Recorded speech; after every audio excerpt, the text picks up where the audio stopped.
for licensed or registered firms and SC's investor alert list. 2. Contact, verify, and confirm directly with SC licensed registered firms. 3. Ensure payments are made to the official bank account of licensed or registered firms. 4. If in doubt, contact SC at 03-6204-8999 or aduan@setcom.com.my.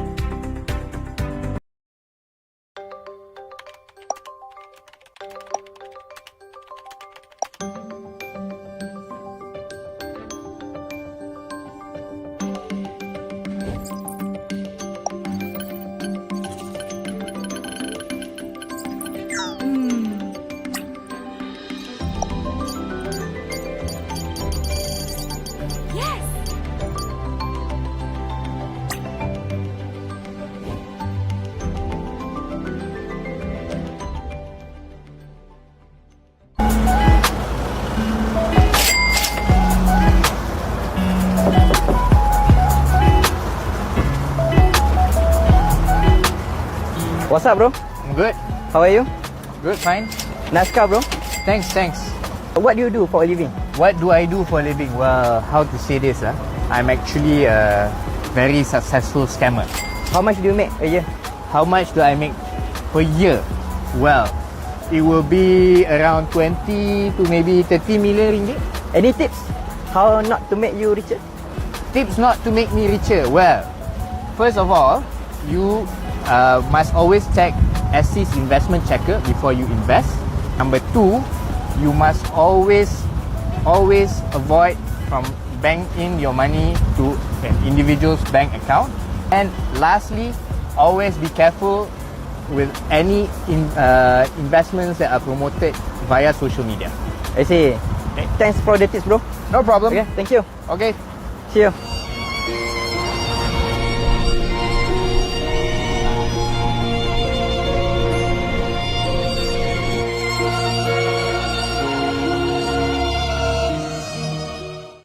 Become a better investor today. Follow InvestSmart on social media.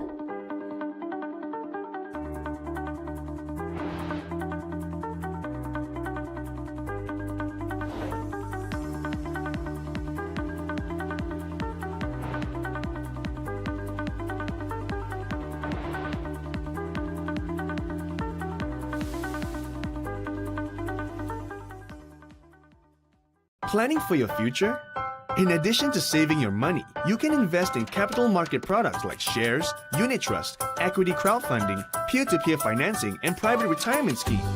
Contrary to common perception, you can start investing with a small amount. But make sure you invest through a licensed or registered individual, such as a remiser or unit trust consultant.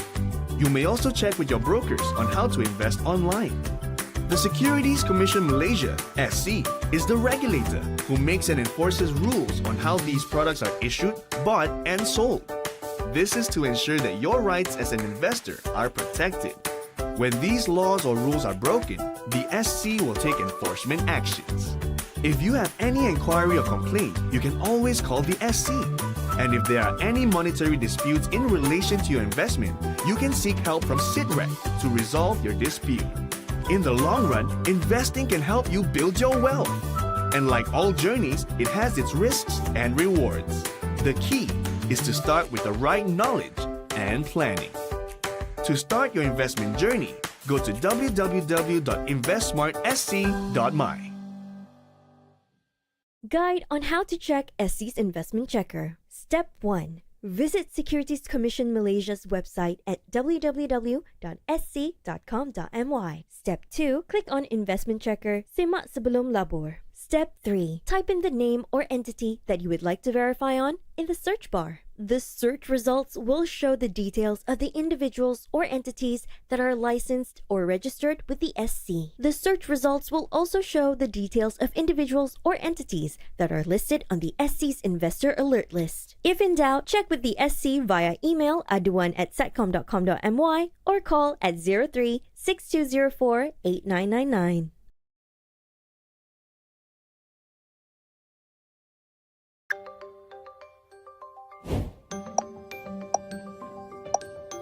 Yes.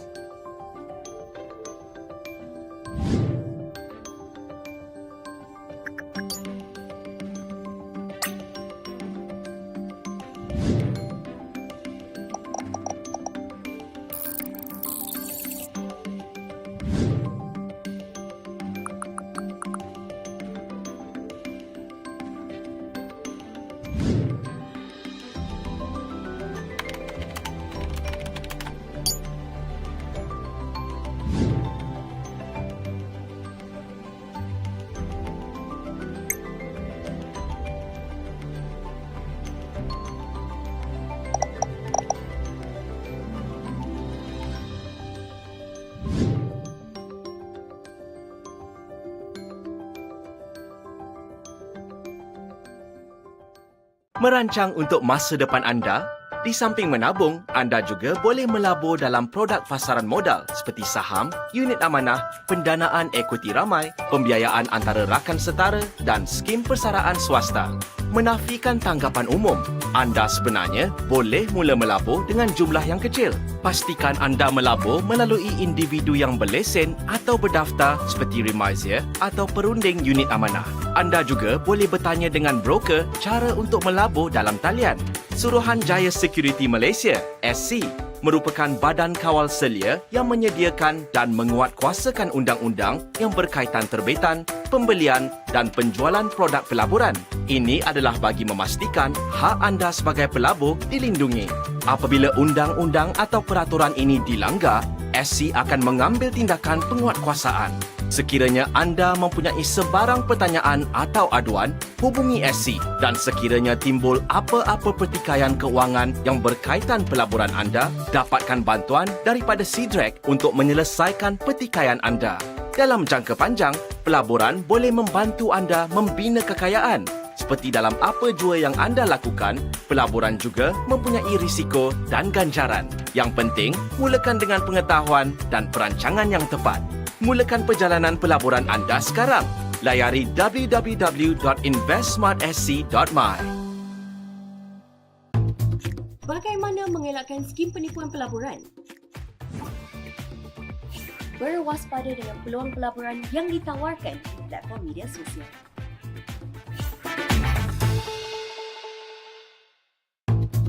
Bagaimana mengelakkan skim penipuan pelaburan? Jangan deposit wang anda ke dalam akaun bank individu.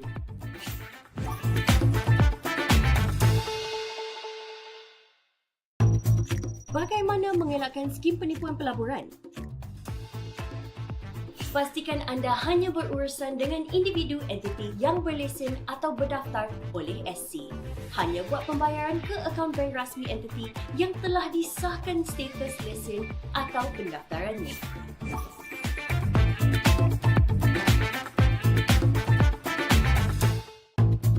Bagaimana mengelakkan skim penipuan pelaburan? Rujuk portal semak sebelum labur di laman web SC untuk mengesahkan status lesen atau pendaftaran individu atau entiti yang menawarkan peluang pelaburan.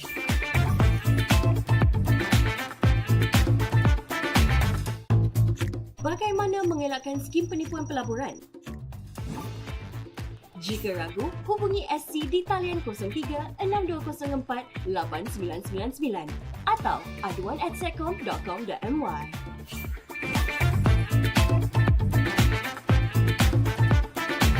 Bijak labur hidup makmur. Semua mahu kaya, tapi jangan salah langkahnya. Jika terpedaya hidup sengsara, macam-macam skim yang ada mesti faham mana dilabur. Lesen SC pastikan ada, silap labur, duit lebur. Ingin tahu produk sah yang ada, laman web InvestSmart jawapannya. Pesanan ini dibawakan oleh Suruhanjaya Security Malaysia. Anda ingin menjadi kaya, tetapi awas, terdapat banyak skim-skim pelaburan yang tidak sah di pasaran. Jika ragu-ragu, anda boleh menjumpai kami untuk memahami formula TIPU. Apa itu TIPU? T. Tidak akan rugi. I. Indah kabar dari rupa. P. Peluang hanya sekali. U. Untung besar. Ingat dan berwaspada dengan formula TIPU ini. Untuk sebarang pertanyaan mengenai pasaran modal, anda boleh menghubungi kami. Are you looking to get rich? Beware. There are countless illegal investment schemes in the market. Always remember to be vigilant for the TIPU formula. What is TIPU? T. No loss. I. Too good to be true. P. One-time opportunity. U. Huge profit. Always remember to be vigilant for the TIPU formula. For any inquiries regarding the capital market, feel free to get in touch with us.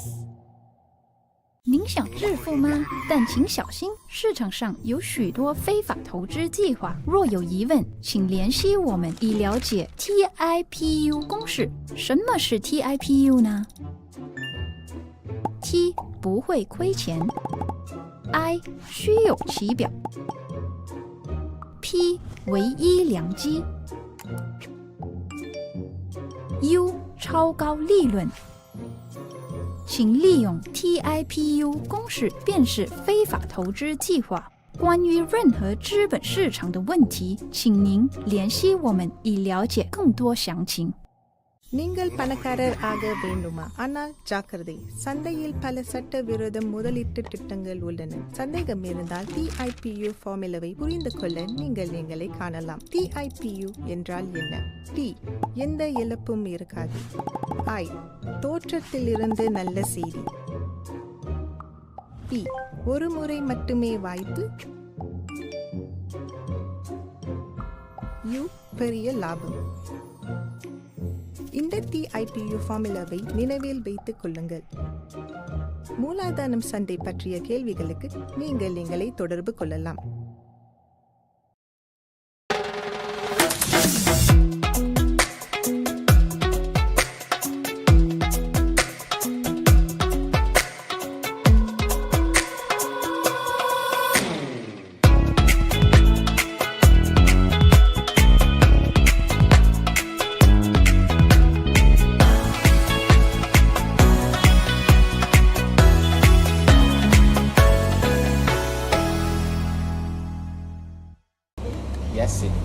Biasa maksudnya? Biasanya, anda tidak perlu membuat sebarang bayaran bila mendaftar untuk membuat tugasan online. Jangan disebabkan nak pendapatan tambahan, anda terpedaya dengan helah perlu membuat bayaran dahulu atau terjebak dalam skim penipuan pelaburan seperti mata wang kripto. Awas dengan peluang pekerjaan online yang ditawarkan melalui platform media sosial. Jika ragu, hubungi SC di talian ini atau email kepada kami untuk semakan lanjut. Ingat, silat labur, duit lebur.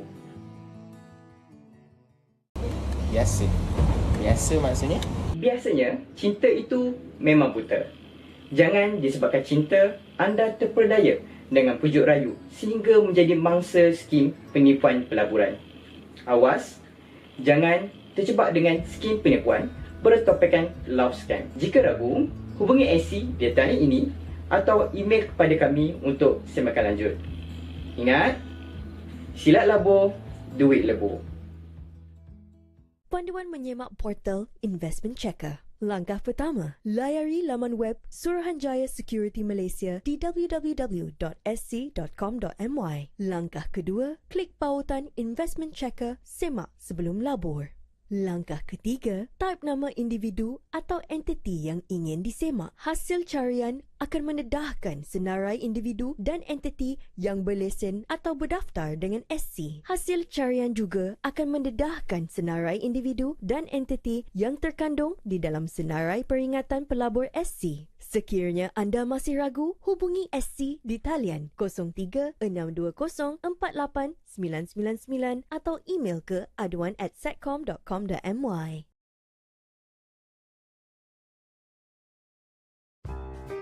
Serius ke, Will? Serius, kau masuk sikit je tapi kau dapat balik banyak. Aku dah masuk. Korang semua patut masuk. Join lah. Saya pun ingat nama Labur. Ya ke? Tangga cik, melabur sikit nanti dapat berkali ganda. Tuan-tuan adalah jutawan sekarang sebab skim kami memberi 10% faedah.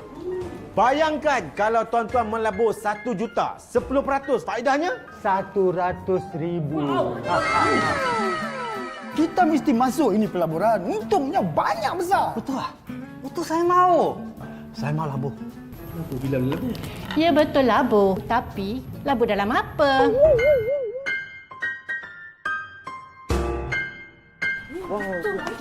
Labur 500 Masuk 500, besok dapat RM5,000. 5,000. Tidak akan rugi. Peluang hanya sekali. Kalau ramai percaya kita macam ni, cepatlah kita kaya. Betul tu.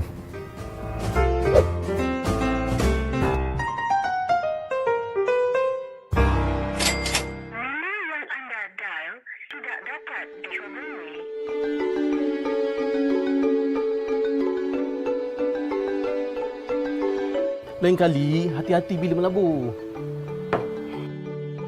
Pastikan pelaburan tu sah. Jangan fikir untung je. Hai, minum kopi. Assalamualaikum. Salam. Abang-abang nak melabur? Lesen ada? Mana lesen Suruhanjaya Security Malaysia?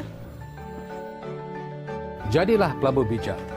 Selidik dan teliti dulu pelaburan yang ditawarkan sebelum melabur. Silap labur, duit lebur. Pesanan ini dibawakan khas oleh Suruhanjaya Security Malaysia dan InvestSmart. Dalam video ini, saya akan terangkan bagaimana modus operandi digunakan oleh scammer untuk menipu orang awam supaya melabur ke dalam pelaburan palsu dan tidak wujud melalui job scam ataupun skim penipuan pekerjaan. Mula-mula, scammer akan mengiklankan tawaran pekerjaan sambilan melalui pelbagai medium media sosial. Kerja ditawarkan pula mudah dan boleh dilakukan secara atas talian. Caranya sangat mudah. Hantar screenshot kepada scammer sebagai bukti kerja dah selesai, kemudian upah terus dibayar ke dalam akaun bank. Setelah mendapat kepercayaan mangsa, scammer akan masukkan mangsa ke grup WhatsApp atau Telegram untuk menawarkan beberapa tugasan secara prabayar ataupun prepaid. Upahnya lebih tinggi, tapi kena bayar dulu. Sehingga satu peringkat, scammer akan memperkenalkan tugasan untuk melabur ke dalam mata wang kripto. Mereka akan berikan satu platform palsu untuk digunakan oleh mangsa. Scammer akan beri arahan kepada mangsa cara untuk melabur dalam platform tersebut. Apabila mangsa sudah deposit ribuan ringgit untuk memberi tugasan, scammer akan beri macam-macam alasan untuk elak membayar upah mangsa. Katanya akaun kena buku, kena bayar yuran withdrawal, tugasan silap dibuat dan sebagainya. Apabila mangsa dah mula rasa tertipu dan tak mampu lagi nak membeli tugasan prabayar, scammer ini akhirnya akan mendiamkan diri dan hilang begitu saja. Oleh itu, kami mohon kepada orang awam dan para pelabur di luar sana berhati-hati supaya tidak mudah terpedaya dengan skim-skim sebegini. Ingat, silap labur, duit lebur. Hai, saya Siti. Beberapa bulan kebelakangan ini, Suruhanjaya Security Malaysia atau SC telah menerima banyak pertanyaan tentang skim pelaburan yang menjanjikan pulangan yang amat lumayan dalam waktu yang singkat. Walaupun anda sudah membuat keuntungan yang berlipat kali ganda hanya dengan modal yang kecil, anda akan diminta membuat pelbagai bayaran seterusnya sebelum anda boleh keluarkan keuntungan tersebut. Tetapi awas, ini hanyalah helah untuk anda terus memindahkan wang kepada scammer sebelum mereka menghilangkan diri. Oleh itu, jangan cepat terpedaya dengan janji yang indah kabar dari rupa. Ketika melabur, elakkan dari mendepositkan wang anda ke akaun bank orang perseorangan. Institusi-institusi seperti SC, Lembaga Hasil Dalam Negeri dan Bank Negara Malaysia tidak pernah membenarkan sebarang bayaran yuran atau cukai dibuat melalui akaun orang perseorangan. Pastikan juga pelaburan tersebut ditawarkan oleh pihak yang sah dan bukan oleh pihak yang diklon. Sentiasa semak senarai peringatan pelabur SC dan juga daftar awam pemegang lesen. Sekiranya anda masih ragu, hubungi SC di talian 03 62 04 8999 atau email aduan@seccom.com.my. Ingat, silap labur, duit lebur. Pesanan ini dibawakan oleh Suruhanjaya Security Malaysia dan InvestSmart. Saya dari SC. Sebelum melabur, semak dahulu status individu atau entiti. Senang je, guna investment checker di laman web Suruhanjaya Security Malaysia. Saya scammer. Tak payah dah buat semakan dengan suruh. Saya dari SC.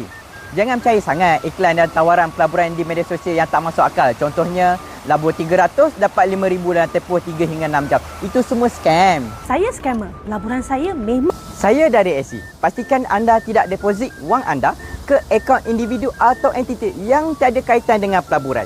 Pastikan anda deposit ke akaun entiti yang berlesen dan berdaftar dengan Suruhanjaya Security Malaysia. Saya scammer. Laburlah dengan saya. Saya dari SC. Jika anda ragu, hubungi kami atau email untuk semakan lanjut.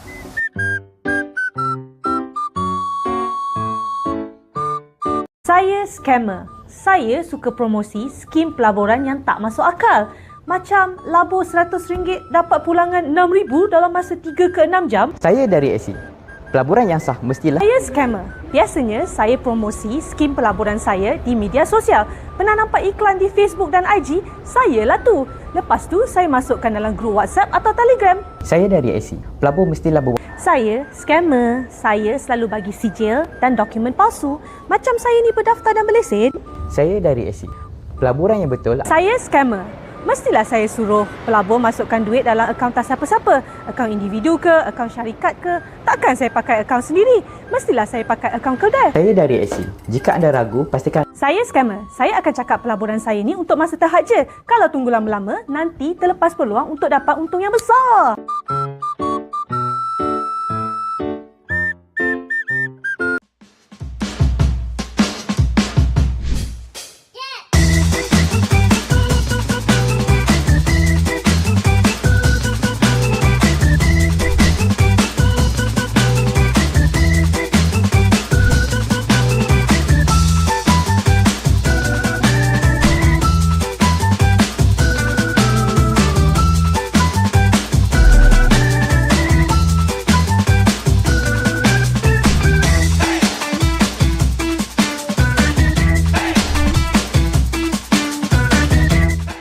Bijak labur hidup makmur.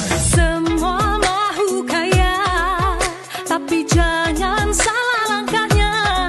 Jika terpedaya hidup sengsara, macam-macam skim yang ada, mesti faham mana di labur. Lesen SC pastikan ada, silap labur, duit lebur. Ingin tahu produk sah yang ada, laman web InvestSmart jawapannya. Pesanan ini dibawakan oleh Suruhanjaya Security Malaysia.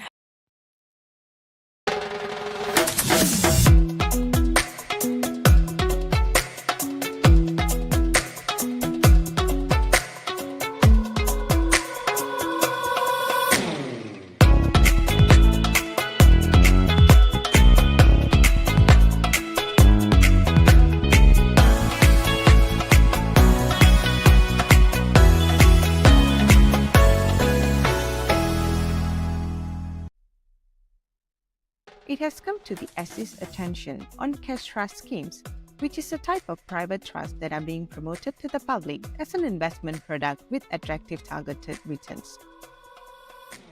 Before we understand what is a cash trust scheme, let's first try to understand what a private trust is generally. A private trust is an arrangement you, a settler, enter with a trustee to manage your money or assets for a specific purpose for the benefit of your named beneficiary. Generally, the private trust arrangement with the trustee is set out in the trust deed drawn up specifically for an intended purpose towards wealth preservation and meeting funding needs such as for children's education or for parents' medical needs or living expenses. Whilst the money in such private trusts can be invested by the trustee, typically such investment is made towards wealth preservation and as such will be made in low-risk investments such as fixed deposit. On the other hand, cash trust schemes usually have the following characteristics. It is pitched primarily as an investment product with minimum investment sum. It has a short-term maturity period, typically between 2 to 5 years, with specific terms for withdrawal. The estimated yearly dividend will be stated in the trust deed. The returns generated is payable to you, the settler, rather than the beneficiary. The monies pulled from investors will be managed by a trust company, and invested in various investments, including capital market products. Now, having understood the features of a cash trust, there are two things you need to know. Firstly, you need to know and understand how and where your money will be invested and how returns will be generated and the reasonableness of such represented returns. Secondly, you also need to understand the risk involved in such investment and if such risk meets your risk profile and appetite. Always remember that any investment that offers high returns typically involves a higher risk. If in doubt, do contact the SC at 03 6204 8999 or email us at aduan@seccom.com.my. An informed investor is a protected investor.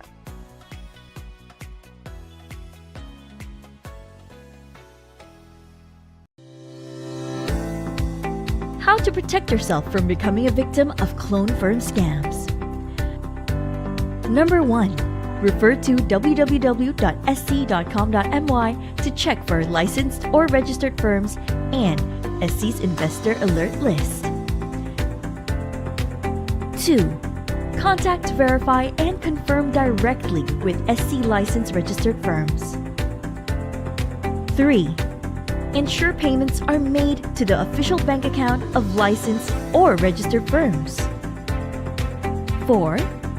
If in doubt, contact SC at 03-6204-8999 or aduan@setcom.com.my.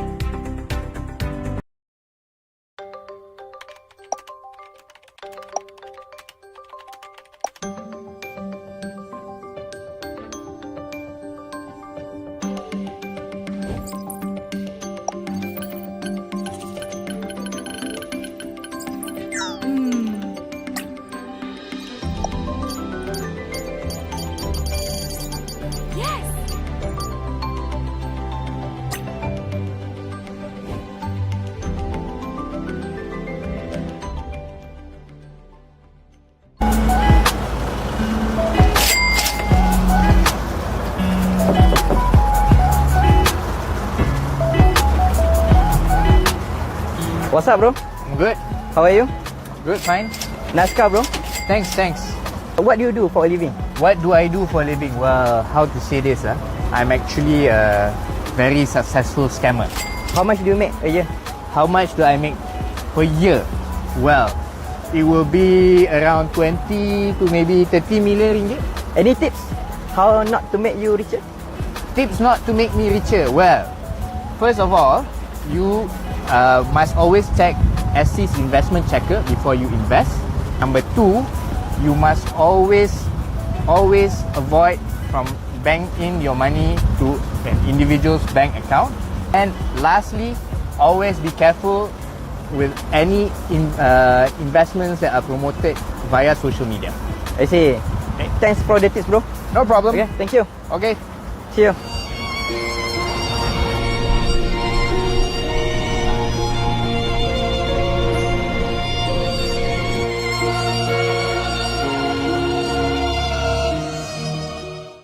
Become a better investor today. Follow InvestSmart on social media.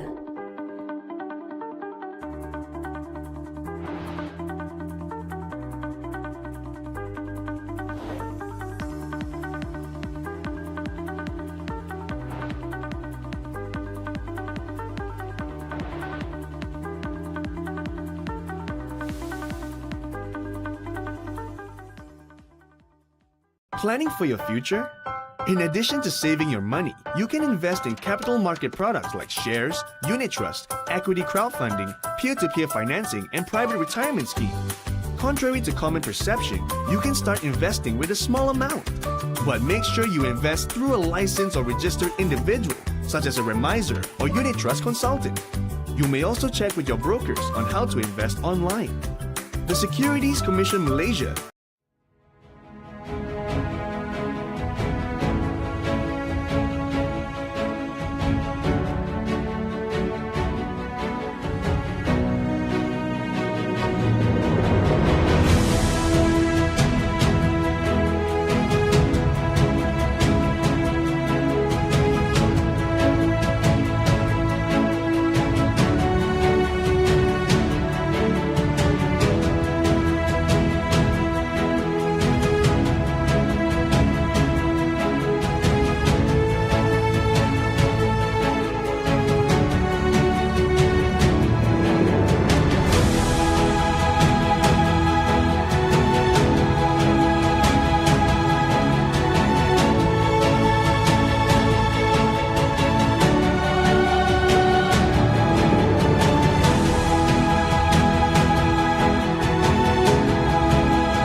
hadiah utama RM200, tempat kedua RM150, tempat ketiga RM100 dan 7 lagi voucher sagu hati RM20.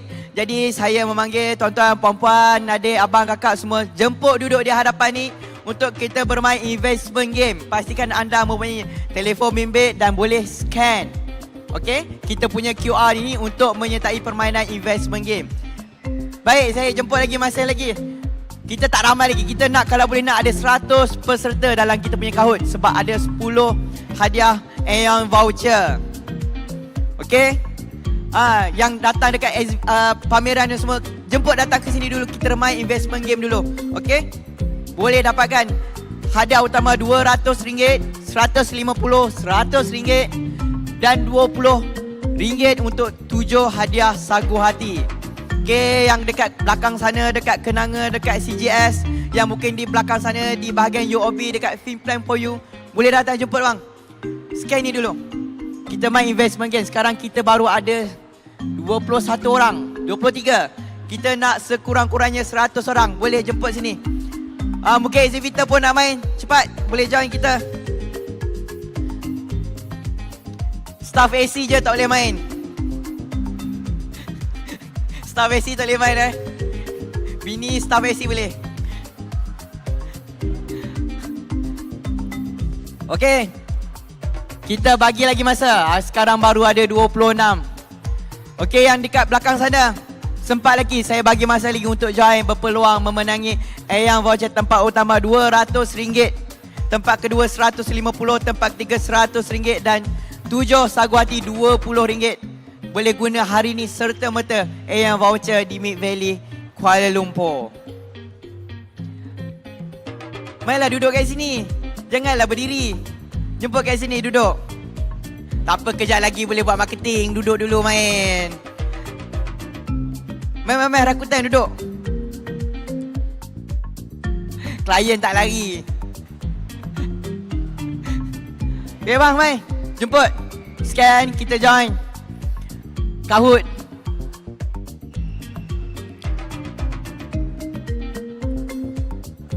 Sekarang kita ada 38.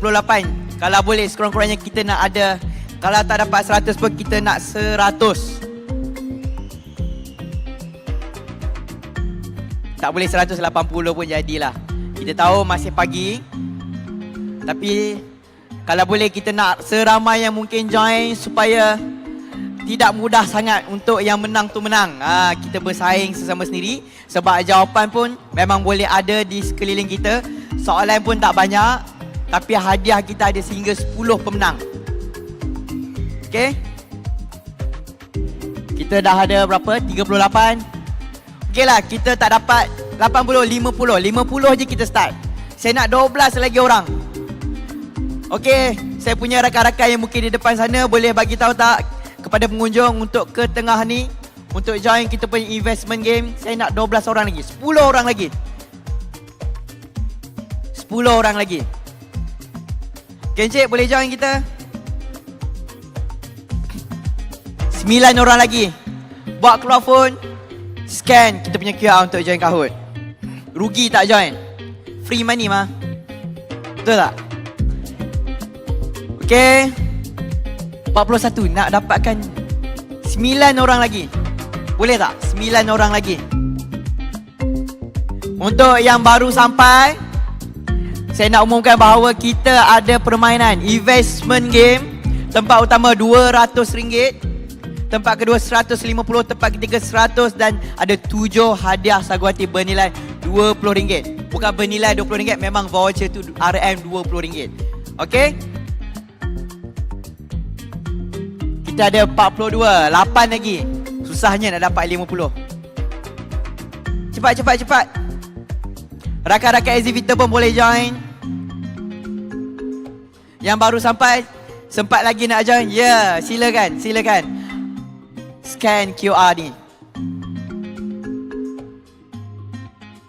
Yang baru sampai, boleh join ke tengah ni. Main kita punya kahut. Alright, 50. Kurang balik, 49. Okey, saya bagi masa lagi 20 saat untuk join kita punya kahut. Sabar, sekejap 10, 9, 8, 7, 6, 5, 4, 3, 2, 1. Ya, kita mulakan permainan kita. Tengok siapa yang boleh memenangi RM200 tempat utama. Kena jawab paling cepat dan paling betul. Kalau paling cepat tapi salah, tak menang.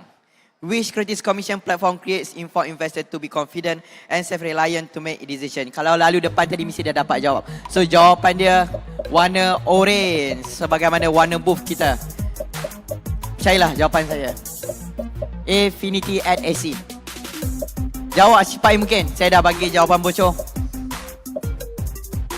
Kadang-kadang jawapan tu dia punya clue ada di sekeliling kita. Kadang ikut warna, kadang ikut perkataan. Ya, jawapannya InvestSmart. Nampak dah dekat situ. Bukan ikut colour, ikut logo dekat situ. Itu jawapan dia. Ada yang tertipu, minta maaf. Alright, kita ke... Alright, tempat pertama si cantik. Saya harap kalau si cantik ni betul-betul naik dapat hadiah RM200. Saya nak tengok betul ke cantik atau tidak. Alright, Syam, Jojo, Tio dan The Dane. Alright, kita tengok soalan yang seterusnya. Boleh kejar tak? Ini senang, betul atau salah? Bonds are available for retail investor. Ini kena fikir sikit. Jangan risau, soalan ni mungkin ramai yang keliru. Tak tahu, sempat lagi Google. Yang Google paling cepat tu boleh dapat. Jawapan dia biru. Saya rasa biru. Kalau tak tahu, tekan je biru.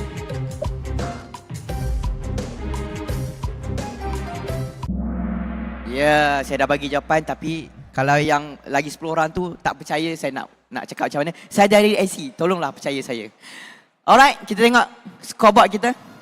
Si cantik masih lagi mendahului Syam, Tio, The Dane dan Julian Naharianja. Okay, next kita tengok. Which of the following activities is not under the purview of Securities Commission Malaysia? Apakah produk yang bukan di bawah kawal selia SC? Jawapan dia forex trading. Forex trading. Percaya dia? Kalau tak tekan warna hijau ni confirm salah. Ada ke yang klik warna hijau? Saya nak tengok. Ya, kita tengok jawapan dia. Ya, betul. Saya dah bagi jawapan. Daripada soalan nombor 2 tadi saya dah bagi jawapan. Tak nak dengar. Masih lagi yang pilih warna merah, biru dan oranye. Ya, betul. Forex trading bukan di bawah kawalan Suruhanjaya Sekuritas. Selain daripada ni ada derivatives ni semua adalah bawah Suruhanjaya Sekuritas. Si cantik masih mendahului. Sure ke si cantik ni bukan daripada AC? Alright, kita tengok seterusnya. Which of the following are characteristic of current illegal investment scheme? Okay, apa karakteristik scam zaman yang terkini ini? Ada banyak ni, mungkin boleh pilih semua ataupun warna merah saja. Yang lain ni mungkin karakteristik tetapi bukan current. Kita tengok. Ya, semua sekali guna fake certificate, offer investment scheme dalam tempoh masa yang singkat dan juga claim to be licensed by regulators. Ini memang ciri-ciri scam zaman sekarang. Alright, kita tengok scoreboard. Hilang dah si cantik. Hilang dah si cantik. The Dane mendahului Syam, Tio, CC dan SS. CC dan SS ni siapa? Kenapa tak nak guna nama yang sebenar? Alright, kita tengok soalan yang seterusnya. What is the essential attributes that unit trust consultant required to explain to you? Apa perkara paling penting unit trust consultant kena bagi tahu anda, kena explain kepada anda? Okey, sempat lagi nak tanya kepada Fim. Buh di sebelah sini. Alright, jawapan dia saya rasa warna biru. Investment objective of the fund. Kita kena tahu apa objektif fund tu. Yang lain-lain ni tak penting. Alamak. Biru, hijau, betul. Semua sekali ni mesti ejen tu terangkan kepada anda. Alright, kita tengok scoreboard. Dah podium dah. Alright, saya ingat banyak lagi soalan. Okey, tak apa, kita tengok tempat ketiga. CC. Tempat kedua, Syam. Dan nombor 1, bukan si cantik. The Dane. Alright, okey. Tempat pertama, kedua, ketiga. Boleh tengok ni tak? Full scoreboard. Alright, kita tengok 1, 2, 3. Boleh datang tak ke depan? Tunjuk. Nak tengok bukti, betul tak? Tak nak tengok ada deal belakang?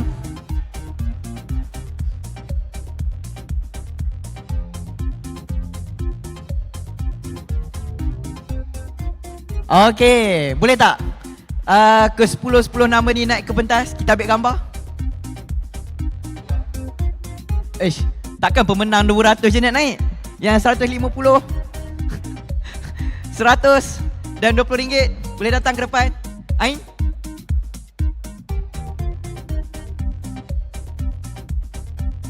Bang, boleh naik?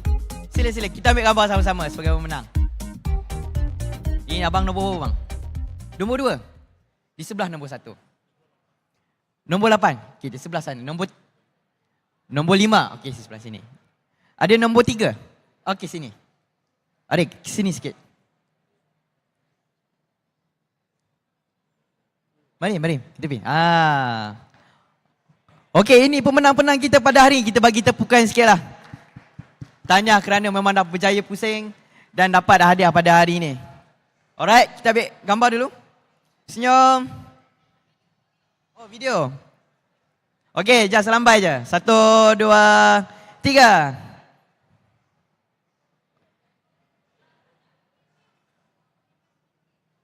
Alright, kan. Nanti boleh tengok gambar ni dekat kita punya page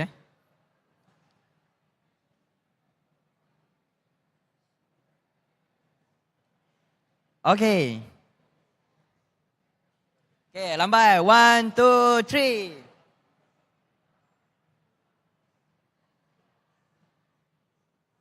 Okay, thank you very much. You boleh dapatkan hadiah daripada Cik Ain di sana. Just tunjuk kedudukan, screenshot tu, boleh claim dekat dia.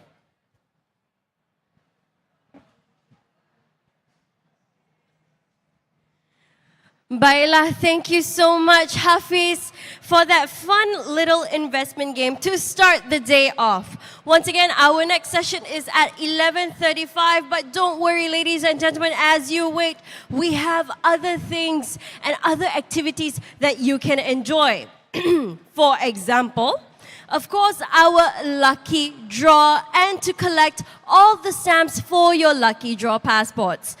You can get one of the passports once you enter the hall, and in those passports there are mandatory stamps that you need to complete. If you have any questions or unsure on where do you need to collect the stamps, how are you going to collect the stamps, you can ask either one of our ushers or come up ahead in front of the stage and you can go ahead and ask me as well. Visitors are required to complete the passport in order to be eligible for the lucky draw. So everything that is mandatory, please make sure you get all the stamps completed, then you can submit. Also, we will have the first lucky draw session today at 2:25 p.m. So you have ample of time to collect all of your stamps. Moreover, we have our FinPlan for You financial planning service desk in collaboration with FPAM and MFPC, a free one-on-one consultation service provided by licensed financial planners.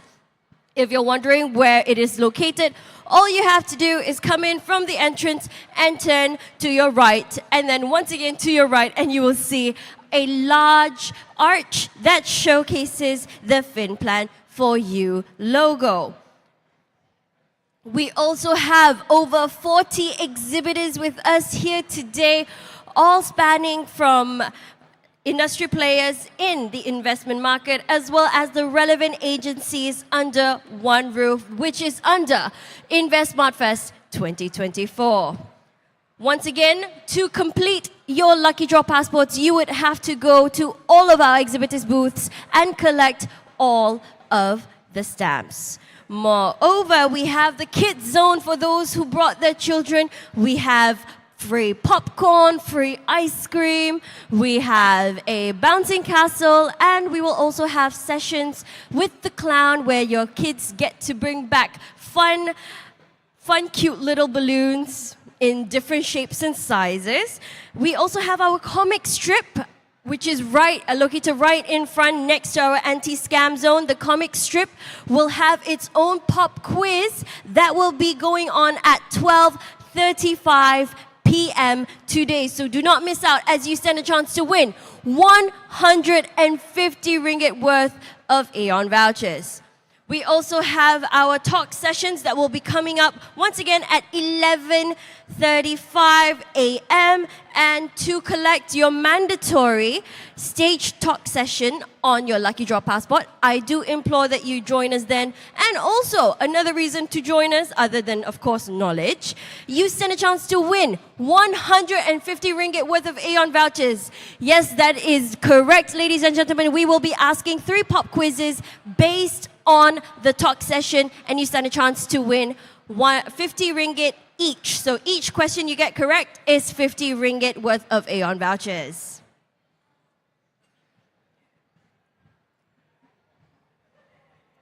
And last but not least, one of the highlights that we have at this event is also our anti-scam zone located in front of our hall when you enter this giant, beautiful structure with sirens, my favorite thing in the world, a one-stop center to learn on current scams and on how to protect yourself. So sorry on that. Anyway, enjoy. We'll be right back at 11:35 for our first session of the day, access to fintech investments, ladies and gentlemen. Enjoy your time.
This is the session you would not want to miss, as it is one of the mandatory stamps that you need to collect in order to submit your lucky draw passports. And once again, I would like to remind everyone, at the end of this session, we will have a pop quiz with only 3 questions where you stand a chance to win 150 ringgit worth of Aeon vouchers. We have many empty seats here, so please do join us at the front of the stage.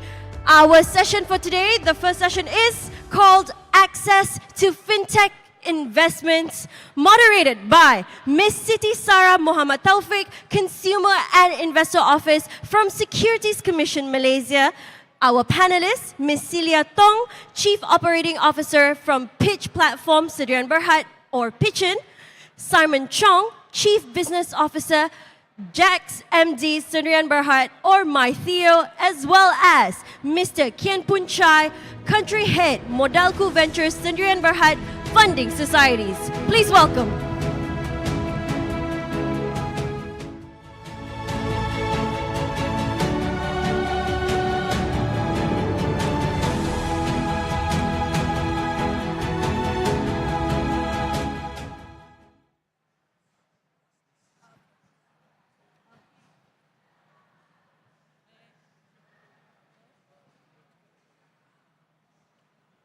Test.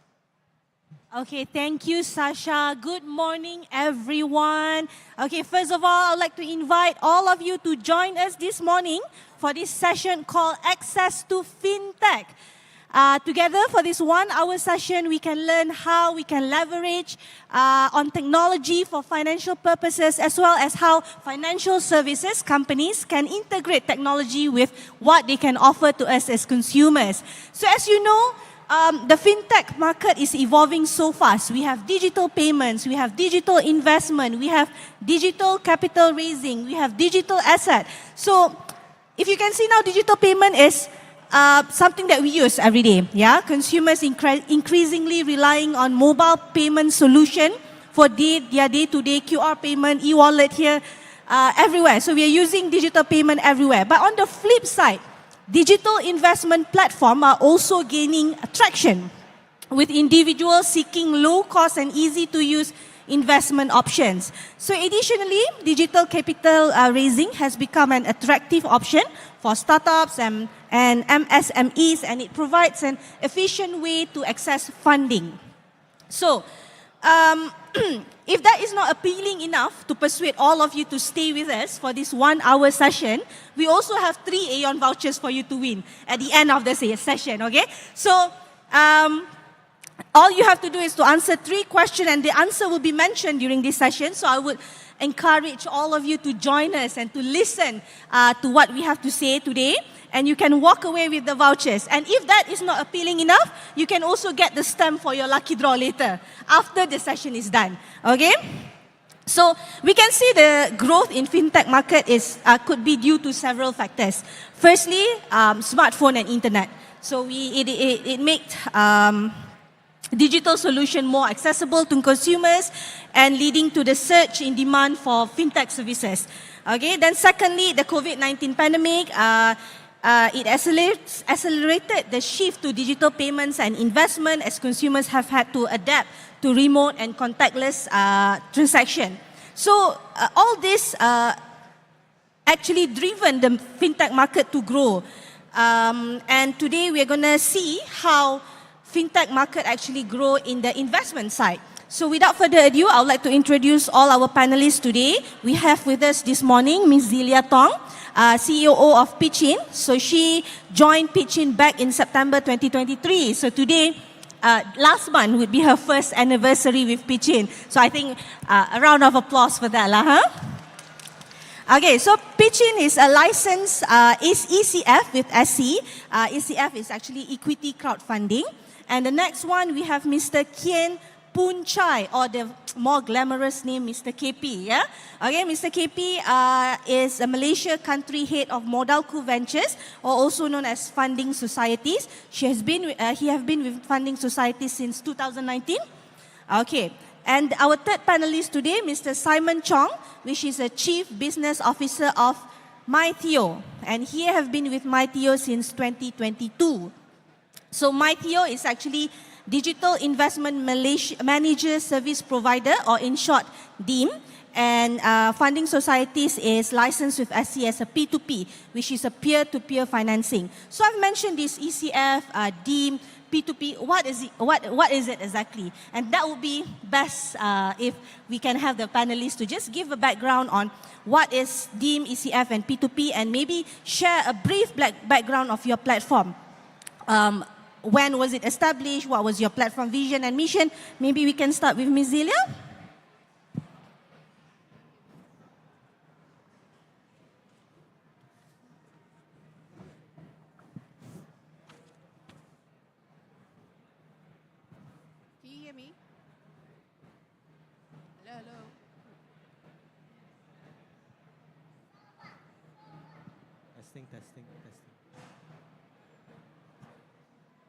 Testing.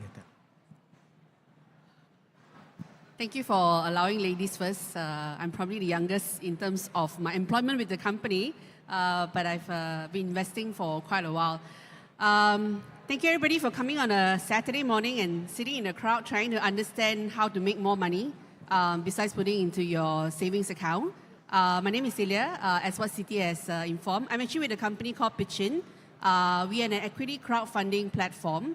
Although we also do a lot more of other investment products, but I think the focus for today is actually on the equity crowdfunding side.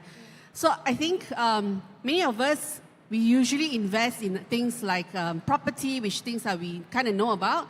But can you imagine, let's say, if you ladies in a room, if you are a fan of some of the local brands like Christy Ng, I was walking from the gardens over to here, and you've been buying her bags and the shoes. And Christy Ng wants to basically look for money to basically expand her business, say outside of Malaysia perhaps, and they can actually be hosted on our platform. And basically what you as an investor will see is that if you come to our platform, you can now be an owner of Christy Ng business. So in short is that you put in some money, you can then become a shareholder of a business that you may patronize, a brand that you may know.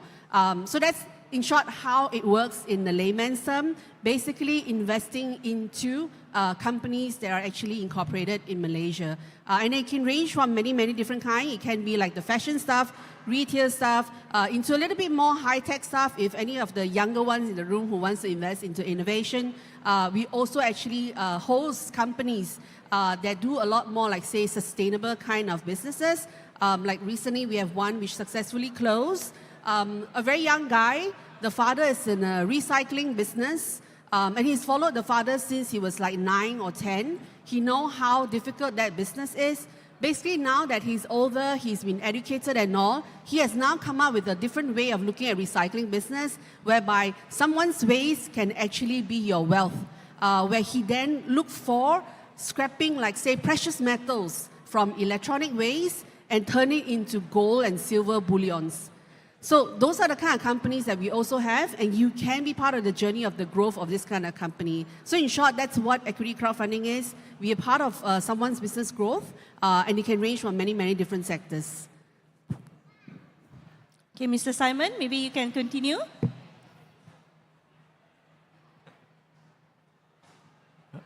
Testing. Good morning, everyone. What a wonderful Saturday.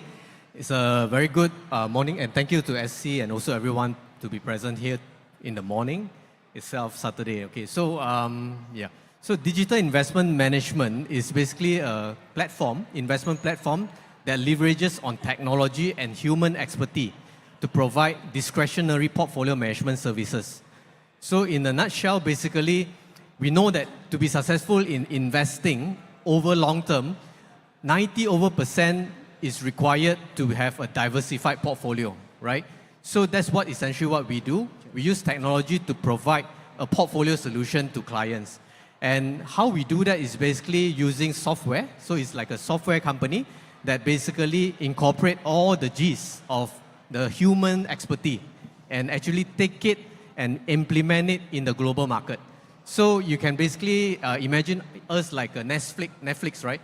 So Netflix is a software that is accessible by everyone, anywhere in the world. So we are basically like that software that allows you to invest anywhere in the world as well. So this software is able to help you to actually save time. because you don't have to go and actually sign forms, and you don't have to monitor the investment as well.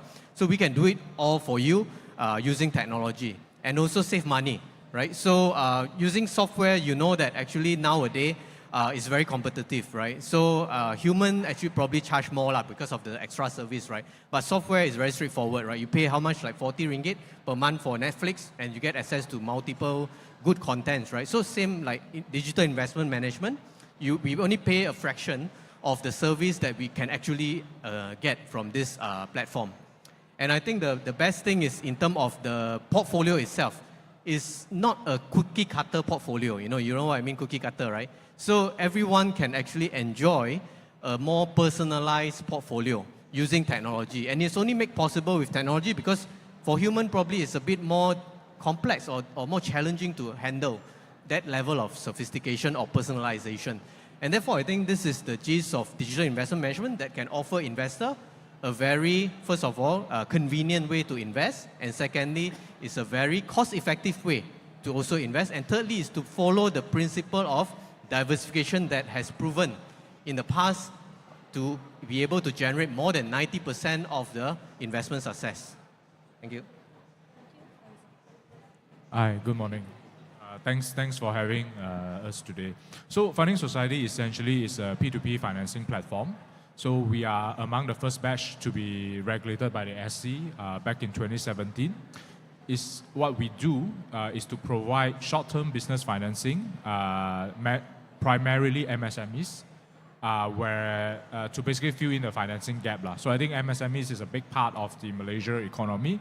But I think unfortunately, very often they face challenges in terms of accessing finance from banks to basically either sustain their business or grow their business. And we are here to basically fill in the gap, right? So we provide short-term financing to these businesses. And on the other flip side, all these businesses are being financed by investors, right? Whether retail, high net worth, institutional, and we also have a lot more government agencies coming in these days. So maybe to compare between what the bank does and what we do is essentially bank take deposits, saving deposits from you guys, and they basically lend it out to the SMEs, but they guarantee your returns. Say maybe you get 1%, 2% a year, and they basically earn the spread between what they charge the SMEs and what they give you. But you don't take risk, right? Because essentially bank deposits are guaranteed by the central bank up to a certain amount. Now for us, on the flip side, we give you back all the returns. We take a small cut as our platform fees. But on the flip side, you also take the risk. So that's essentially how it works for us. Okay, so that's a very comprehensive introduction. But I think most of the question that the audience have today is, who can invest? Is there any requirement on being an investor? And who can raise capital or become an issuer? So I think that this question I will direct to Zelia and KP, whether there's a criteria or requirement in order for you to be an investor or an issuer to your platform.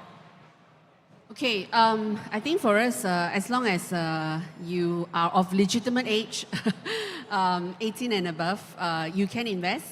So there are a few categories of investors. I think it's similar for myself and KP side as well, right? So SC has certain requirements whereby there are buckets of investors that we put in, right? We have the retail investors, potentially people in the room today. So like for you guys, you can actually invest anything up to about 5,000 ringgit per campaign that we actually do. In a year, you can do up to 50,000.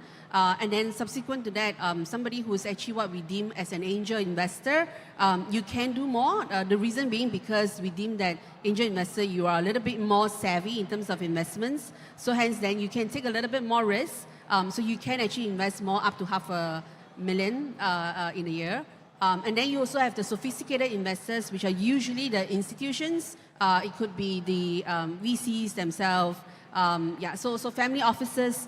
So those are the kind of investors that invest. So pretty much everybody can invest for as long as you are of a legitimate age. You can. And also on our platform, I think we're open to not just Malaysian investors.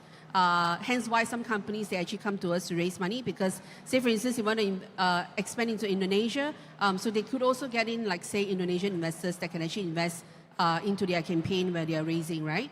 In terms of issuers, Just to clarify for the people in the room who are not so familiar what we mean by issuers, issuers are basically companies who want to use our platform to raise money. So you are our customer and you are actually branded as an issuer because you are issuing equity in return for the investment money that's coming in from the investors, right? So in terms of issuers, the basic criteria is that you must be a Malaysian incorporated company. Other than that, there are many other factors that we will actually analyze to see whether we want to host you as to feature you on our platform. Say for instance, Christian were to come to us, potentially it's a kind of known business and everything all, then we will actually be able to host.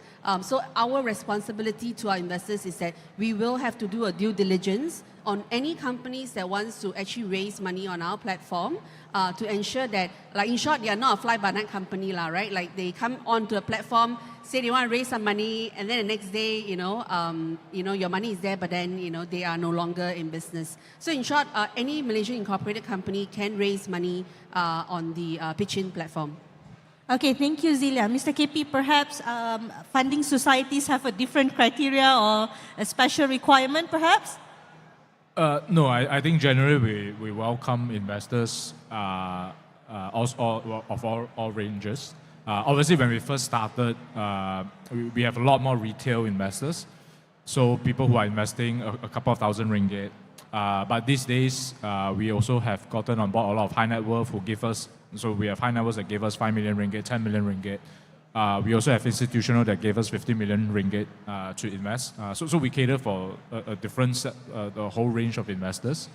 But I think personally, for a new investors to start, based on the sort of performance that we see, you need to have at least 50 to 100. You need to finance at least 50 to 100 MSMEs in your portfolio for it to be a diversified portfolio.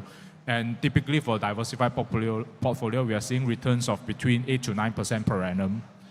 So to get 8 to 9% per annum, again, you need to have a diversified portfolio, and which means you need to fund between 50 to 100 MSMEs in your portfolio. And minimum investment size per SME starts from 100 ringgit. So a good amount to start if you are willing to put in 5 to 10,000 ringgit to start off. Of course, you can start with 100, but generally you should be prepared to invest a bit more so that you get the good returns from the portfolio. So in conclusion, everybody can invest. Is that right? Okay. My next question to Mr. Simon.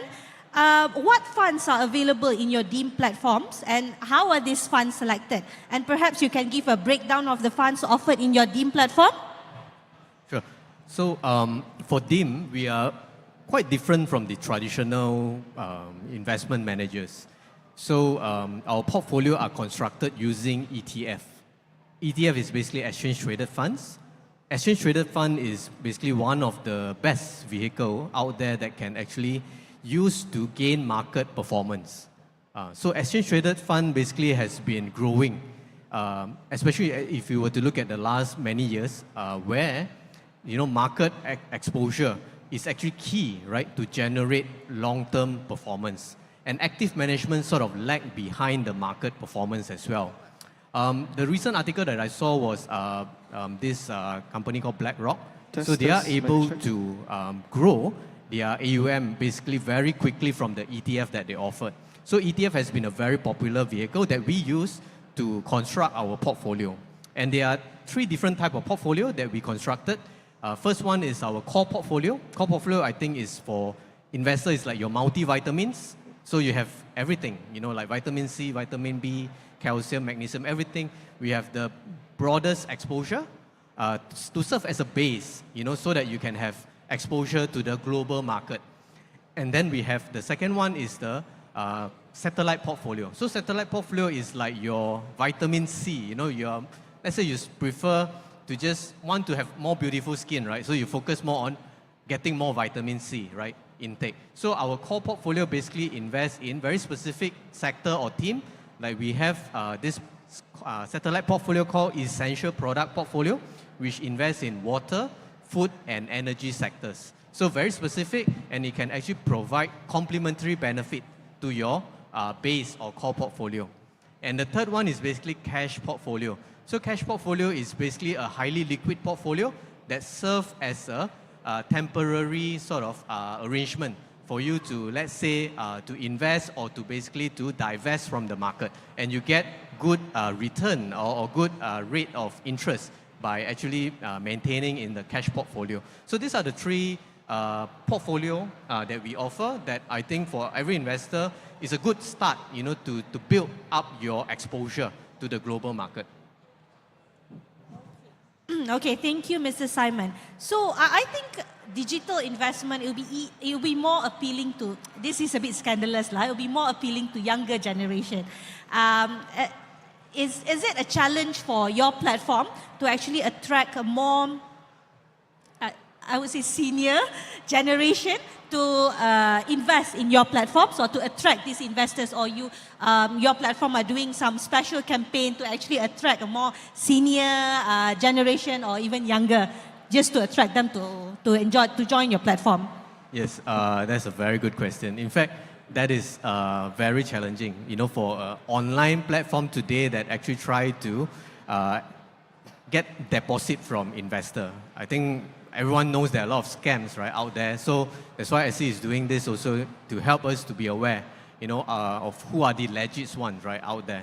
So that doesn't help us. So obviously for us to reach out to elderly or more senior clients is also more difficult, because I think the human has been doing a very good job, in servicing this group of clients.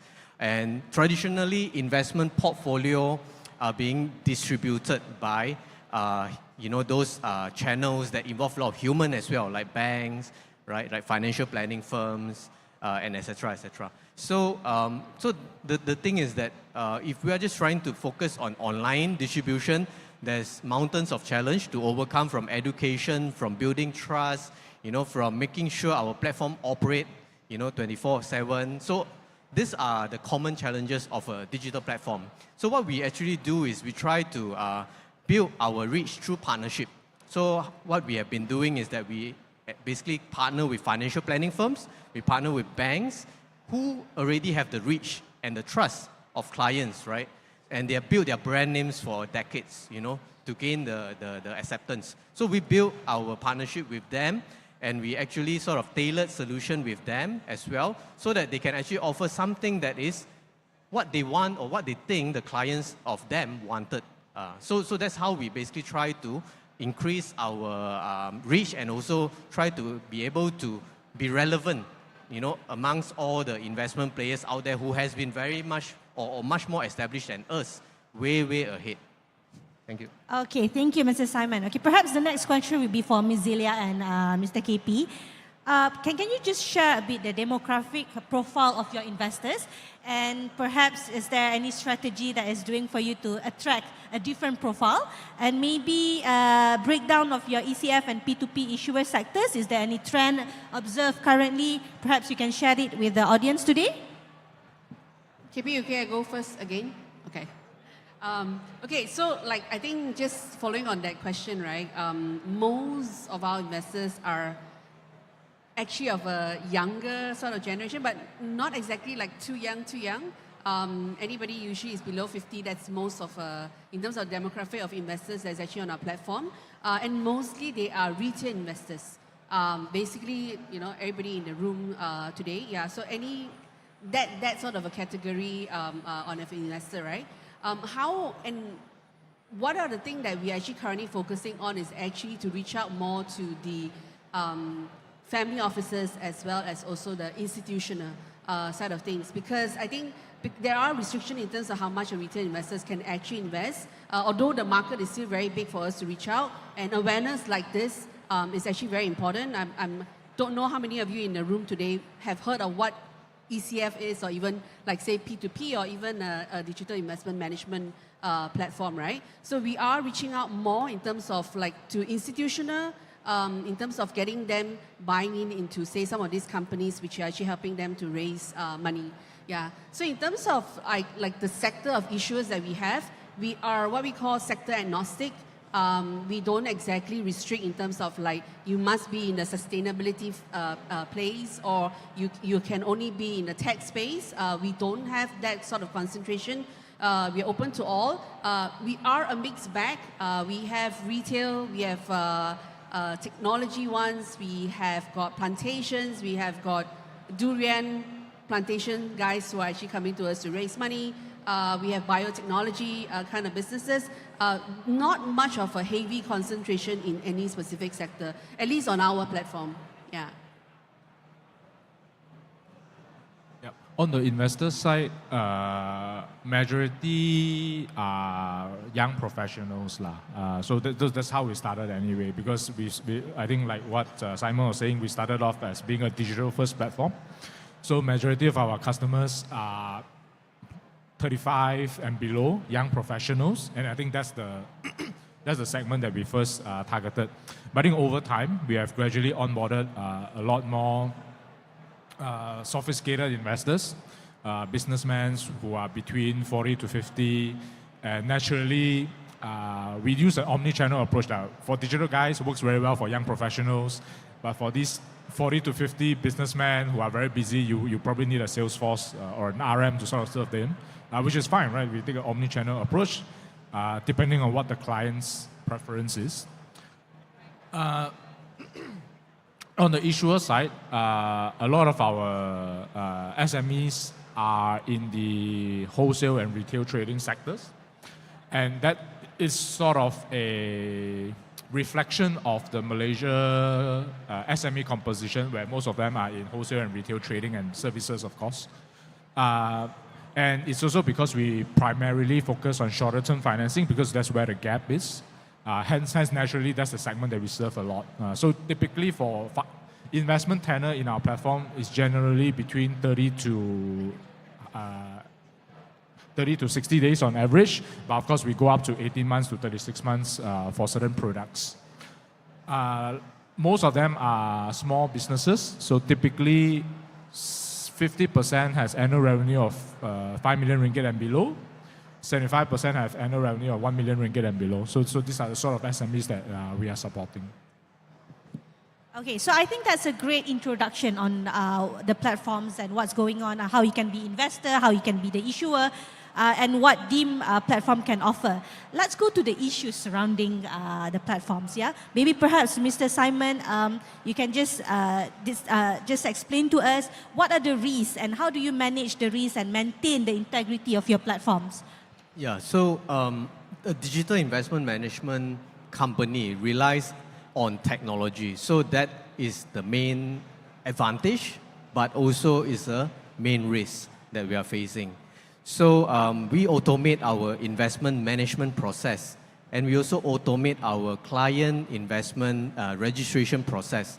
And all this required monitoring, and all this required documentation and validation audits to ensure that they continue to be consistent, they continue to be available and generate the outcome that we want. So all this is a way, these are some of the ways that we use to manage technology risks and also to update according to the latest cybersecurity standard and stuff. But on the other side, being an investment company, obviously the main risk also is investment risk, right, for clients. So we build our portfolio via diversification into global market, and that helps investors to reduce risk in their portfolio and to be able to sleep better at night, right? That's very important, right, for everyone, so that Saturday morning we can enjoy our break. So so investment risk is something that we use a highly sophisticated algorithm. We do have AI as well in our platform that monitor the market sentiment and also to be able to forecast ahead what the market is expected to behave. Like for example, during the initial phase of COVID, right? COVID started in China. Everyone knows that, right? Then only it sort of get out from China to the rest of the world. And our AI assist algorithm that basically scanned through sentiment detected that there is a very bearish sentiment in the emerging market. And we basically did, the automation did the portfolio shift to the developed market. And this has helped to actually reduce the downside risk during that period of time when actually emerging market corrected more than the developed market. Yeah, but I think we all know after that, every market corrected badly as well, right? So, but it has actually made you sleep better at night, right? With that thing in mind that helped to forecast and monitor based on sentiment. So so then we also have human oversight, because this is very important. Technology, we have to also make sure that human is able to continuously monitor and improve that algorithms, so that we are able to deliver and also catch up to the market, latest market sentiment as well as market data. So we have the combination of human and technology in place to make sure that we can deliver the best to our clients. Okay, thank you, Mr. Simon. So what I can deduce is your investment is safe with Mr. Simon lah, huh? Okay, so perhaps question to Ms. Zilia and Mr. KP. I think, and this is a very, very famous question that people often ask. How are investors protected in the event of default by the issuers? Yeah, will the responsibility for recovery fall within to the operator, to the company, or to the investor? And if they have any complaint or dispute regarding their investment, is there any avenue for the investor to lodge their complaint? I mean, from your side.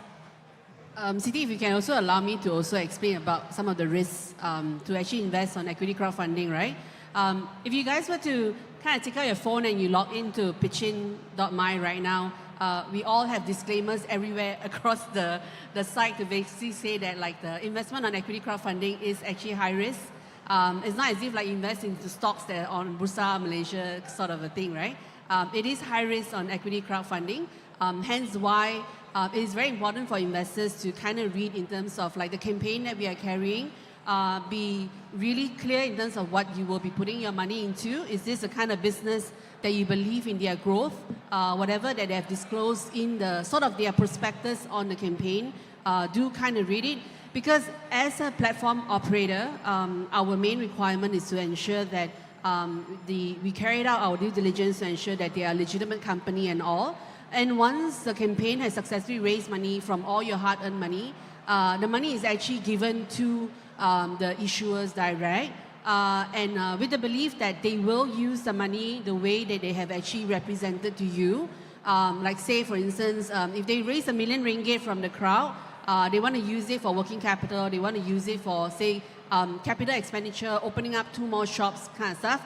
We want to believe that they will use it as it is, because we also do background check on the people who is actually behind the business to ensure that they have they are not like, a bankrupt person or things like that. They have run businesses like this before. However, having said that, the reason why we will put that as a high risk, because at the end of the day, as we all know, like businesses are affected not just in terms of like internally you may not have the right controls, but sometimes certain external factors that we cannot anticipate, things like COVID and stuff like that, which may then impact a business to actually grow. Not that they don't want to do it, but they just can't do it. That could potentially mean that the business will not be able to continue, and that's where the risk is that you may not get your capital back. Right? And when things like this happen, usually at our end as an operator, although it's not exactly a requirement, but we do ensure that every time a campaign is successfully raised on our platform, money is actually given, shares are actually being allotted. We also want to ensure that there is also reporting, consistent reporting from the company to the investors, so that you kind of know like what's actually happening and whether the money has actually been invested. So that's our responsibility as well. But if the company, for whatever reason, they may have to sort of close up, we will not be able to guarantee that capital. So we don't give you back those capital, but we will try our means as best as possible to also work with the company, right? Say for instance, if they were hit by COVID and because of that they have to close, we will kind of want to work with the company to see what would be the best value for the investors who believe in them and given them the money in the first place. But we do not promise a return of your capital. Yeah. Maybe yeah. So the key way to manage risk with regards to P2P industry is really diversification. I think cannot emphasize it enough. So very often, so earlier I mentioned typically our investors have a return of between 8 to 9% per annum. And usually when we do analysis on investors who fall short of the amount or even lose money, the key reason why is because they don't diversify well enough. So I think that is the key risk that investors need to take note of, concentration risk, and you basically need to diversify, and we obviously have tools, digital tools to help investors make that. So we have an auto invest board where you can preset the amount that you want, parameters that you want, and they will help you deploy accordingly. On our end, obviously, every SMEs who come to us for financing, like what Zila said, we do due diligence on them.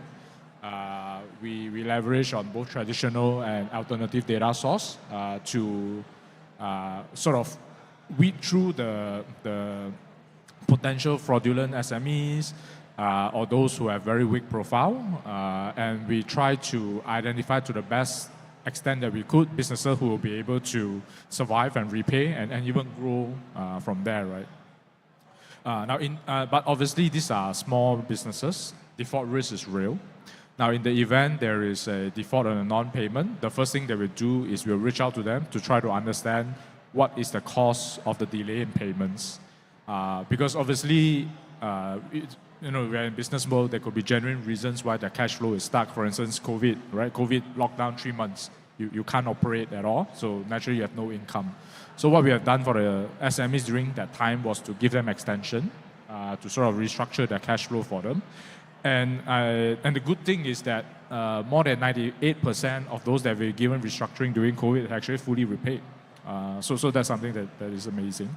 But obviously, after which there are businesses that even after you give them restructuring, they will still fail, and that is where we will try to recover whatever assets we can through litigation, etc. But having said that, there are businesses who can pay, but they just refuse to pay. Similarly, we will also go through the usual recovery process. We will take litigation action, and all this on behalf of investors, lah.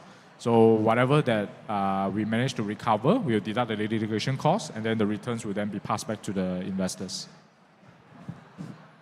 Okay, and I think from the POV of investors, their only concern is when they invest, they are only thinking about the returns.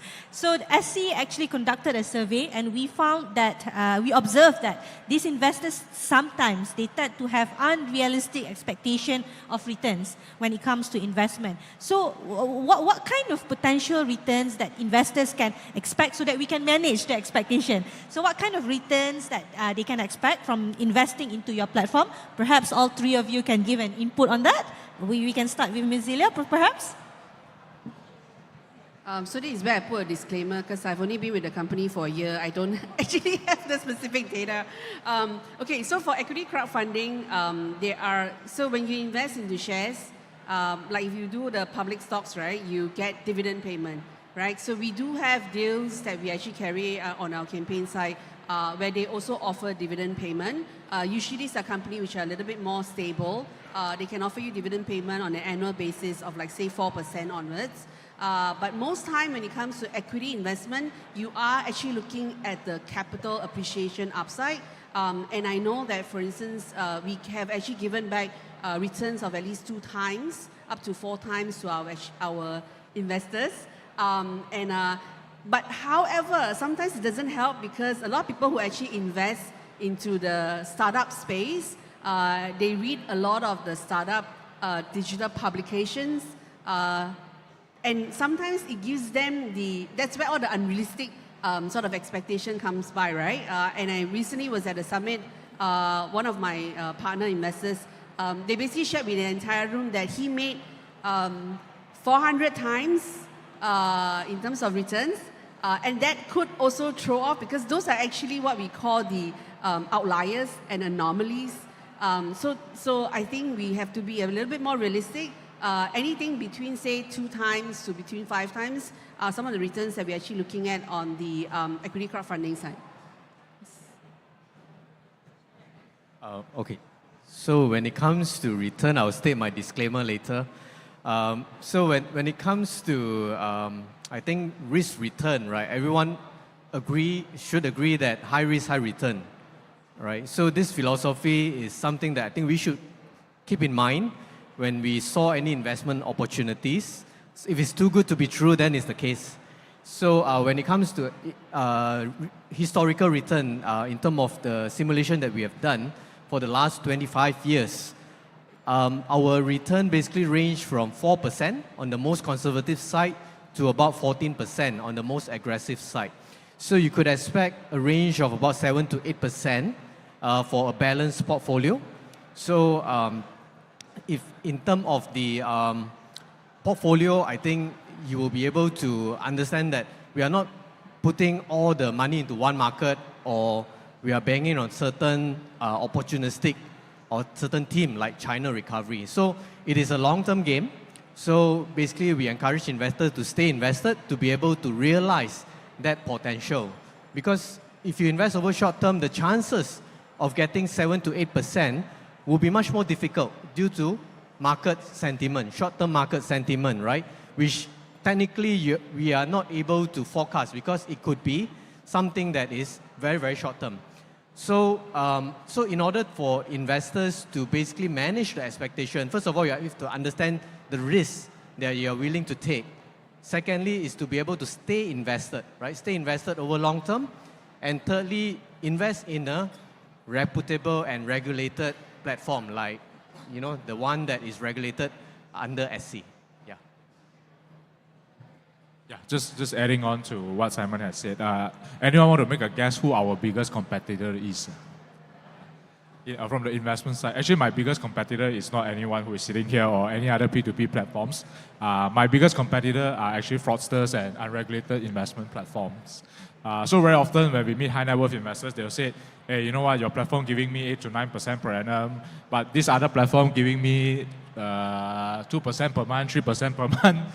So I'm like, yeah, I cannot stop you from going there, but I think you better take a proper look to see what they are really investing in. And of course, there are a lot of unregulated forex trading who claims on a daily basis they make you 20% return, right? So I think when things are, like what Simon was saying, if things are too good to be true, probably one of two things. One is it's probably very high risk and they never really disclose to you the real risk that's behind the investment, or it's probably fraudulent. But having said that, buyers beware. I think there are also a lot of investors who come and tell me, you know what, I know this is probably a scam, but if I go in early and I come out early, it's probably still worth it for me. So, but really, it's down to the individual person. But I think at the very least, know what you're buying into. Yeah.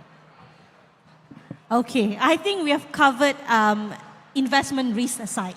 What other potential risks that can be associated or may be associated with your platform? Like right now, clone scam is rampant.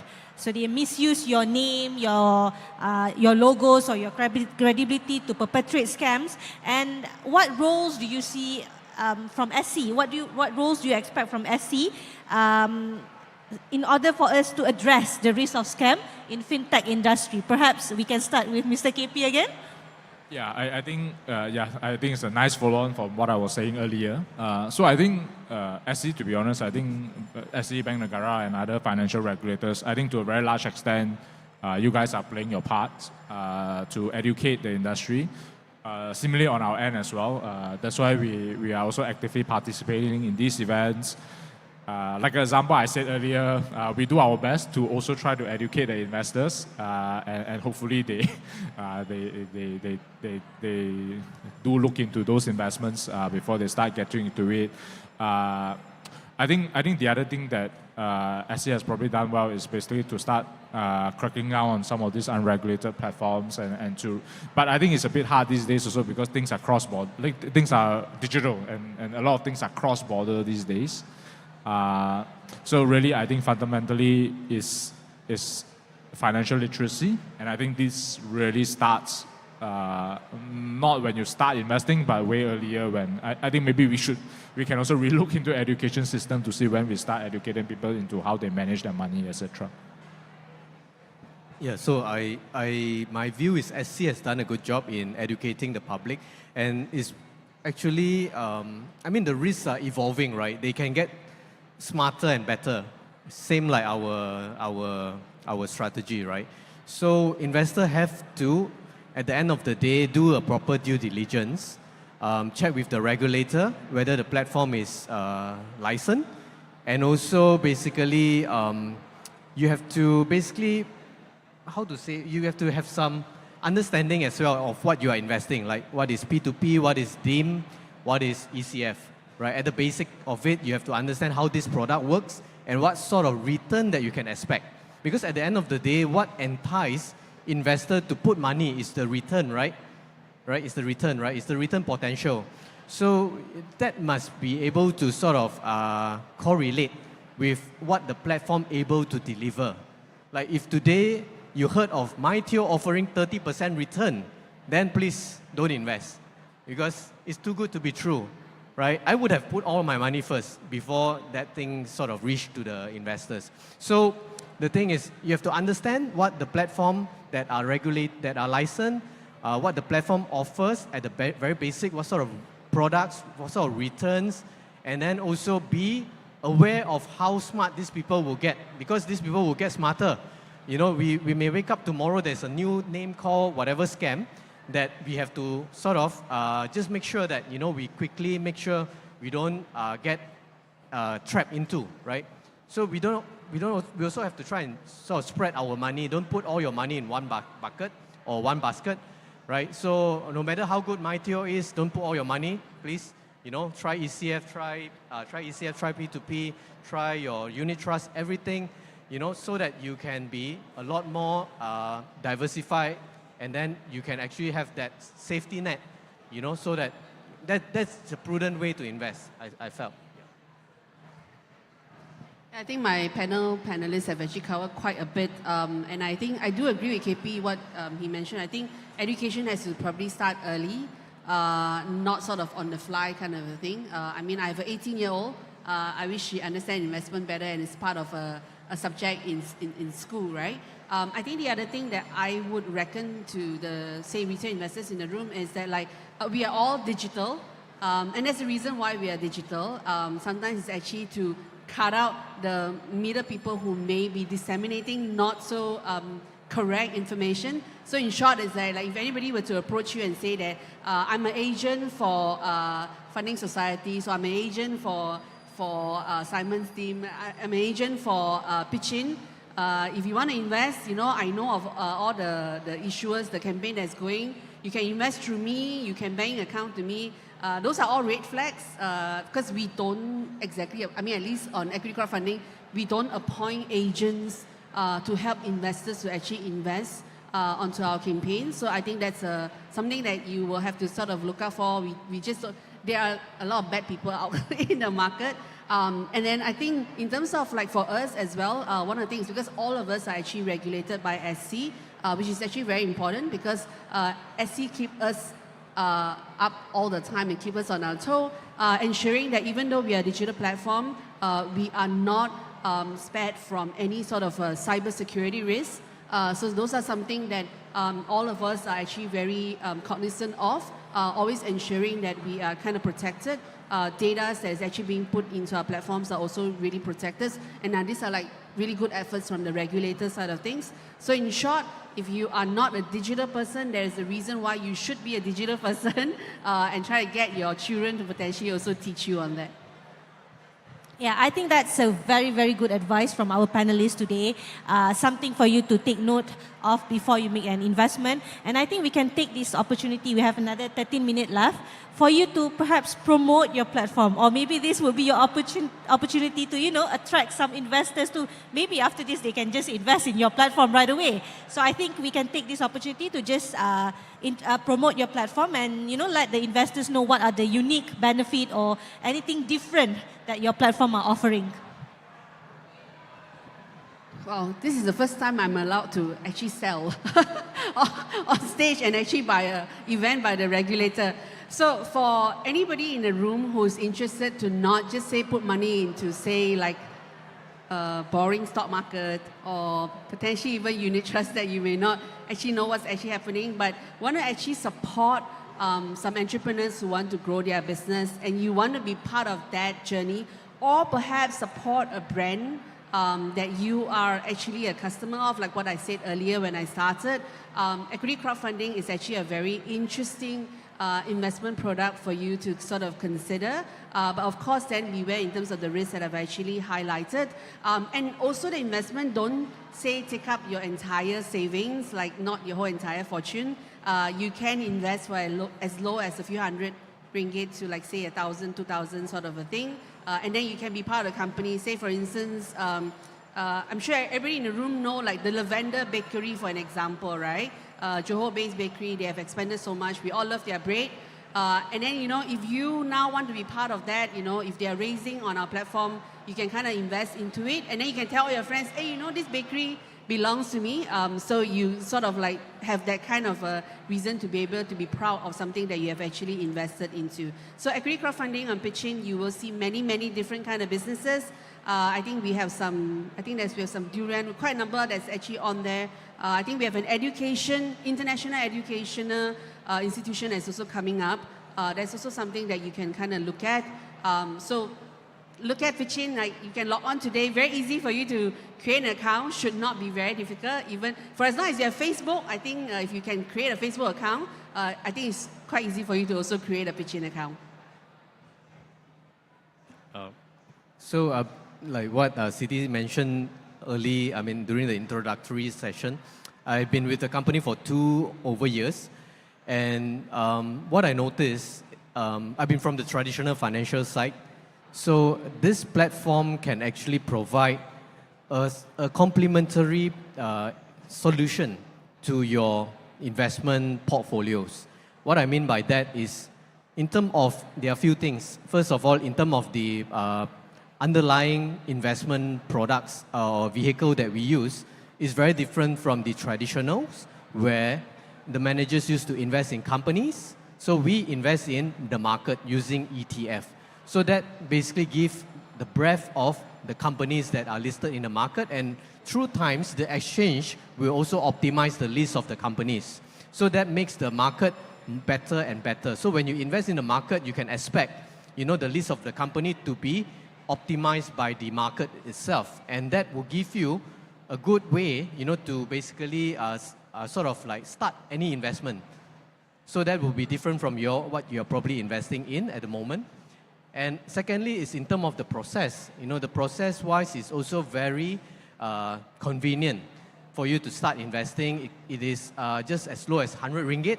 So you can actually have a diversified portfolio that you won't be able to build using 100 ringgit, honestly. Because we, as a technology company, also we use, we call this fractional shares arrangement to help investor get a fraction of the ETF that we invest in, so that you can use as low as 100 ringgit to get exposure to that ETF. And I think thirdly is, at the end of the day, when you invest, you need to be able to maintain that portfolio, right? So that it continue to conform with your evolving risk appetite. And that is key. I'm sure you heard about, like in US, during the financial crisis, right? Those people that near to retirement, they suddenly experience a huge drop in their pension. It's because the pension or the investment that we created maybe 10, 20 years ago, we used to be very aggressive, right? When we are young, it probably will need to be adjusted when we are actually getting elder, right? It needs to be a lot more balanced, and toward the retirement, it needs to be a bit more conservative so that we have the ready amount of cash to tap into when we need it. So with technologies that we can actually do that maintenance for the investor. As the investor age, the portfolio will age alongside, meaning to say we will de-risk the portfolio so that the portfolio conform to the risk appetite of the investor. And that is something that I think not many platform is able, or not many type of investment vehicle are able to offer, right? People just want excitement, right? Quick return, and then want to be able to go in and out, which I think over time, it can be a disaster. So it's something that I think you should probably give it a try and see how different it is compared to what you already have. And from there, you may actually see the benefit of a different type of way of managing, which could potentially help you to see investment from a very different perspective. So if any one of you is interested to find out more about P2P or looking for shorter term investments with periodic returns as frequent as every 14 days or on every 30-day basis, we have a booth at the back behind the hall. Feel free to head on. If you look at the back, there are also two ladies standing there with purple t-shirt and Funding Society's logo. So you can also approach them. There is also a lucky draw wheel that I saw on our booth later. So feel free to head over. Or if you don't have time, log on to our website, fundingsocieties.com.my, and you can find out more from there. Thanks. Okay, thank you. So I think fintech market is expected not only to stay, but to continue its rapid growth trajectory driven by ongoing technological advancement, changing of consumer behavior and regulatory support. And I believe fintech market is expected to constantly innovate with new solutions and services in order to meet evolving consumer needs.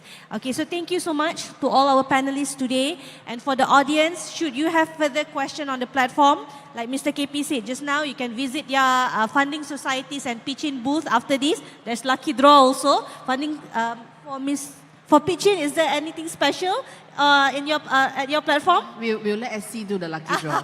Okay. So for any question for my TO, I don't think my TO have a booth, but Mr. Simon will be more than happy to assist you if you have any question. So thank you very much. To all our panelists today and to all our audience, thank you very much. Okay. So thank you. But I think this would be the moment that all the audience have been waiting for, the pop quiz and the Aeon vouchers. Thank you. And the Aeon vouchers. So who's ready to win a 50 ringgit worth of Aeon vouchers? Angkat tangan sikit. Okay. Are you ready to answer the 3 questions? Have you been listening to the session just now? Dapat all the answers already? Okay. We'll start with the first question.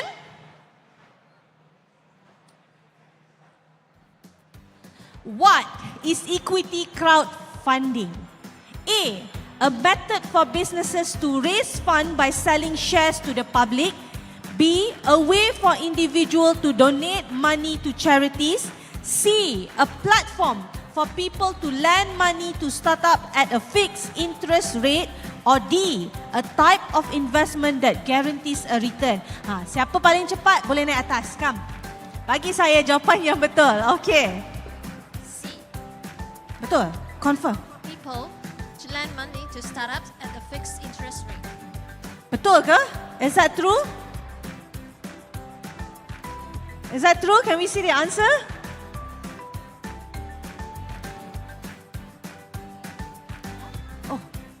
Yes, sorry, unfortunately the answer is A. A method for businesses to raise funds by selling shares to the public. It's okay. Second question. Which type of borrower is most commonly supported by P2P financing platform? A. Large multinational corporation. B. MSMEs. C. Government entities. D. Individual with high credit scores only.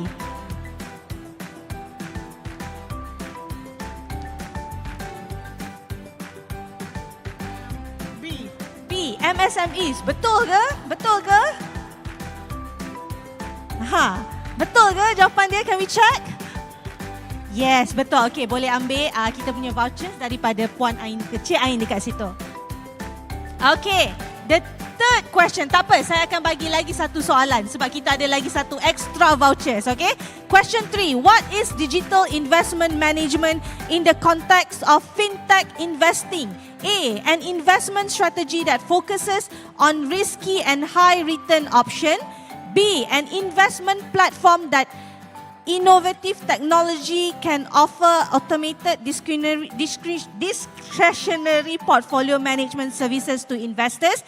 C. A type of cryptocurrency that is commonly used for online investing. Or D. An investment platform that only accepts high net worth individual. Can I get the answer? B. Betul kok, cikgu cakap paling panjang. Jawapan paling panjang is the right answer. Betul ke? Betul, memang paling panjang jawapan yang betul. Okey, saya bagi lagi satu soalan ekstra sebab kita ada lagi satu Aeon vouchers. Bagi saya, 3 nama platform yang ada dengan saya di atas pentas tadi. I need the 3 platform names that were the panelists during the session just now with me.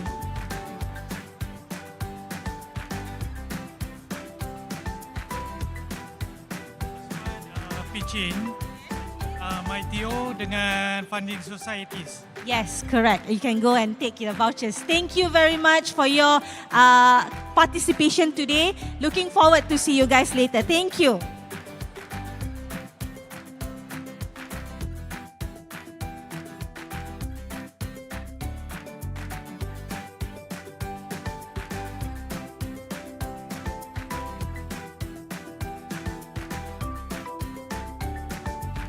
All right, ladies and gentlemen, thank you so much to our speakers and Miss Sarah for that fun little pop quiz. Now, we will have our comic strip pop quiz that will be coming up. So, ladies and gentlemen, if you want to win, once again, another 50 ringgit Aeon voucher, all you have to do is go and read our comic strip that is right in front next to our anti-scam zone.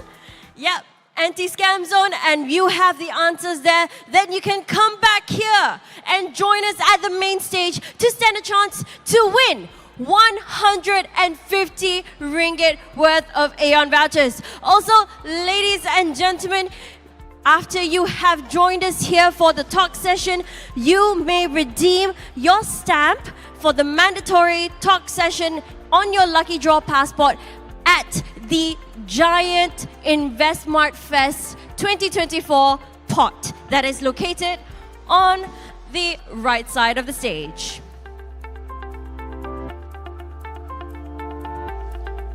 Once again, ladies and gentlemen, to redeem your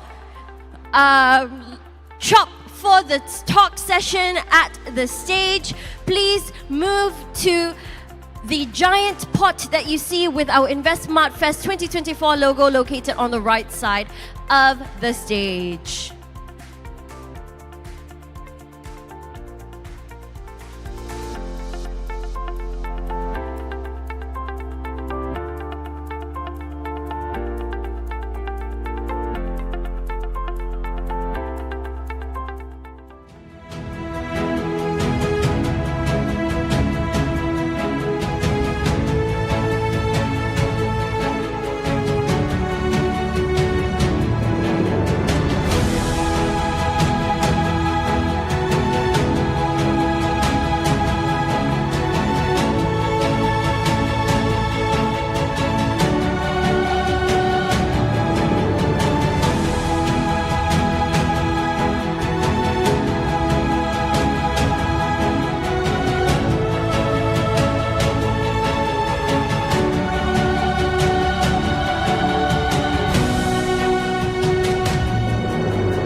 I'll ask you 3 easy questions and you will walk away with 50 ringgit worth of Aeon vouchers. So, our comic strip is dekat entrance to the left. If you are going out, if you are going in, it will be on the right side from the main entrance. So, do check out our comic strip corner. In 5 minutes, we will have a pop quiz from the comic strip corner. 3 easy questions and 3 50 ringgit worth of Aeon vouchers to win. So please do check out the comic strip corner and then come back. I'm gonna give you a clue. Okay, clue soalan dia apa? Mungkin baca lebih sikit dekat job scam. Mungkin baca lebih sikit dekat love scam. Mungkin baca lebih sikit dekat finfluencer. Mungkin soalan-soalan dia daripada that comic strip. So please do check out our comic strip. I'll call you guys back in 3 minutes to come in and join us for the quiz session, and you can walk away with 50 ringgit worth of Aeon vouchers.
on job scam, on love scam, on finfluencer? Mungkin soalan kita daripada comic strip yang tu.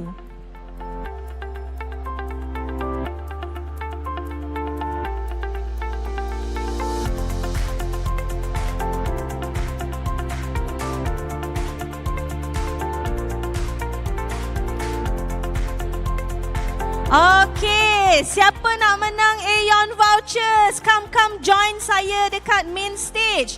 Come and join me at the main stage and you could walk away with 50 ringgit worth of Aeon vouchers. And my three question will be from the comic strip corner yang kita ada. If you're going out, it will be on the left side. If you're coming in, it will be on your right side. So, bolehkah kita start? Ini je ke pemenang-pemenang, bakal pemenang-pemenang comic strip corner kita?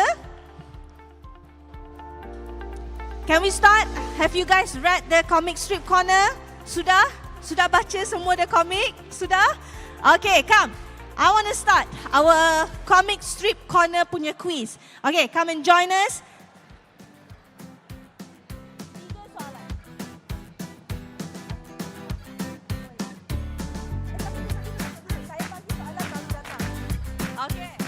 Okay, who is ready to walk away with Aeon voucher worth of 50 ringgit? Okay, have a seat first. Ada beberapa lagi orang di comic strip. Shasha, can we get your assistant to call them? Tak ada. Okay, jom kita start lah. Soalan pertama. Siapa yang dah ready untuk menang Aeon voucher? Angkat tangan sikit. Angkat tangan sikit. Adik-adik tu tadi angkat tangan sikit. Okay. Our first question.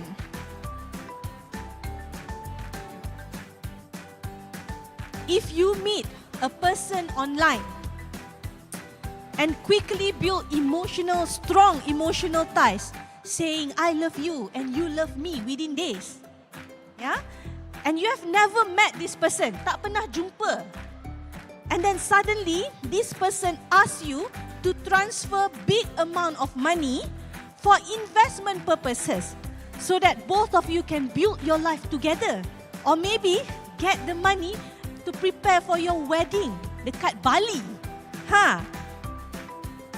Should you transfer the money or not? No, okay. Adik boleh lari sikit. Lepas ni duduk depan ni. No. You shouldn't do that. But what if you love the person so much? I already scammed before. Sudah kena scam. Learn from the mistake before. Okay, you can get the voucher from my friend over there. Okay, so if you meet a person online and tiba-tiba terus I love you and you love me, be careful before you transfer your money. Think twice lah, huh? Not everybody love you or fall in love with you that easily, okay? Okay, for second question, adik-adik come lah, duduk depan. Come, duduk depan ni, senang sikit nak lari. Okay, so for second question, you were scrolling your social media platform late at night and you saw a famous influencer promoting an investment scheme. Famous influencer promoting investment scheme. What should you do next? A, find the platform and invest right away. Boleh ke? Find the platform and invest right away. Or B, check whether the influencer is licensed by SC to sell investment product or to give advice. Come. Whoever is the fastest to reach the stage win. B. B to check, verify something. To check with our to check whether the influencer is licensed with the SC to give advice or not. So you cannot just take simply advice lah from any person that you saw on social media. Okay. The third one. Adik tiga-tiga dah baca comic strip belum? Dah? Tahu jawapan? Okay. The next question.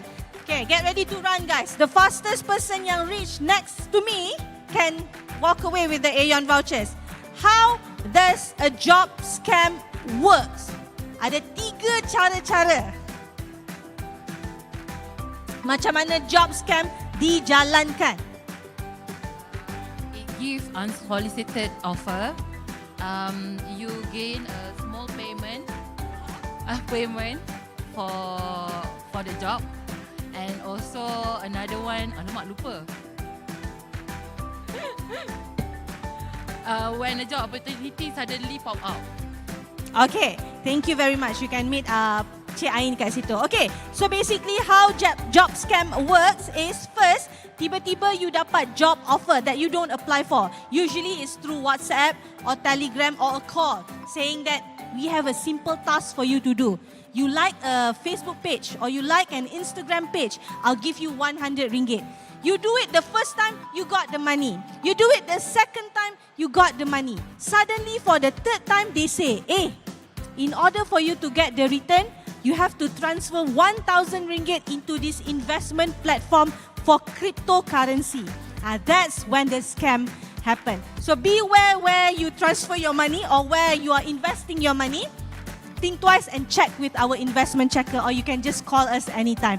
Thank you so much, everybody. All right, let's give her another round of applause to Miss Sarah from Securities Commission for that comic strip pop quiz. All right, ladies and gentlemen, now we are down to our next session called Alternative Dispute Resolution in the Capital Market.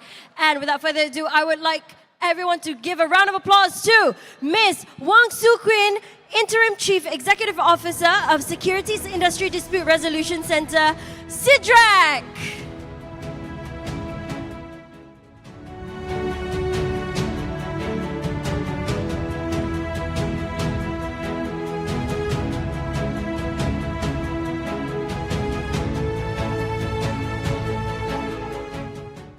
All of you here today. My name is Soo Quinn. I can call me Soo for short. I am from the Securities Industry Dispute Resolution Center. In short, it is known as SIDRAC.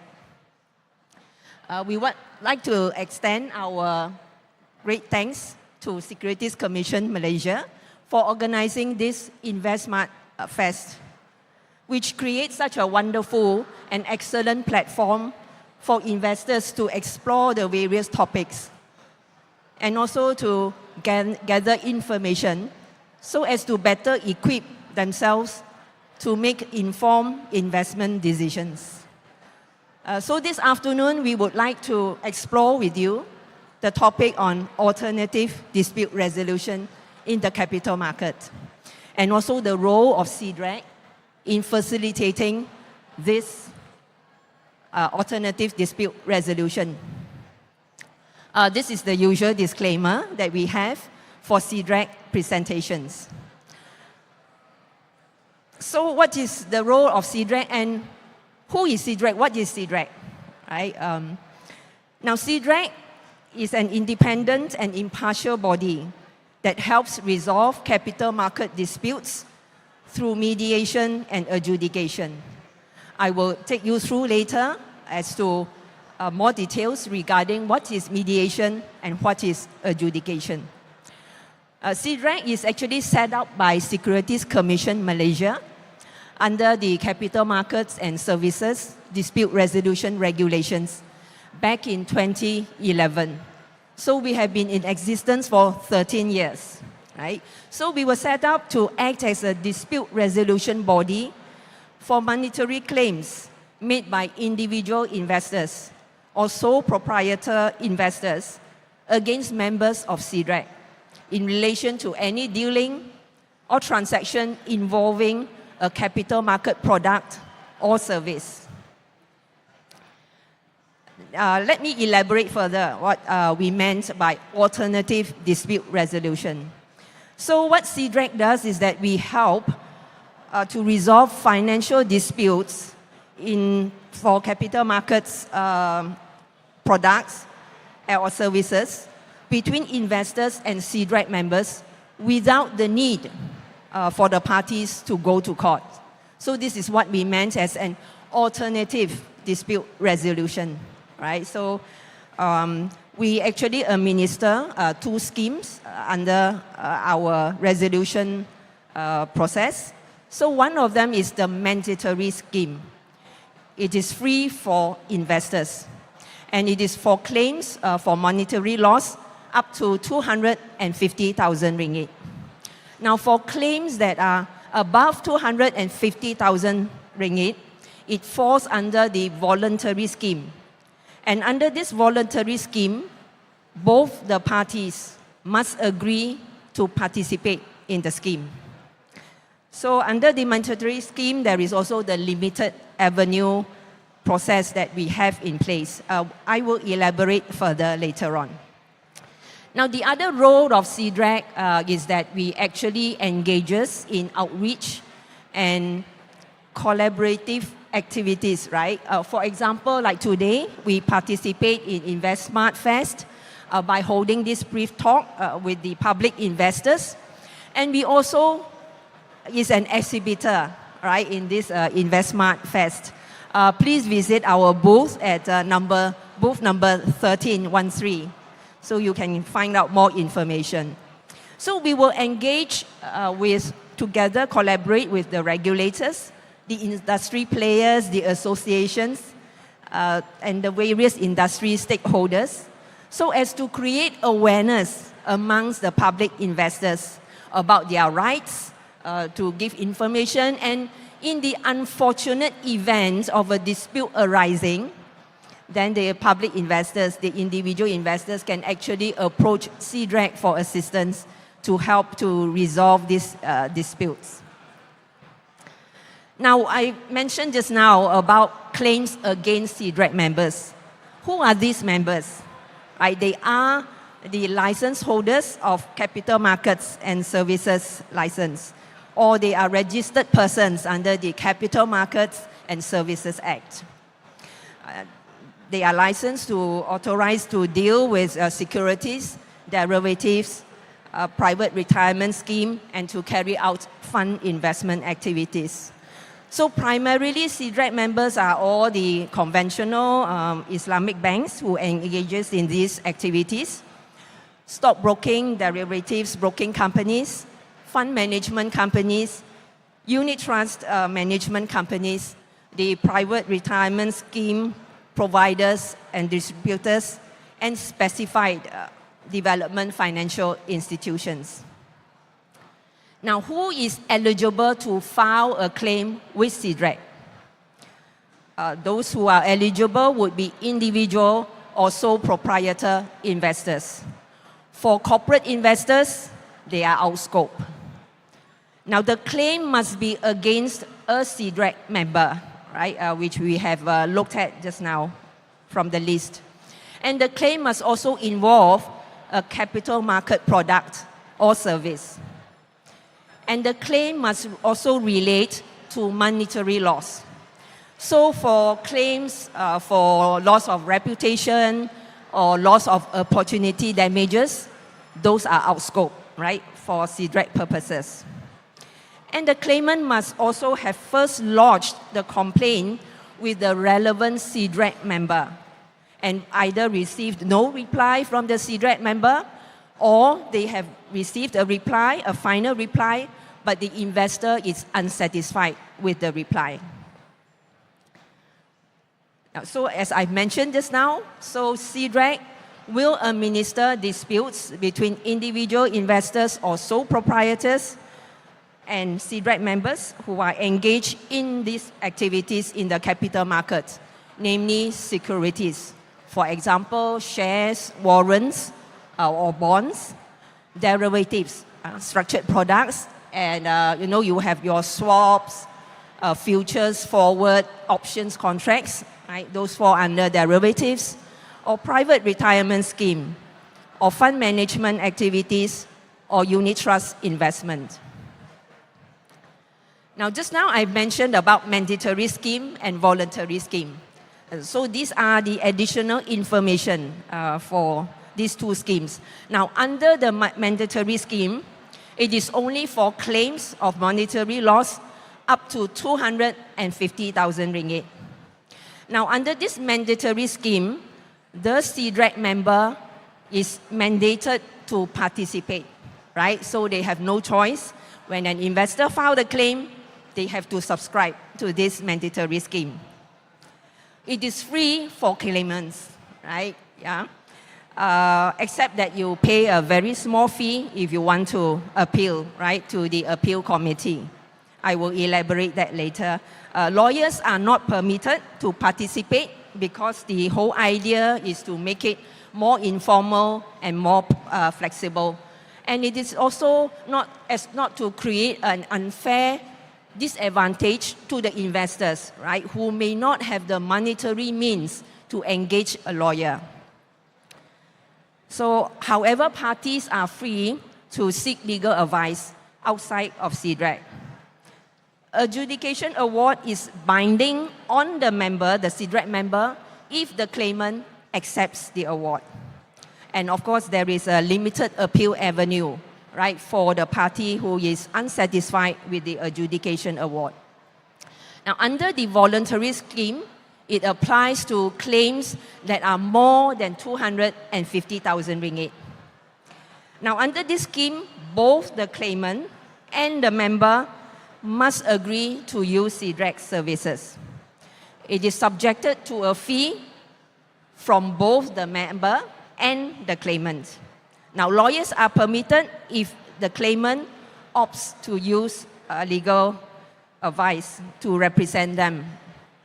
Adjudication award is binding on both the parties, and there is no appeal avenue for this voluntary scheme. Now, the other scope that we have would be also to receive disputes from the court when they refer cases to CDRAC to mediate under the Chief Justice of Malaysia's Practice Direction number 4 of 2016. Now, in summary, this is the process of the alternative dispute resolution administered by CDRAC. Now, firstly, the investor, the claimant, must have first lodged a complaint with the CDRAC member. So if they don't receive any reply or they are unsatisfied with the final reply, then they will lodge that claim with CDRAC. And after that, CDRAC will engage in the case management stage, right? So where CDRAC, our case managers will actually seek for more information, documents from both the claimant and the CDRAC member, right, to understand the case and to also further understand the issues involved in the dispute. So if by then the parties could not settle, our case managers will then set down the dispute for mediation. I will elaborate a little bit later on what is mediation. And if the parties cannot settle during the mediation stage, then it will proceed to the next stage, and that is the adjudication. And if it is still not satisfied, then we have a limited appeal avenue in place. Now, just now I mentioned about mediation, adjudication, and this is what it is. So, alternative dispute resolution facilitates the speedy resolution of capital markets disputes. This is in contrast to a legal proceeding being instituted in court. Usually it is a longer time frame required to settle the matter in court, right? For CDRAC, when we set it down for mediation, it is actually involved attempts by the parties to resolve their dispute amicably with the aid of a neutral third party. Now, the mediator's role is advisory. The mediator helps both parties to communicate openly with one another, set out the issues, have a constructive discussion, open mind, and so that they can agree to a settlement together. Now, mediation proceedings are confidential and private. So the parties will then have the peace of mind knowing that it is all within the four walls, whatever their discussion is. This is the flow process of how it looks like at the mediation. So we will appoint a mediator who is an external party, independent, impartial, neutral, right, to facilitate this session. So the parties, both parties will give their opening statements, will produce their evidence, and after that the mediator will take all the information gathered from both parties and will try to set out the issues before both the parties and explore the various issues. Okay, what is the point of dispute in this case? right? So the mediator will set it out, and then after that, the mediator will also help to facilitate potential possible options, right, to try to reach a settlement between the parties. So the mediator can engage in an open session together with both parties, or a one-to-one private session, right? So that, you know, the mediator can actually help the parties to see what is the point in dispute from the other party's perspective. So with that, hopefully there will be a higher likelihood that the parties can actually settle, right? Over the dispute that they have. So for adjudication, it is like a hearing, right? Like a hearing of the dispute by the adjudicator, who will make a decision on the dispute. So when the parties cannot settle at the mediation stage, it will proceed, right, to adjudication. Now for our adjudicators, they are actually also external parties, and they are experienced professionals in the respective industry and experts of the related subject matters. So adjudicators, they will make decision by considering the facts, evidence, documents produced by both the parties, and also based on what is fair and reasonable, and also based on the relevant laws, industry standards, guidelines, and previous decisions that have been made. So for adjudication, the decision under the mandatory scheme is binding only on the CDRAC member if the claimant accepts the decision. But if the claimant is unhappy with CDRAC's decision, the claimant is actually free to explore other avenues to resolve his or her complaints. So the claimant can actually then opt to actually bring the case to the court, right? So however, if the claimant accepts the decision, the claimant would then enter into a settlement agreement with the CDRAC member, and this will become binding on both parties. So just to reiterate, if the claimant accepts the award, the CDRAC member is mandated and bound by the decision.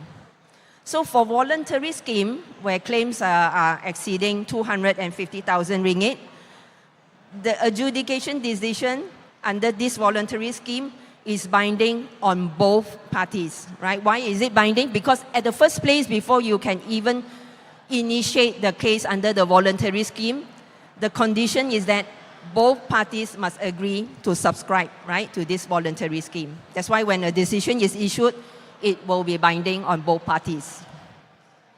Now, this is the difference between mediation and adjudication. Now, mediation is an informal session. It's like a negotiation, right? An avenue for the parties to negotiate and explore. So it's like probably you do your bargaining, right? Like you went for your marketing, right? Yeah. So you will explore options. Okay, both parties may want to agree based on the compromise that they can agree to. Now, the mediator will help the disputing parties reach that agreement. Now, whereas for adjudication, it is different. The adjudicator will actually act like a judge, although the adjudication session is less formal than a court proceeding. But the adjudicator is like something akin like a judge, right? So the adjudicator will listen to the respective arguments, the statements, and then will actually evaluate the evidence and the documents produced by both parties.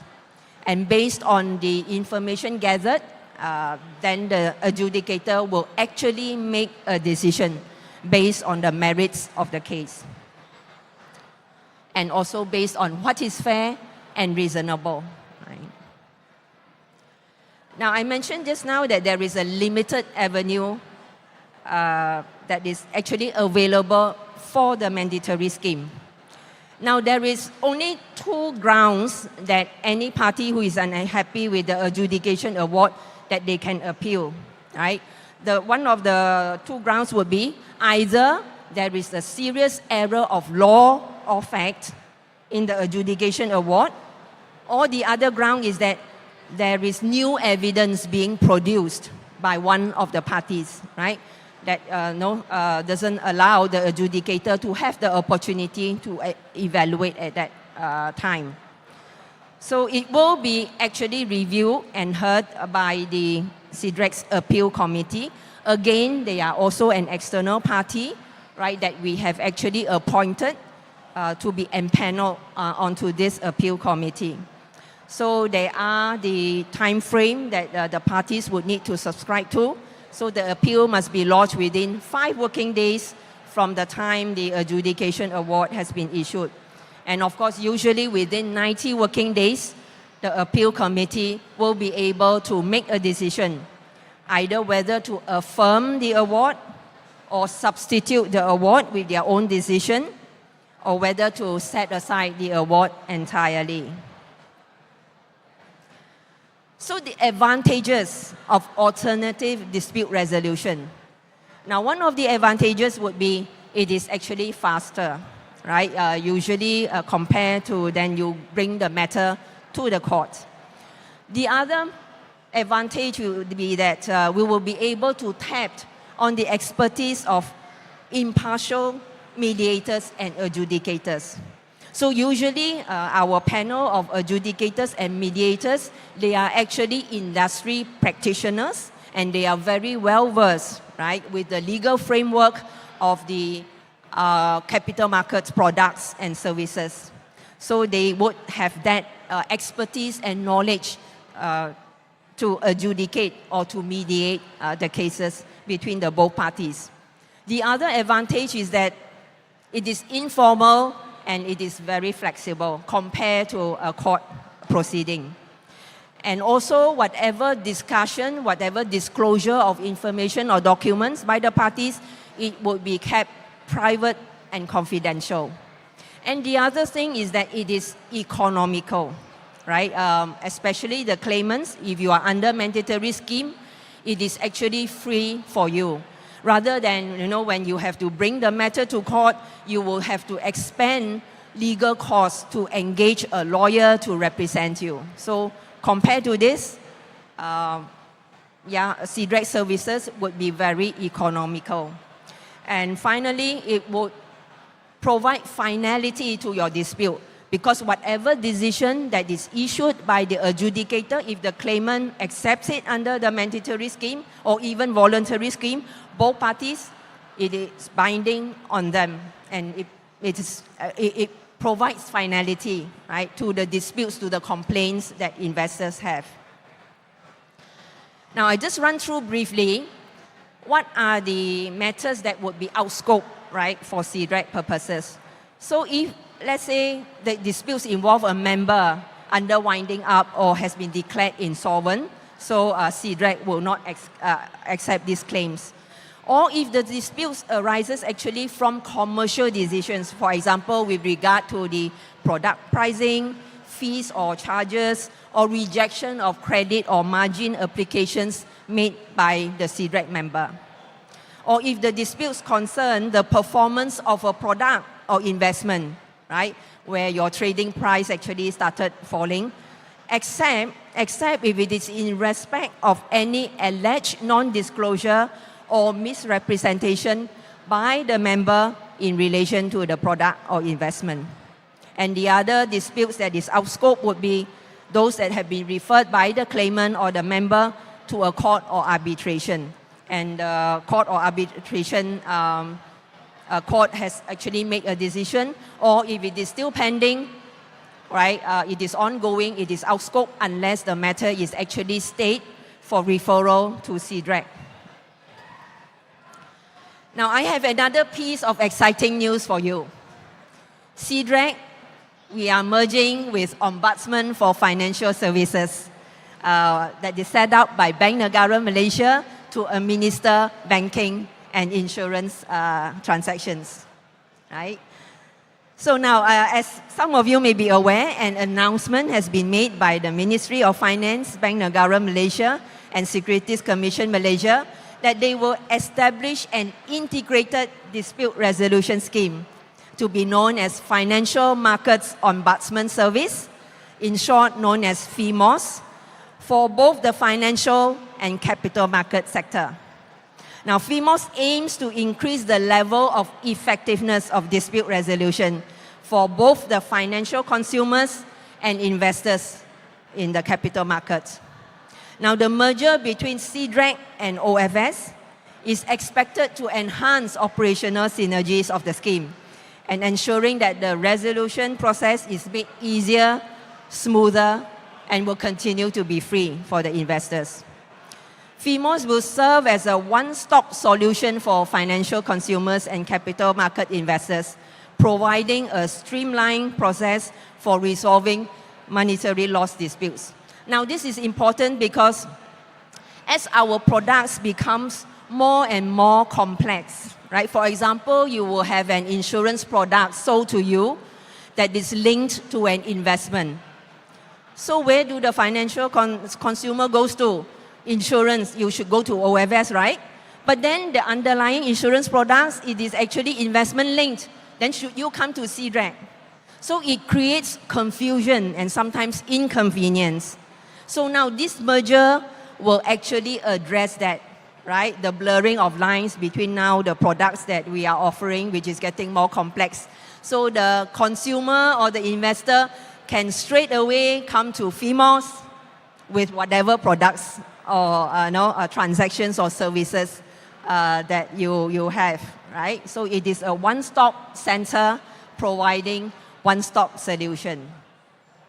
So FIMOS is targeted to begin operations in January 2025, barring any unforeseen circumstances, right? So we will continue to enhance and promote investor protection and market confidence.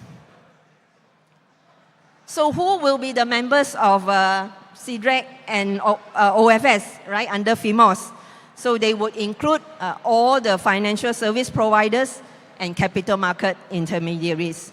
So they would be the commercial banks, Islamic banks, prescribed development financial institutions, digital banks, your general life insurance companies, your charge and e-money card issuers, and your Takafu operators and holders of capital market services license and registered persons under the Capital Markets and Services Act.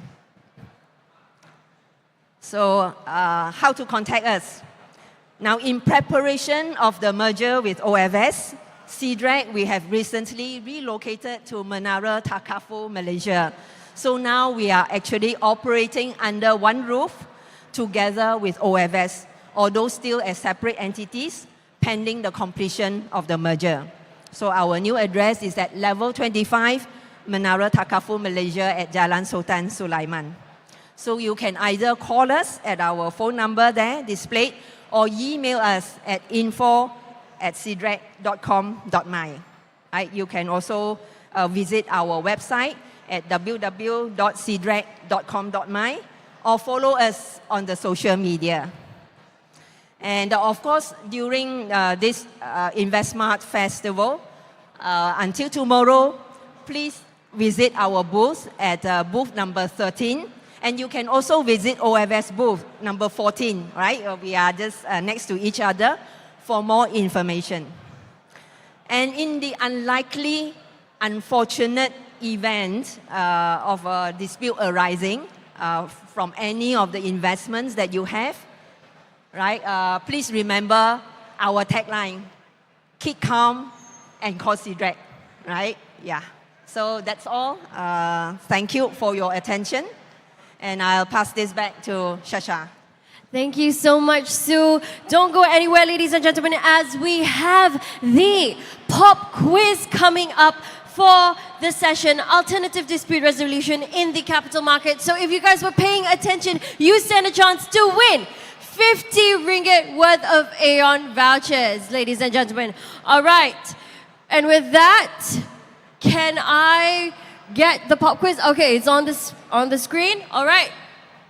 First question. CDRAC is set up by, okay, on the count of 3, you guys know the answer. We will be handing out 50 ringgit worth of Aeon vouchers each. So we got 3 questions. That is a total of 150 ringgit worth of Aeon vouchers, yeah?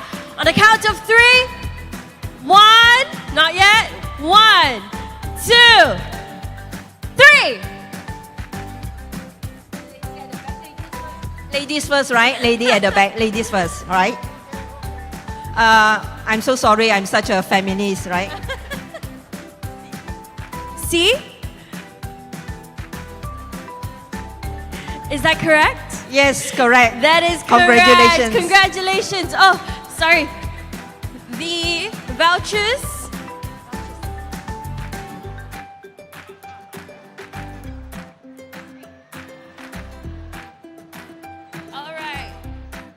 All right, congratulations to our first pop quiz winner. You won yourself 50 ringgit worth of Aeon vouchers. All right, next question.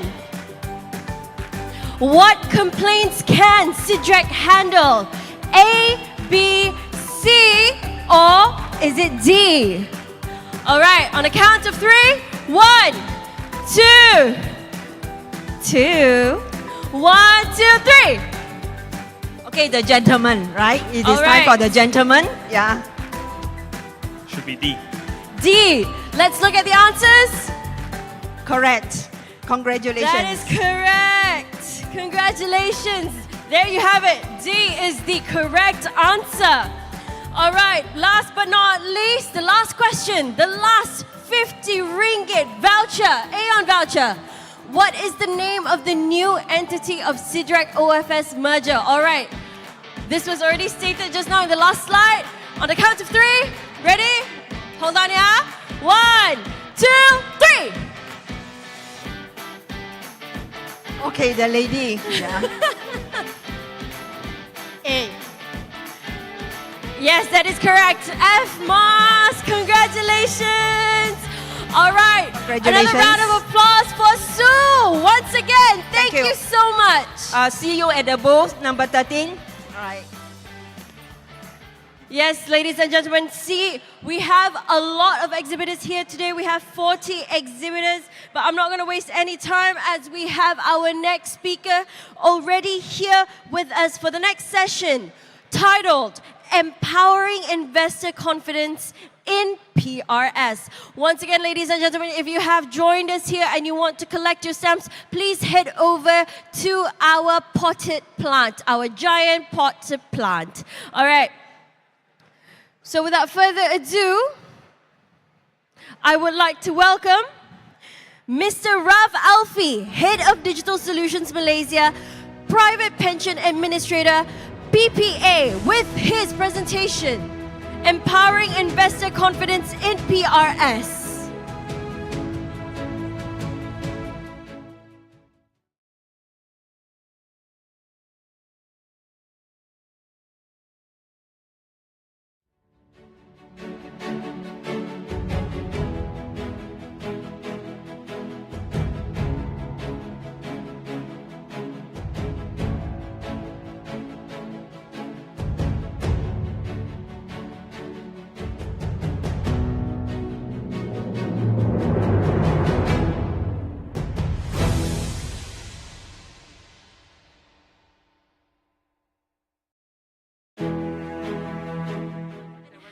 For the slide, anyone? Huh? Oh, okay. All right. Yeah, I need a. All right, without further ado, please welcome Mr. Raf Alfi.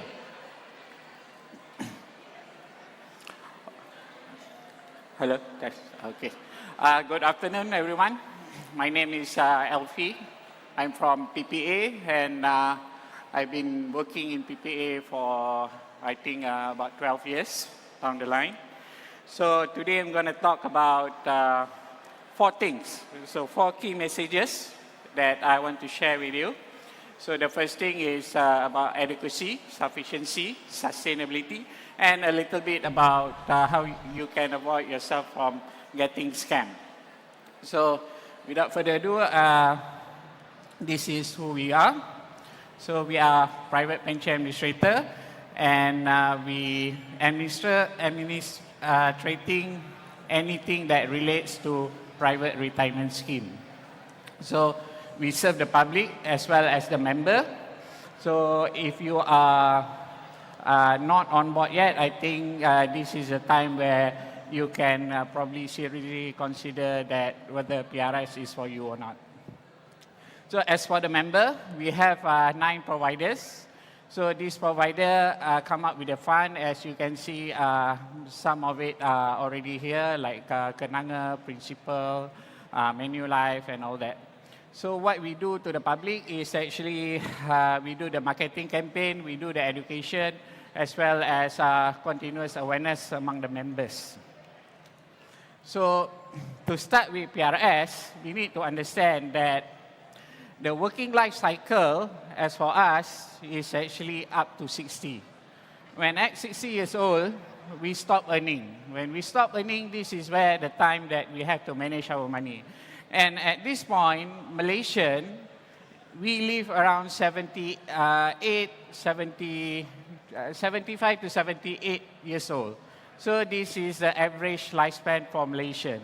So when we retired at 60, we still have around 17, 18 years to go, as where if for financial planning purposes, we get it to 20 years. So this is where that we want to share with you how we can actually manage this money and where is the best place to put the money in. So on this basis that what we need to understand and really remember is these 3 things. The adequacy part. The adequacy part is simply means that how much that we need. So the rule of thumb and via statistic that we need to have 67% of our last drawn income. Okay, 67% of our last drawn income. So for example, if we have 9,000 of our last drawn salary, we need about 6,000 to maintain the same lifestyle as we used to have while we are working. So this is rather crucial on how do we get this 67%.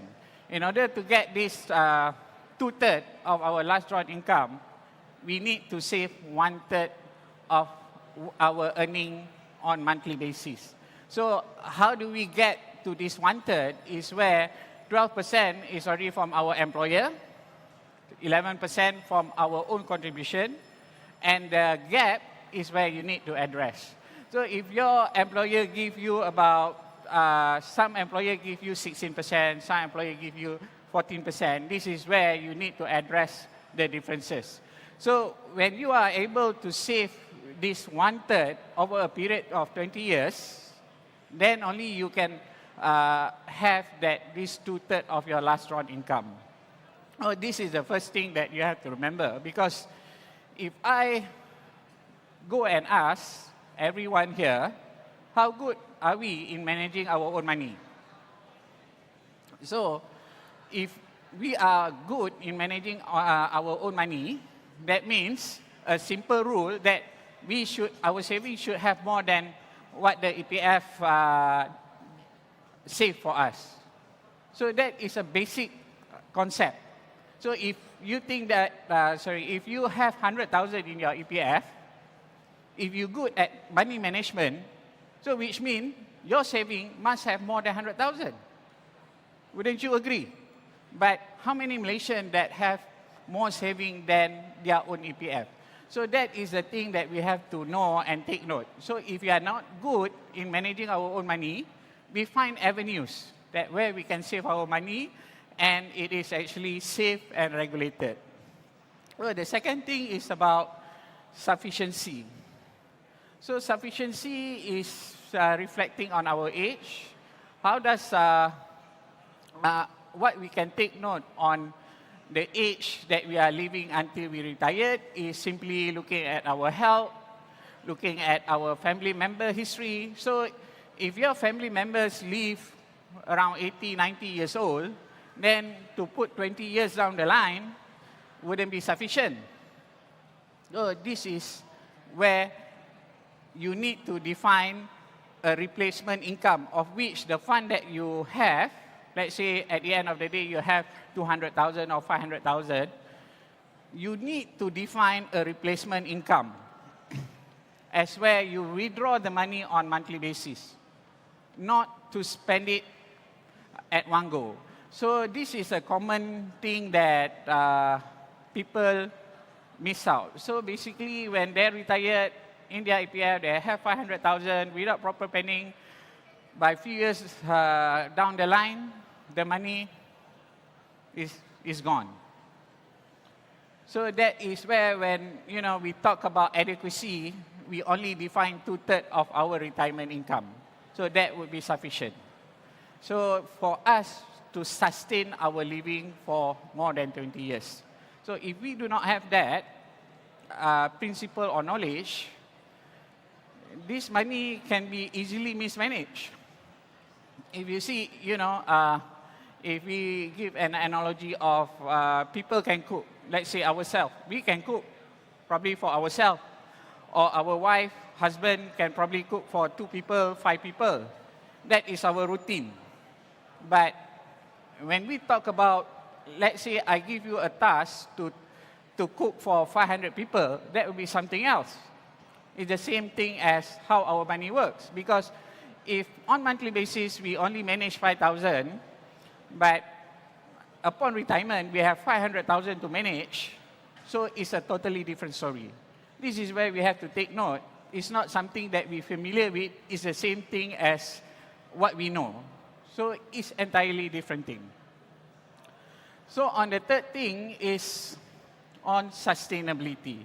So sustainability, I think as a Malaysian, we can see the impact on the cost of product that rise year after year. So what does it mean? That 1,000 today may not be equal at 1,000 ringgit in 10 years down the line. So our value of the money will decrease. So for example, 10 years down the line, with 1,000 ringgit now, we still can go holiday. But in 10 years down the line, 10 years maybe it could probably buy you only an air ticket, not the total holiday. So that is something that we have to take note as well, that in order to sustain the money, what we need to do. So putting in saving account, that we don't let the money grow, that will be a hard time that our money will not accumulate more and more.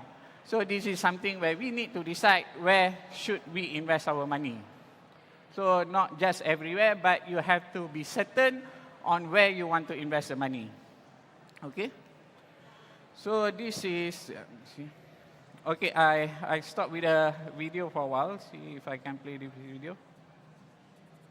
Sound? Can you turn on the audio?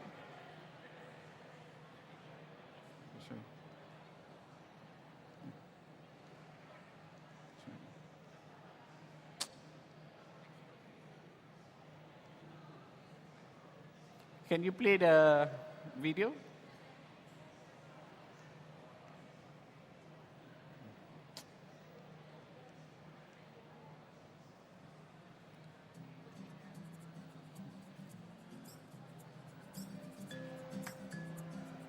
Wow, Hasrul. Thinking of a country home already? But your retirement is still a long way. Yes, it's important to have adequate savings for my retirement. You would agree that's what we all want? True. Retirement savings is really something we need to plan ahead.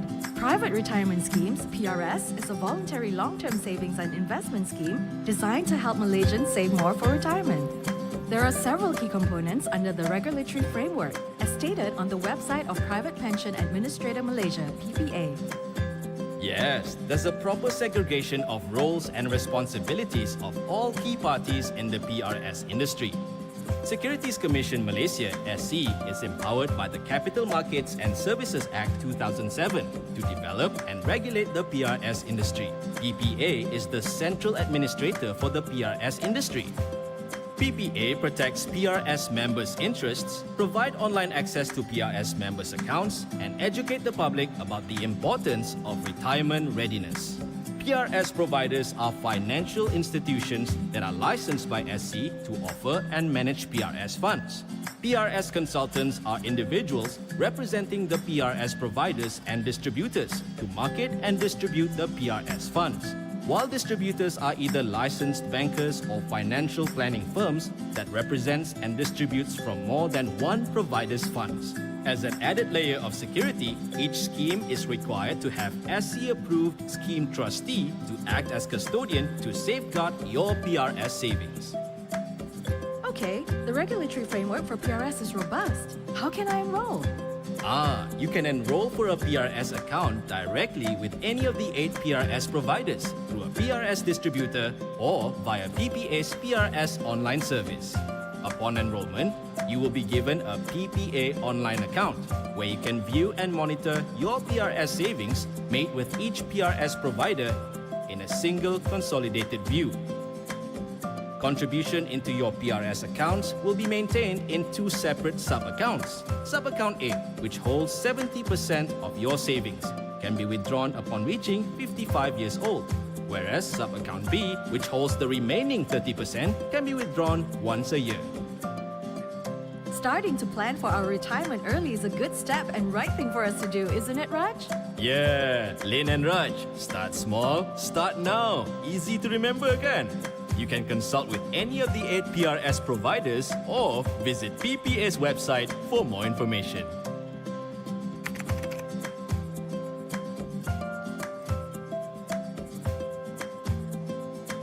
I wonder if there's a tool that can help to calculate how much funds we will.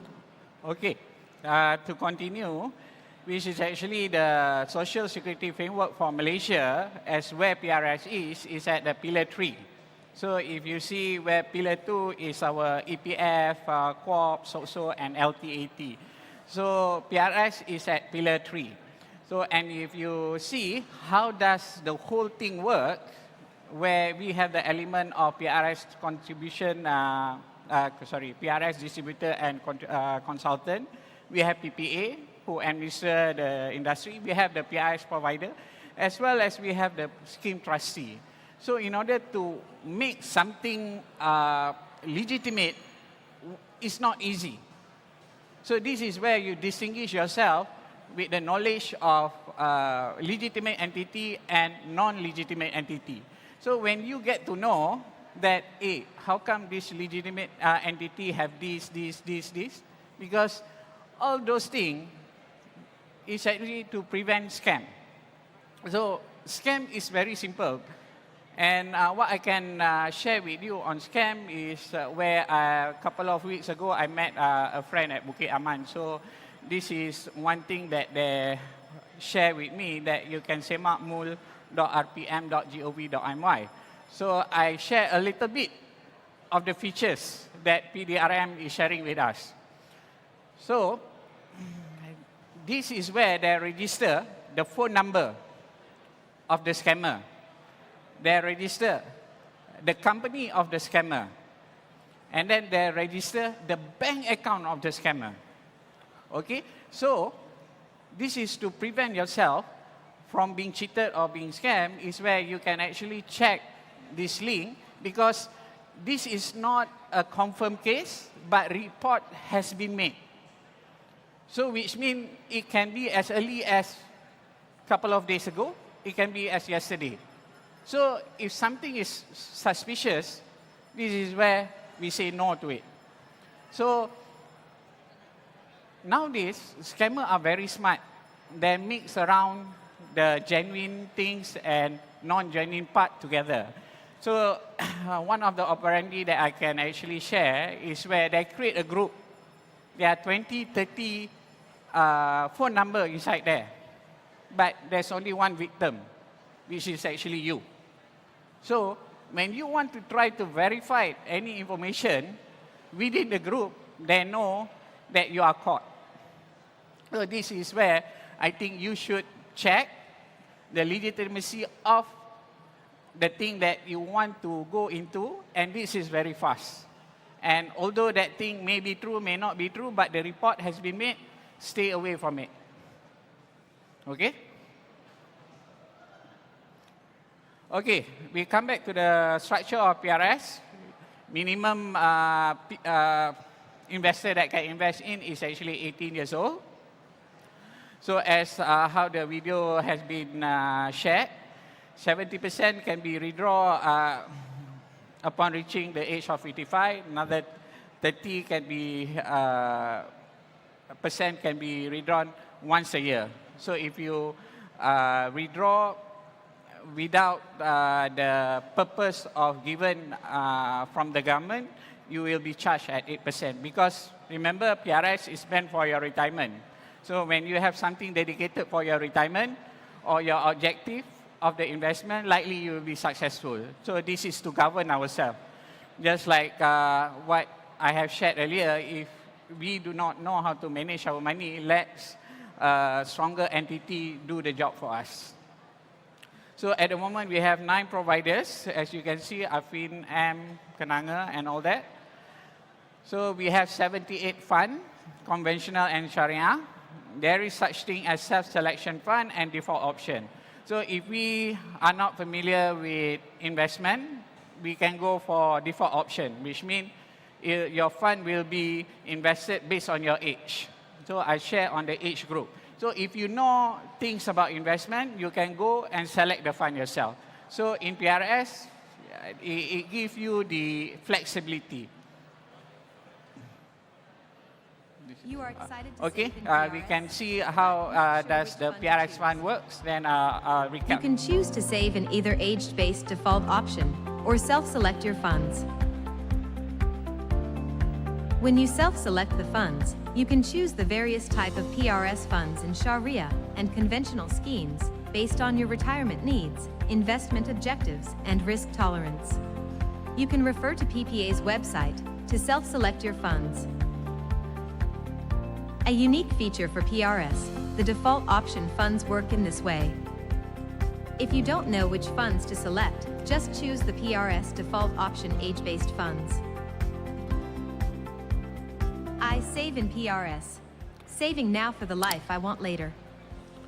Okay, to go on the technicality of the PRS itself, I think it's best if you want to know more, you can go to our booth, which is at number 12. So just at the back of this partition. So as well, you can see the default option works as such, where under 45, you will be exposed to more risk. As you go down the line, your age, your risk will be reduced. Okay? And then there are such thing as switching and transfer. Switching is when you switch or you move a fund to another fund within the same provider. Let's say we take, for example, Kenanga. From Kenanga fund to Kenanga fund, that is switching, where you move providers from one provider to another, that is called transfer. Okay? You can have that under one of the PRS features. So what you can, the purpose of withdrawal can be seen as such as well. So there are post-retirement age, death, permanent departure, PTD, and healthcare, as well as housing. So we do have nomination as well. If you want to safeguard the interests of your children, your beneficiary, you can do so with our nomination. And you can also enjoy PRS tax relief. So in a snapshot, this is what you can actually gain from investing in PRS.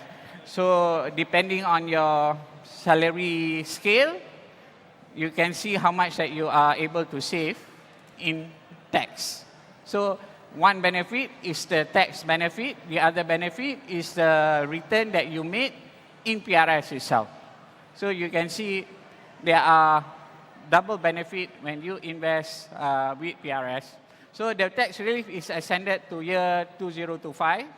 We hope that the government will extend the relief period. So this is something that we are uncertain at the moment, but we are doing all we can to extend the relief to much more longer period. So you can also start your journey with PRS using our online platform as well. So you just go to PRS PPA.mine, when you see PRS online, you can start your enrollment over there. So it'll be very easy, very convenient.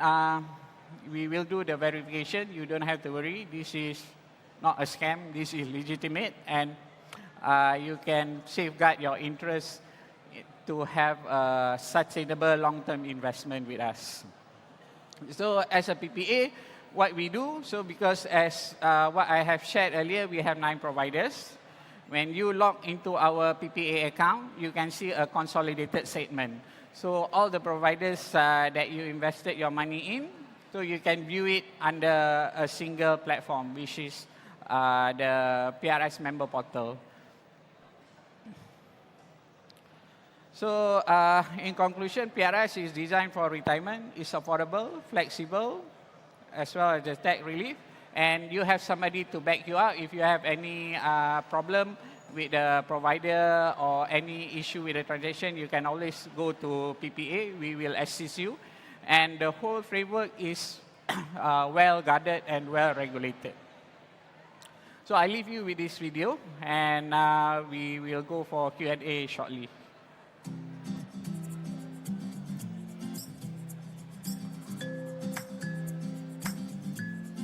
Hi everyone! If you've been following us, you'll know how important it is to save more for your retirement. That's right. It's important to plan ahead. Start young and always save before you spend.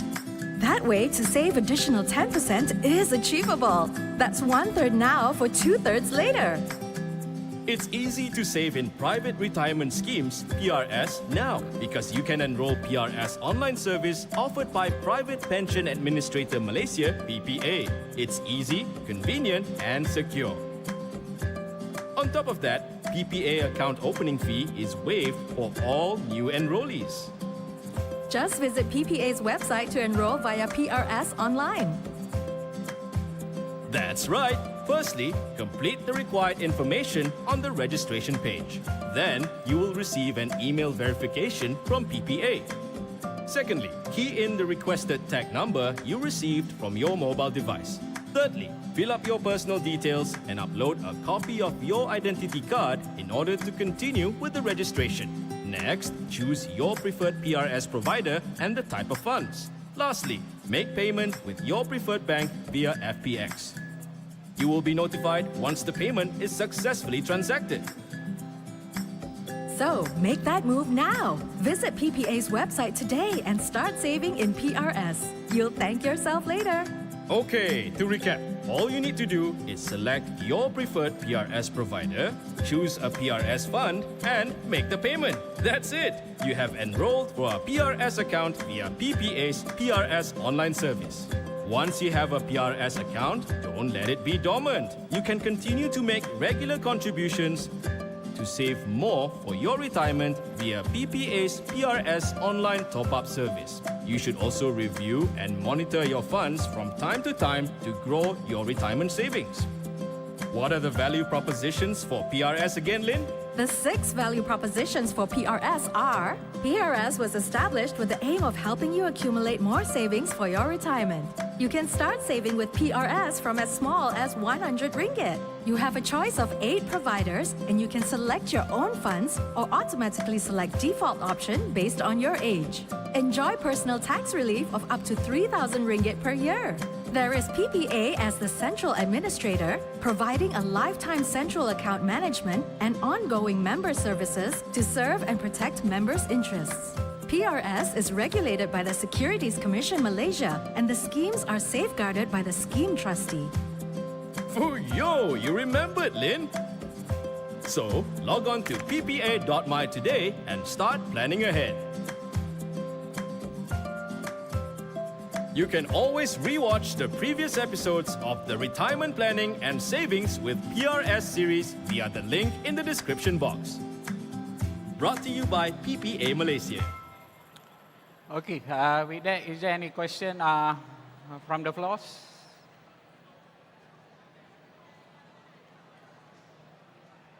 No questions.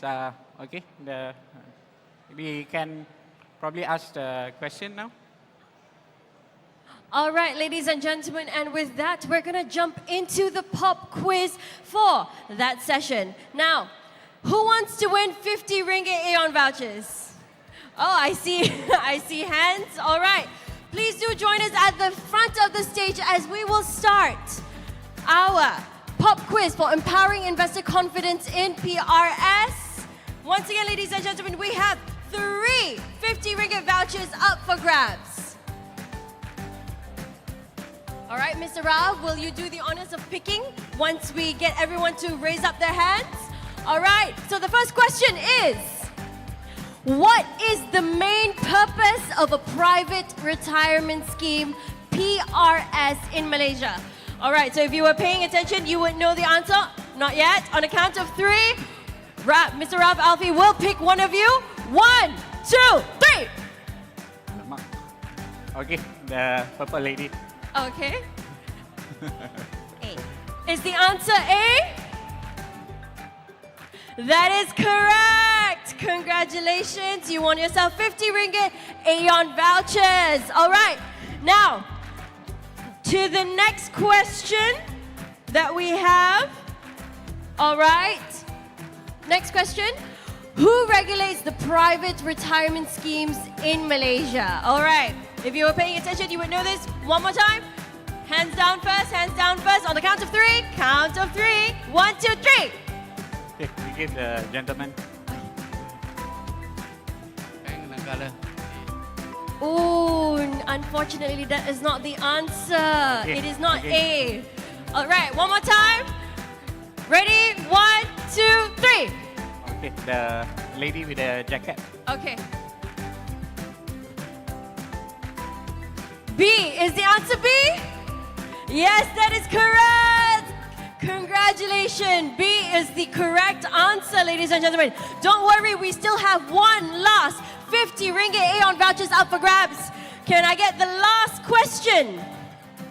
What is the minimum age to participate in a private retirement scheme in Malaysia?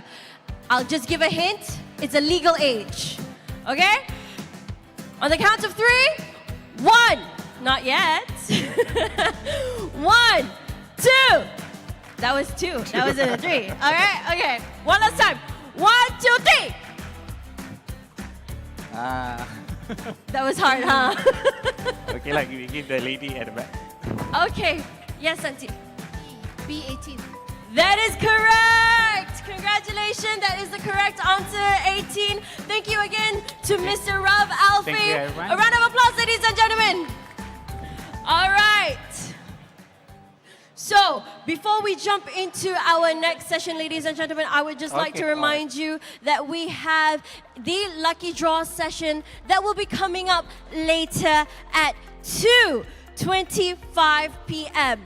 Just a reminder as well, once you have submitted your lucky draw passports, make sure it is complete with every single mandatory stamps and chops on there. Please do come back here at 2:25, as if we call for your number and you are not physically here, we unfortunately have to pick another winner, right? So you will not be eligible to win if you are not physically here and you cannot send in a representative. It will have to be your own lucky draw passport. All right, ladies and gentlemen, I also would like to announce that we have a scam book here. I was informed that if you're interested in finding out more about scams, Dr. Selena Dung has come out and published a book with collaboration with Kanyin. You can find more information regarding this book at Bursa Malaysia's booth, and you can also get a bookmark, an adorable bookmark that you see right here, which has a 5 ringgit voucher code.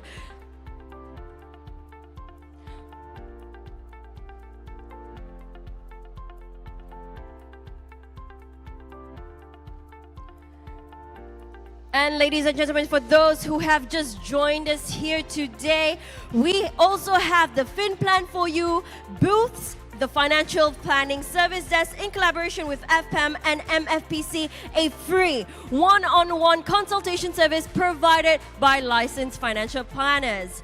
We also encourage everyone to visit all of our 40 exhibitor booths, more than 40 exhibitor booths, and join in their activities, get more knowledge, invest a little here and there.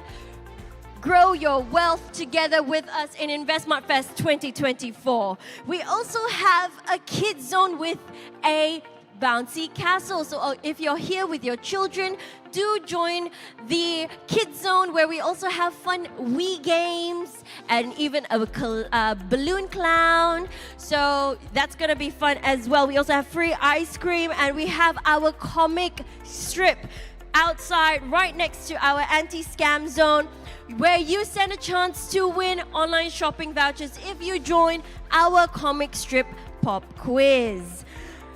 And talking about the anti-scam zone, it is a one-stop center to learn on current scams and on how to protect yourself. So once again, you can go to the anti-scam zone, or you can grab yourself a Dr. Selena Dang scam published book at Bursa Malaysia booth.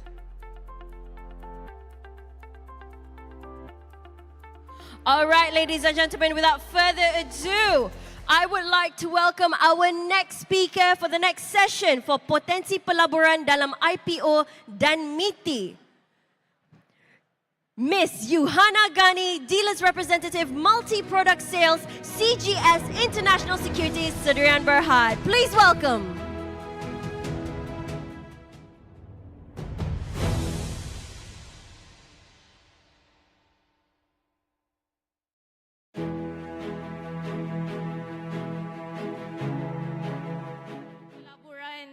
Dalam IPO dan MITI. So, I know some of you dah tahu pasal IPO dan some of them is not really familiar with MITI. But today, I will show you all, we have a different basket, which is we can apply both. Which is we can apply using IPO and also we can apply using MITI. And then, before I start, let me introduce myself. My name is Nur Yuhana. So I work at CGS International. My position as a dealer representative for CGS International. So we start now. This is for notice penting. Is anything that I said here is just for education. For education purpose. It's not just by call or anything related to. Okay? Okay, kita akan belajar pasal apa itu IPO. Maybe some of you dah familiar pasal IPO, but some of them just new investor. I always advise my client with two options if they are new investor. One, invest dalam stock market yang bagi dividen. Number two, invest dekat dalam IPO. Why we need to invest dalam IPO? Okay, we go together. Okay, apa itu IPO? IPO adalah dalam singkatan dia Initial Public Offering, which is last time kita pernah dengar news pasal 99 Speedmart. If you know, 99 Speedmart is a hot IPO last time, but now it's a listed dalam Bursa Malaysia. So, peralihan daripada syarikat swasta kepada syarikat awam.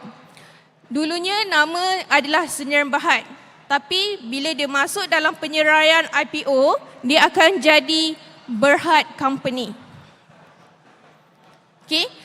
Peralihan daripada syarikat swasta kepada syarikat awam boleh menjadikan masa yang penting bagi pelabur swasta untuk merealisasikan sepenuhnya keuntungan daripada pelaburan mereka kerana biasanya termasuk premium saham.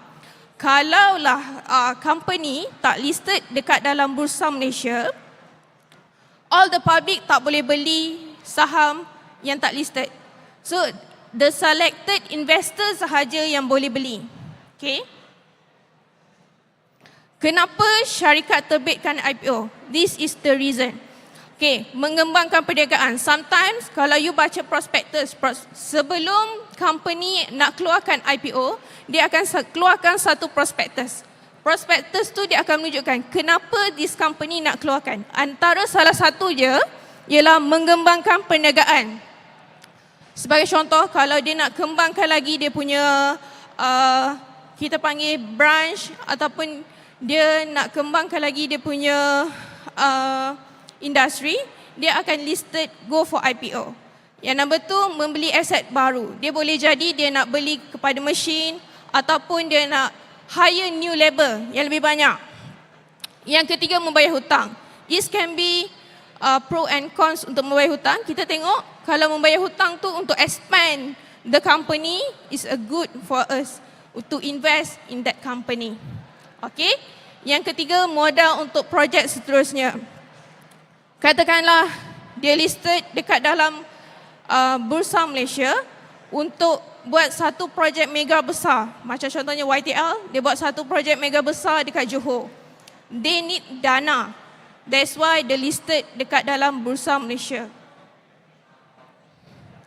Okay, peluang pelaburan terhadap IPO.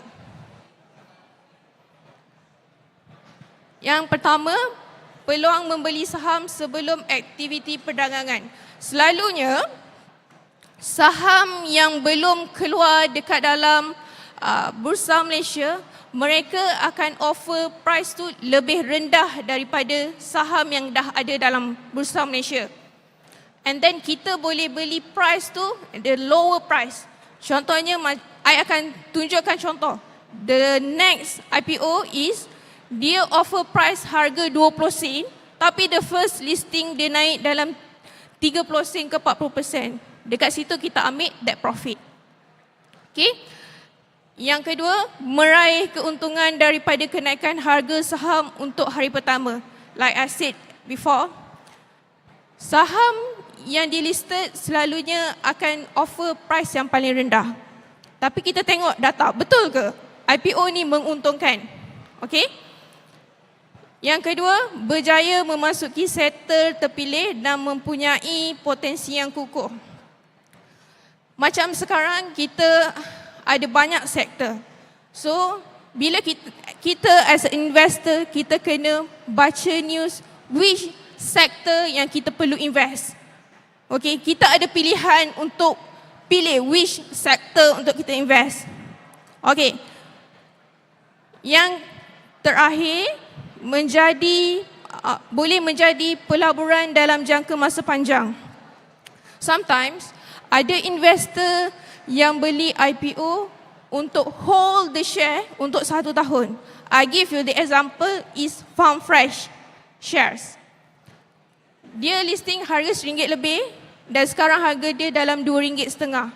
And then the company give the dividend. Dividend to itself, yang pertama, you dah dapat untung, gain profit. Yang kedua, you dapat dividen. Okay?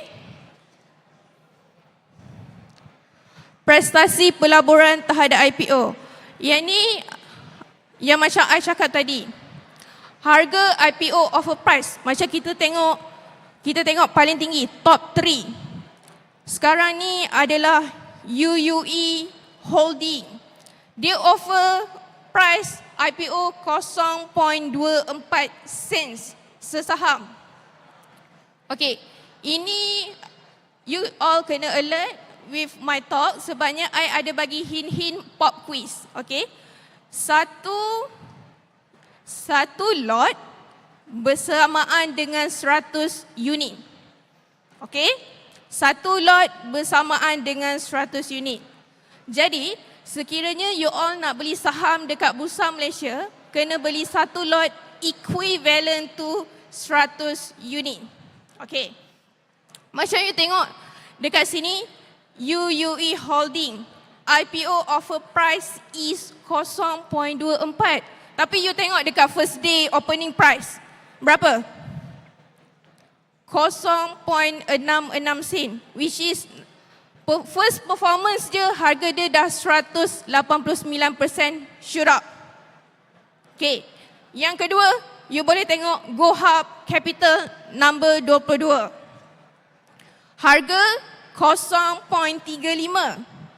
Tapi first day listing naik sampai 0.8 sen sesaham. Okay? So, you dah untung dekat situ 171% from your capital. You just imagine, you apply sahaja, you dah dapat untung the first listing that much. 189%. Okay? Tapi kita tak nak tengok menjanjikan bulan dan bintang saja. Cuba kita tengok, ada je IPO yang tak menjadi. Contohnya macam Alpha IVF, row number 7. Okay, harga IPO 0.32 sen.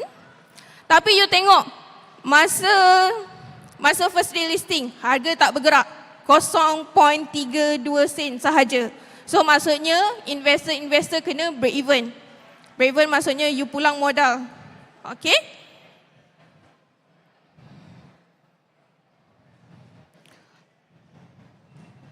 Oh, sorry.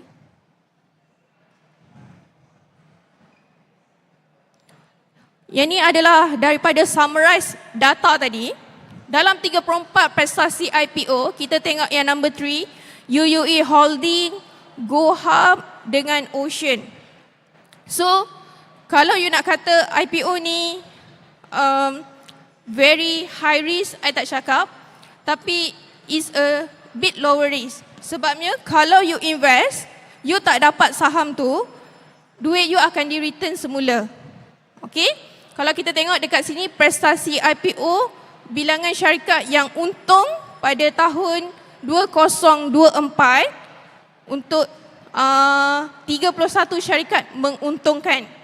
Yang pulangan modal 1. Okey. Yang rugi hanyalah 2 sahaja. Tapi rugi tu kita hanya tengok untuk first day listing je. Tapi kita tengok rugi tu rugi betul ke tak? Okey? Nanti kita tengok next. Status syarikat. Kalau katakan you all sangat menjaga dengan syariah, untuk tahun ni je 28 syarikat yang offer syariah IPO. And then yang tak syariah hanyalah ada 6. Okay? You have no issue untuk apply syariah ke tak syariah. As long as dia bagi dia punya fundamental and technical is strong, you boleh apply. Okay? Yang ni adalah kuota IPO yang ada dalam MITI, which is yang I cakap tadi. IPO dia akan listed dekat 2 tempat. Yang pertama dia akan listed dekat dalam MITI, yang kedua dekat public. Selalunya dia akan masuk dekat MITI dulu, baru dia akan keluar to the public. Okay, ini adalah example the top 3 IPO yang naik. Okay, untuk company GoHub, IPO offer 0.35 sen. Just imagine, on the first day listing je, you jual harga dia 0.8 sen. Which mean 171% you punya profit. Okay, katakanlah you tak nak jual lagi. You are the long term investor. Okay, you hold. Harga yang paling tinggi dekat situ you boleh nampak RM1.53.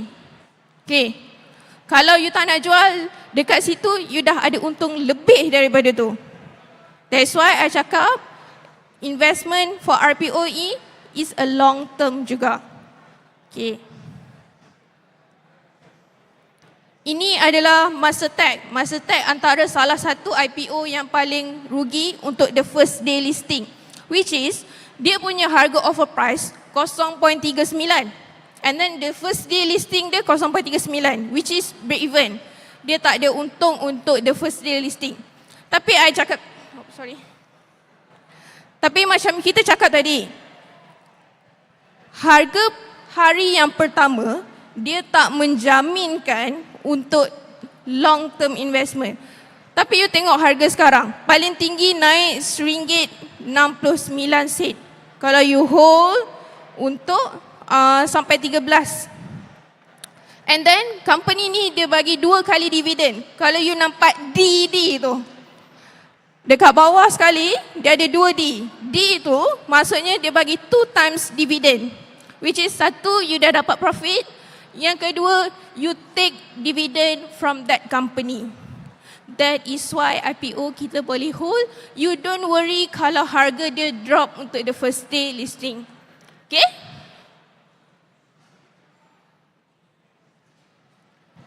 Okay, pembahagian saham baru. Macam saya cakap tadi, IPO ni, dia akan bagi dengan a different basket. Okay, apa basket yang ada? Terbitan saham baru, pencairan dan jualan saham asal. Kalau kita tengok dekat chart tu, pegangan saham asal 63%, which mean dia tak listed lagi dalam Bursa Malaysia, and then 10% tu sebelum dia listed. 63% dengan 10% adalah company punya share sebelum listed dekat dalam Bursa Malaysia. Okay, company, example company ni, dia listedkan 27% sahaja kepada IPO, which is they offer to the public only for 27% sahaja. Kadang-kadang company ni dia takkan lebihkan saham, keluarkan saham lebih daripada company ada. Sekarang ni company ada 63%. Dia kena jaga saham yang ada. Dia tak boleh lebih to the public, and then dia tak boleh lebih tu pada syarikat. Okay? Dia ada 4 jenis. Tawaran saham, which is the IPO one, the public one. Everyone can apply. Okay, pengarah dan kaki tangan syarikat, itu adalah MITI. Later I explain to you. Okay, private placement is a selected investor sahaja yang boleh apply. Untuk private placement MITI, yang tu adalah ada ciri-ciri ada ciri-ciri individu dan badan-badan corporate macam mana diorang nak apply through MITI. Nanti I will share with you. Okay? So kita tengok pembahagian saham baru. Tawar awam 39%. Sorry. Tawar awam 39%. Lagi 24% tu private placement MITI. Jadi dekat basket MITI ni dah ada 24%. Yang lagi 12% tu adalah pengarah dan kaki tangan syarikat. Selalunya, company yang nak keluarkan IPO, dia akan bagi free shares dekat dia punya staff. Okay, contoh macam 99 Springmart, I cakap tadi, dia akan bagi 1000 share dekat dia punya staff, which is staff dia akan dapat satu form. Later I akan terangkan sekejap lagi macam mana dia bergerak. Okay, ini yang I cakap tadi. Sekiranya company, macam kita tengok dekat sini, OB Holding Berhad. OB Holding Berhad adalah company yang nak listed dekat dalam Bursa Malaysia. Sekarang ni, dia akan tunjukkan prospectus everything dekat public. Okay, dekat sini kita tengok board dia adalah East Market. Issue price adalah 0.24. Issue price ni apa? Harga yang you buy during apply IPO. Okay, untuk public issue Malaysia Public, dia offer dalam 19,582,000. Untuk ESOS, macam saya cakap tadi, dia bagi free shares to dia punya staff sebanyak 7,833,000. Okay, private placement ada 92 juta. Private placement ni is a selected investor sahaja yang boleh apply. Private placement ni untuk sophisticated investor. Dia tak apply, dia tak buka untuk semua. Okay? And then you boleh tengok kat situ. Syariah status dia adalah syariah compliance. Kalau dia tak kalau dia bukan syariah, dia akan tulis kat situ non syariah. Which mean if your account adalah Islamic and then the status is non-syariah, you tak boleh apply. Okay? Sama juga macam Northern Group Berhad, dia punya issue price 0.5. If you are concerned with issue price, bagi I harga 0.5 dan ke atas, IPO tu dah kira mahal. Tapi it's up for you. If let's say, kalau you rasa company tu punya fundamental, you percaya dan yakin dia punya news tu banyak, go apply. Jangan tengok news yang rumours-rumours biasa, tapi you do your own research sebelum you apply. Okay? Sebab kita nak invest dekat duit kita sendiri. Kita tak nak rugi. So that is why fundamental is very important sebelum kita apply. Walaupun you apply IPO saja. It's the same goes to secondary market. Kalau you apply secondary market pun, you mesti baca news dulu. Okay? Kalau kita tengok dekat situ, ada perbezaan. Offer for sale private placement. Offer for sale private placement ni, saham yang dah sedia ada dekat dalam company tadi, yang macam I cakap, tapi dia akan liquidate, dia akan bagi saham tu to the public, tapi amount dia sedikit saja. Diorang akan, company dia tak akan bagi semua to the public. Dia kena kawal that shares. Okay? Kalau tengok dekat situ, tawaran IPO 39%. Pengarah dan kaki tangan syarikat 12%. Private placement MITI 24%. Dan private placement selected investor about 25%. Okay. We see the Norton Group Berhad. This is the example for IPO. Prospectus. Prospectus ni, dia adalah buku yang tebal. Kalau you tak nak baca buku yang tebal, you pergi dekat Bursa Malaysia, dia ada summarize dekat situ. Apa company ni buat untuk listing for the IPO. This is the fundamental teknik macam mana you nak invest dekat dalam IPO. Okay? Dekat sini, the crucial part. Dekat sini lah you kena tengok berapa sebenarnya Norton's Group Berhad ni offer to the public. Macam kita tengok 37 juta available for application Malaysia public. Maksudnya company ni offer 37 juta shares dekat public. The second, 29.6 juta issue available for application for eligible director.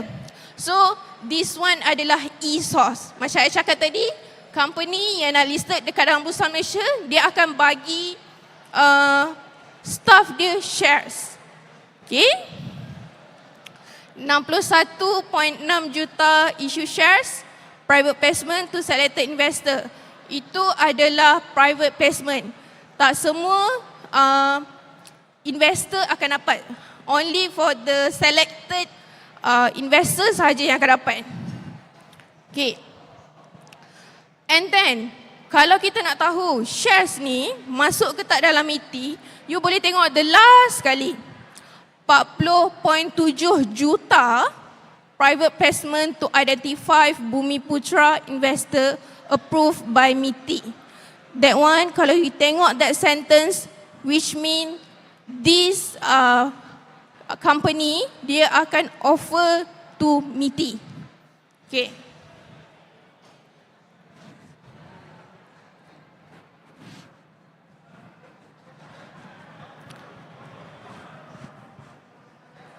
Ini ada terangkan tadi pasal pengarah, kaki tangan, tawaran awam, terbitan saham baru. Okay, kita tengok pula OB Holding. Dia dikeluarkan oleh Alliance Islamic Bank. Dan terbitan saham baru dia 48.95 juta. Okay. And then tawaran awam dia 19.5 juta, which is banyak. Okay. Pengarah dan kaki tangan ada eligible dan share ni ada private placement. Okay, saluran pelaburan awam. Macam I cakap tadi ada 3 tempat. Tawaran awam, which is go to the public. The second one, dia terbuka kepada semua. Tapi mestilah ada akaun CDS untuk apply IPO. Number 2, pelabur sophisticated yang terpilih atau menyumbang kepada kejayaan syarikat. So, kalau syarikat tu keluarkan IPO, dia ada satu allocation untuk private placement, hanya selected investor sahaja yang boleh apply. The last part is Bumi Putra private placement, which is we call it as a MITI. MITI ni kalau kita nak apply, minimum untuk apply adalah 3,000 unit. Okay? I ulang sekali lagi. Minimum untuk apply MITI, minimum 3,000 unit. Okay? Okay. MITI ni terbuka kepada Bumi Putra, individu, koperasi dan yayasan dan mempunyai sumber kewangan yang mencukupi untuk membayari permohonan. You jangan suka-suka apply tapi you tak ada duit. Sebab MITI ni you apply dulu baru you bayar. Dia different with IPO, you bayar dulu baru you bayar dan you apply. Kalau MITI you apply dulu, once you dapat baru you bayar. Okay? Siapa yang layak memohon MITI? Individu, syarikat, koperasi dan yayasan. Ini adalah selected orang yang boleh apply. Nanti saya bagi kriteria siapa yang boleh apply. First, dia mesti warga negara Malaysia berstatus Bumi Putra, berumur 18 tahun ke atas, mempunyai sumber kewangan yang mencukupi. Okey, pelajar tak boleh apply pun for MITI. Syarikat mesti kena ada SSM, memegang lesen import approved, bukan. Dia tak boleh ada AP, mempunyai modal berbayar minimum RM100,000 unit. Sometimes, bila you apply, masuk MITI, orang MITI dia akan check you punya bank statement, everything supporting document yang you bagi. Okay.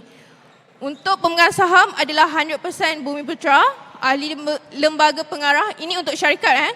Katakan you punya syarikat ada 51% Bumi Putra, kaki tangan sokongan adalah sekurang-kurangnya 51% Bumi Putra, you boleh apply MITI untuk syarikat. Go for it. Okay. Mempunyai sumber kewangan yang mencukupi untuk membayari permohonan dalam gananan saham. Untuk koperasi, dia kena berdaftar under SKM. Pemegang saham ahli koperasi adalah sekurang-kurangnya 95% adalah Bumi Putra dan mempunyai sumber kewangan yang mencukupi. Kalau yayasan pula, dia kena ada akta pemegang amanah and then berdaftar dengan bahagian hal ehwal undang-undang, Jabatan Perdana Menteri. Dan nombor tu, ahli lembaga pengarah adalah sekurang-kurangnya 95% Bumi Putra, mempunyai sumber kewangan yang mencukupi. Ini adalah example dokumen yang mana supporting dokumen yang you boleh apply through MITI. Guna website MITI.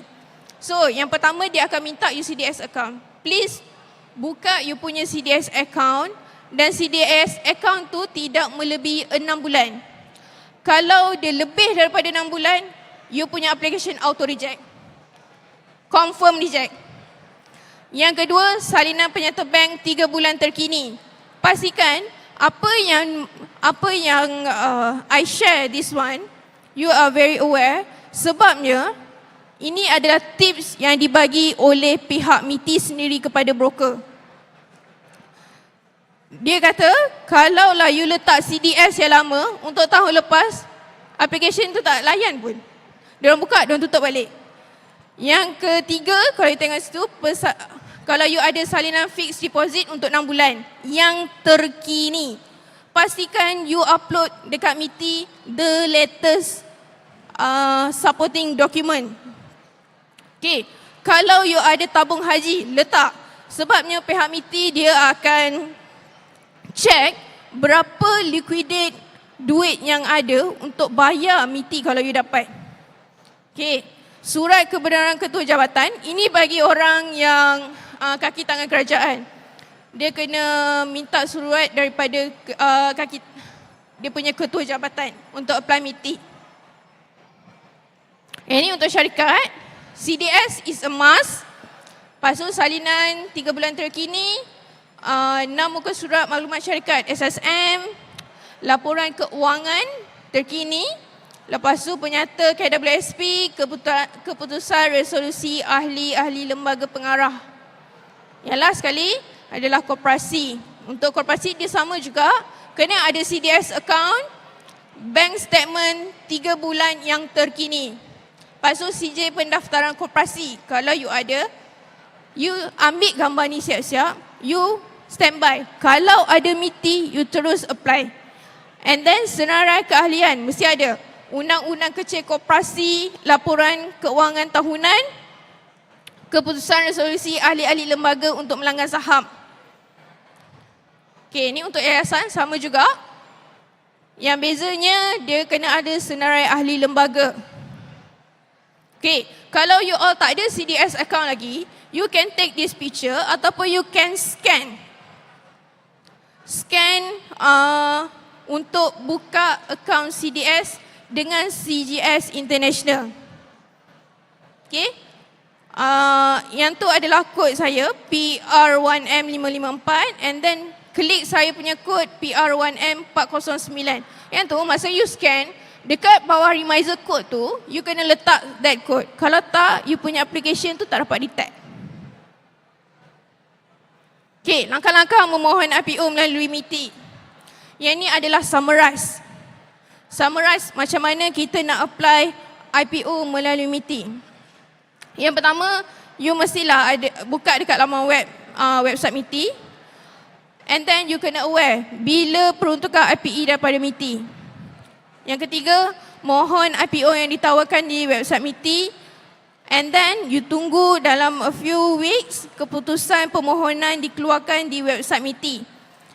Kalaulah you diterima ataupun you receive the share, you akan dapat surat tawaran dan dokumen daripada pihak MITI through saham online MITI. Dekat situ you boleh check adakah successful ataupun rejected. Okay, kalau successful, you akan go menerima surat tawaran dan dokumen. Last kali, this is the part. Okay, pembayaran dan penyerahan dokumen. You akan serahkan dokumen. Tapi the last part tu, you boleh buat 2 cara pembayaran. Macam I cakap tadi, kalau MITI, kita apply dulu, baru bayar. Tapi katakan, you punya ASB, tabung haji, you punya cash ready ni, you nak guna untuk emergency fund. Tapi it's okay. Kita boleh buat pembiayaan ataupun kita panggil financing MITI. Dekat situ, you boleh take the opportunities.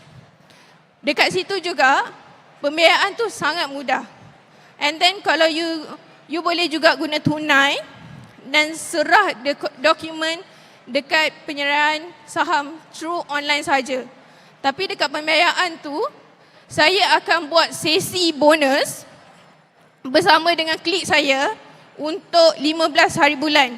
Sesi bonus ni kita akan share macam mana you nak apply, macam mana you nak tackle MITI dan macam mana you nak tackle IPO yang berpotensi dekat dalam bursa Malaysia. Okay. Ini adalah contoh website MITI. Okay. Website MITI ini dekat sinilah you akan dia akan tunjuk shares apa yang akan listed. Ni contoh surat tawaran IPO melalui MITI. Kalau you successful, you akan dapat. Macam klien ni, dia dapat 99 Speedmart dekat harga RM1.65. Ini adalah contoh surat tawaran if you are successful untuk apply MITI. Okay, I rasa tak sempat untuk habiskan untuk pembiayaan. If you are interested, you go untuk kita punya Instagram, you cari page ni, you sign up untuk webinar. Kita akan share sesi bonus ini dekat klien, macam mana kita nak tackle IPO, macam mana kita nak tackle MITI. That's all. Thank you everyone. Alright, thank you once again to Miss Yuhana Ghani. But we still have, right before our lucky draw, a pop quiz where you stand a chance to win 150 ringgit worth of Aeon vouchers, ladies and gentlemen. So, if you guys are ready to win 50 ringgit vouchers before the lucky draw, are you guys ready? Alright, let's start the pop quiz. For question number 1. Berapakah minima kuantiti untuk membeli saham di Bursa Malaysia? A, B, C, or D? Okay, on the count of 3. Okay, on the count of 3. 1, 2.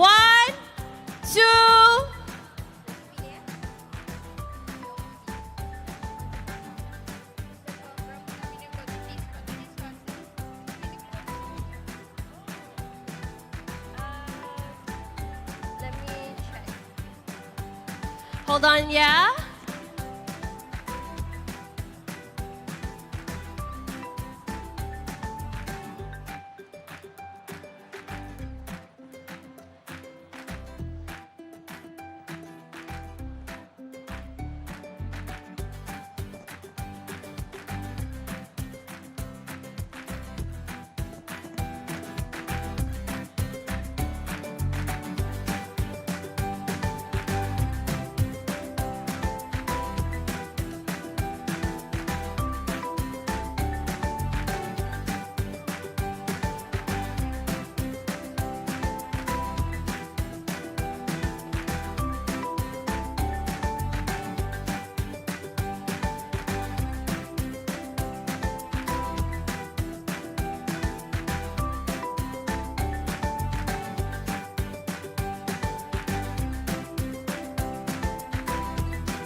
Okay, ladies and gentlemen, so sorry again.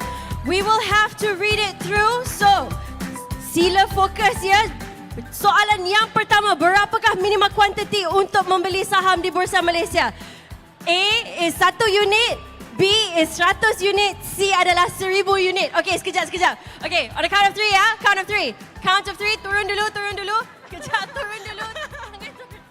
Okay, ready to count of 3? 1, no. Sekejap. Tunggulah. Okay.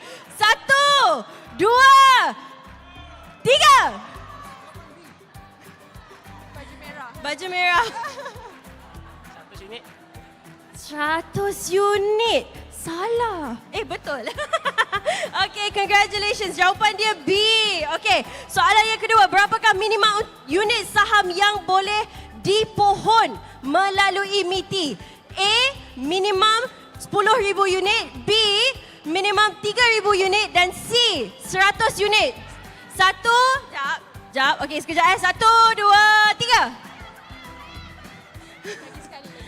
Sorry. Lagi sekali. Semua turun tangan dulu. Aunty, okay, turun tangan dulu. Okay, ready? Turun tangan dulu. Okay, ready? 1, 2, 3. Baju purple. Okay. 3,000 unit. Betul. Okay. Thank you. Okay. Last sekali.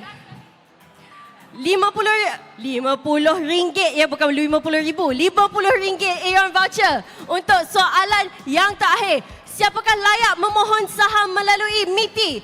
A. Individu dan syarikat. B. Koperasi dan yayasan. Ataupun C. Semua di atas. Sabar. Okey. Turun tangan dulu. Okey, ready? 1, 2, 3. Sekali lagi, maaf. Sekali lagi. Last. Okey, turun dulu. Okey, 1, 2,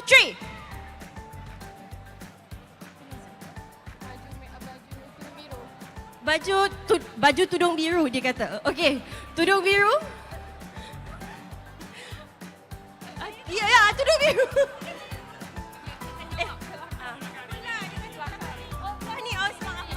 C. Betul, Tanya. Okay, itu dia. Thank you once again to our speaker. And now, we are going to jump into something that everyone has been looking forward to. The lucky draw. Are you guys ready? I can't hear you. Are you guys ready? All right. Can I get my carnival music? Okay. Are you guys curious on what you stand a chance to win? We're bringing up the prizes right now.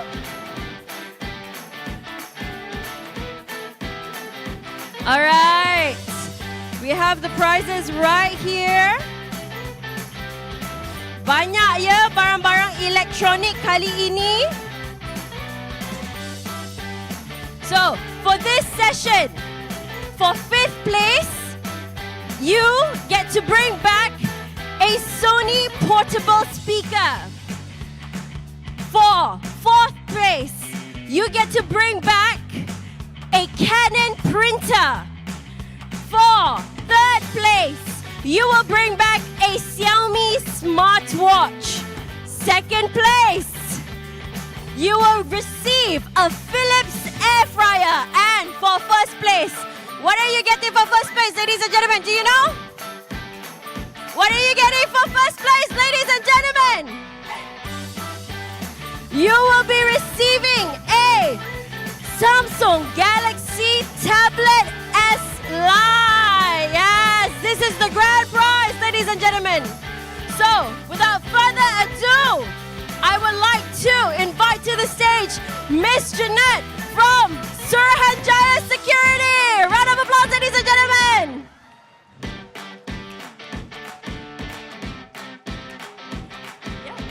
Okay, do the honors. A lot. Okay, complete. Okay, penuh. Okay, everyone ready?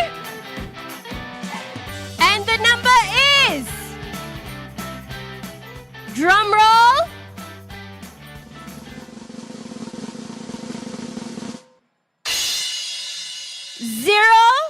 Zero, 9, 0. Calling one more time. 0, 9, 0. Tak ada? Invalid? Okay, I'm so sorry. Oh, adakah? 0090?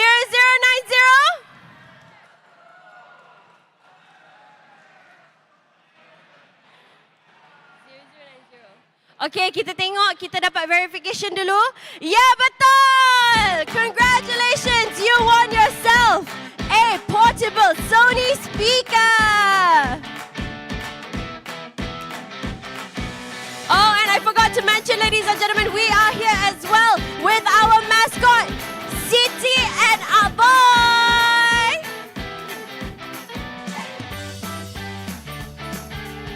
Okay. Kita ubah lagi. Oh, unfortunately, sebab yang ni, once again, ladies and gentlemen, if you submit and it is not complete, unfortunately, you are not eligible. So we will not be taking this.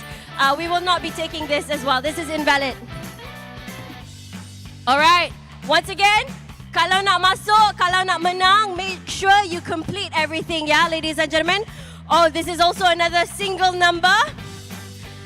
And the number is 0, 0, 0. Drum roll. What's the last digit?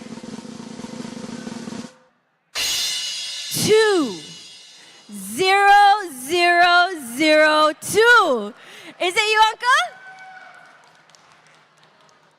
That is correct. Congratulations, Uncle. You won yourself a Canon printer. Yes, that is it. You won yourself a printer. Congratulations, Uncle.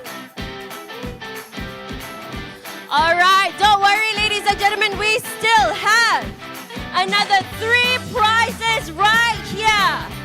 Okay? Once again, third place is going to be the smartwatch. And the winner is, drum roll,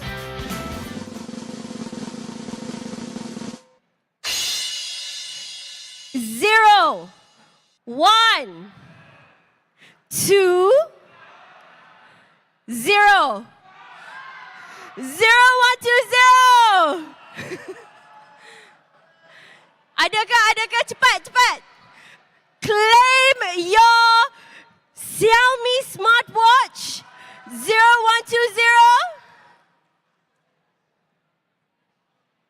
Betul ke? Yeah, betul! Congratulations! You won yourself a Xiaomi smartwatch. Don't worry, ladies and gentlemen, we still have our second and first place winner up for grabs. Jeanette, if you could do the honors.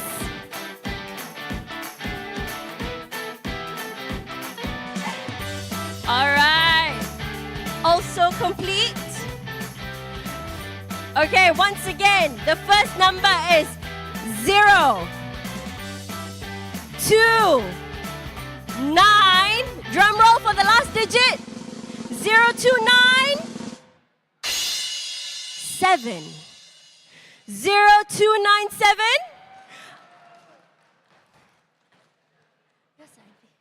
That is correct, 0297. Auntie, you have won yourself a Philips air fryer.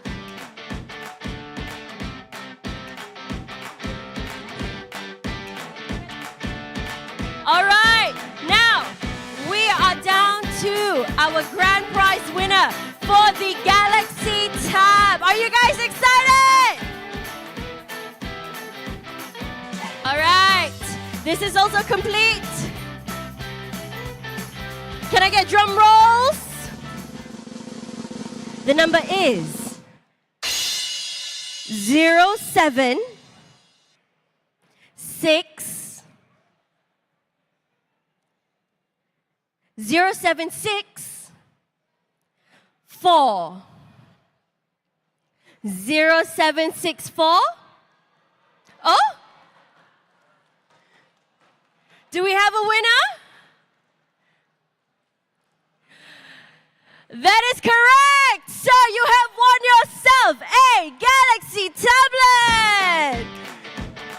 Congratulations! Once again, ladies and gentlemen, do not be discouraged. We still have one last session today at 7, if I'm not mistaken. I'll check back the time. But do come back and try again, as we will be drawing once again later on tonight.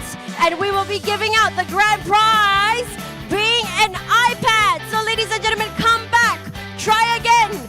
Do not lose hope. We will also be here until tomorrow. So you still stand a chance to win another 3 lucky draws tonight, tomorrow afternoon, and tomorrow night as well.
Is called Silap Labur, Duit Labur, Don't Fall Victim to Unlicensed Activities and Scams. Once again, this is a very important subject that we all need to make sure we have well-informed information about.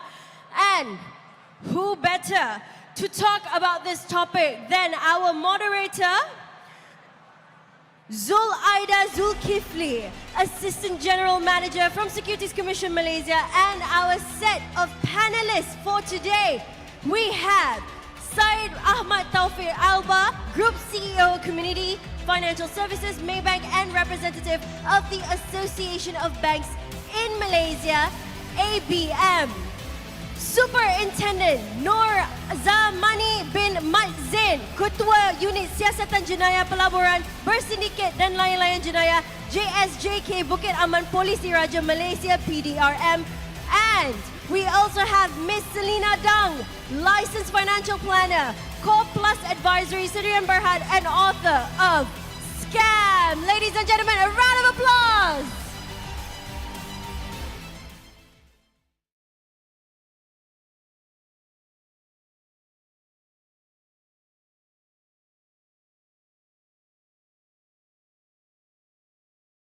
Thank you for joining us today for this important panel discussion that affects all of us. Silap Labur, Duit Labur, don't fall for unlicensed activities and scam. So tuan-tuan dan puan-puan, in this increasingly challenging world, the methods scammers use are evolving rapidly, preying on our trust, our curiosity, and sometimes even our fear.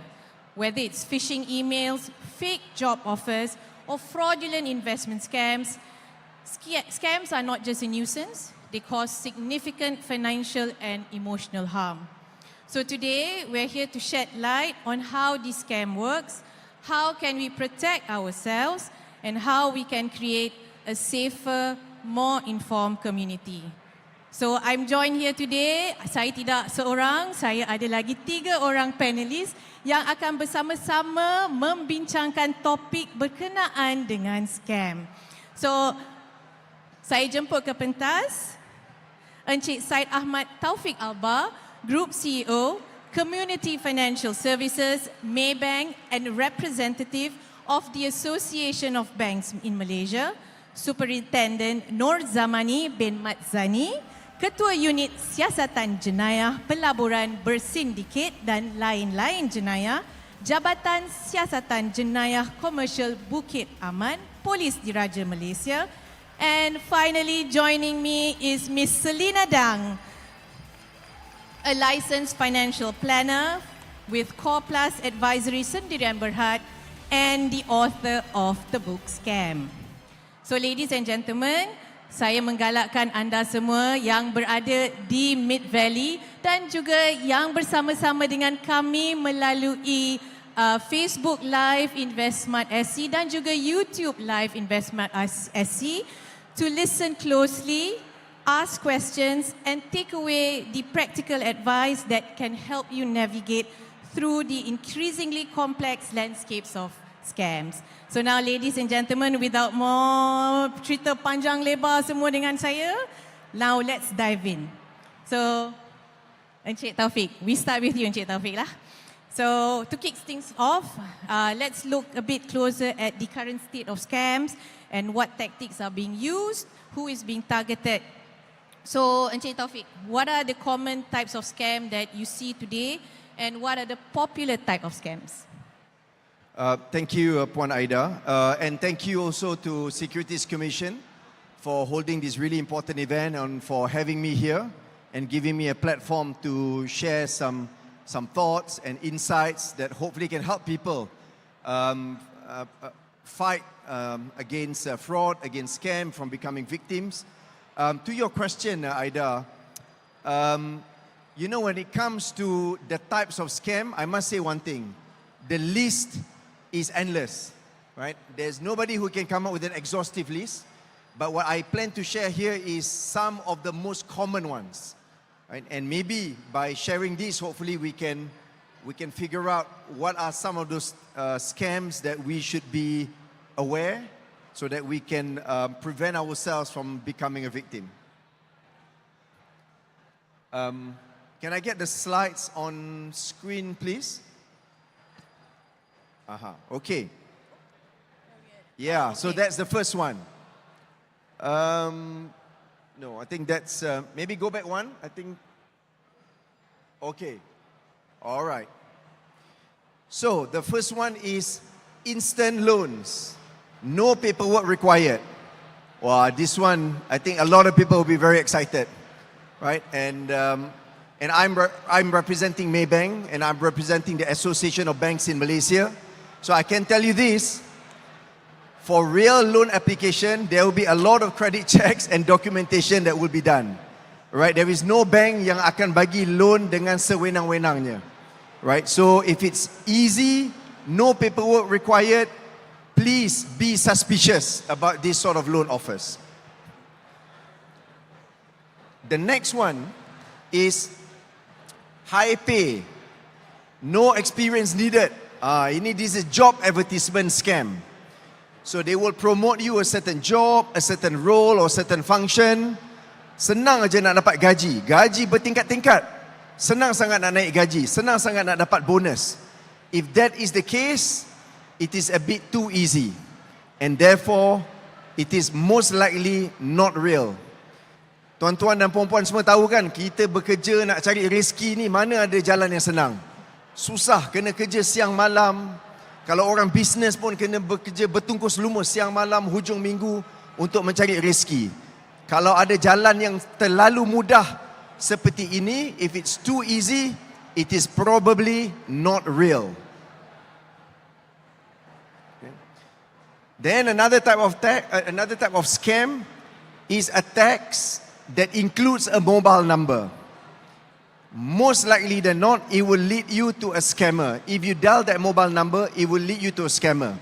For a simple reason, banks these days dah tak hantar dah SMS with any phone number.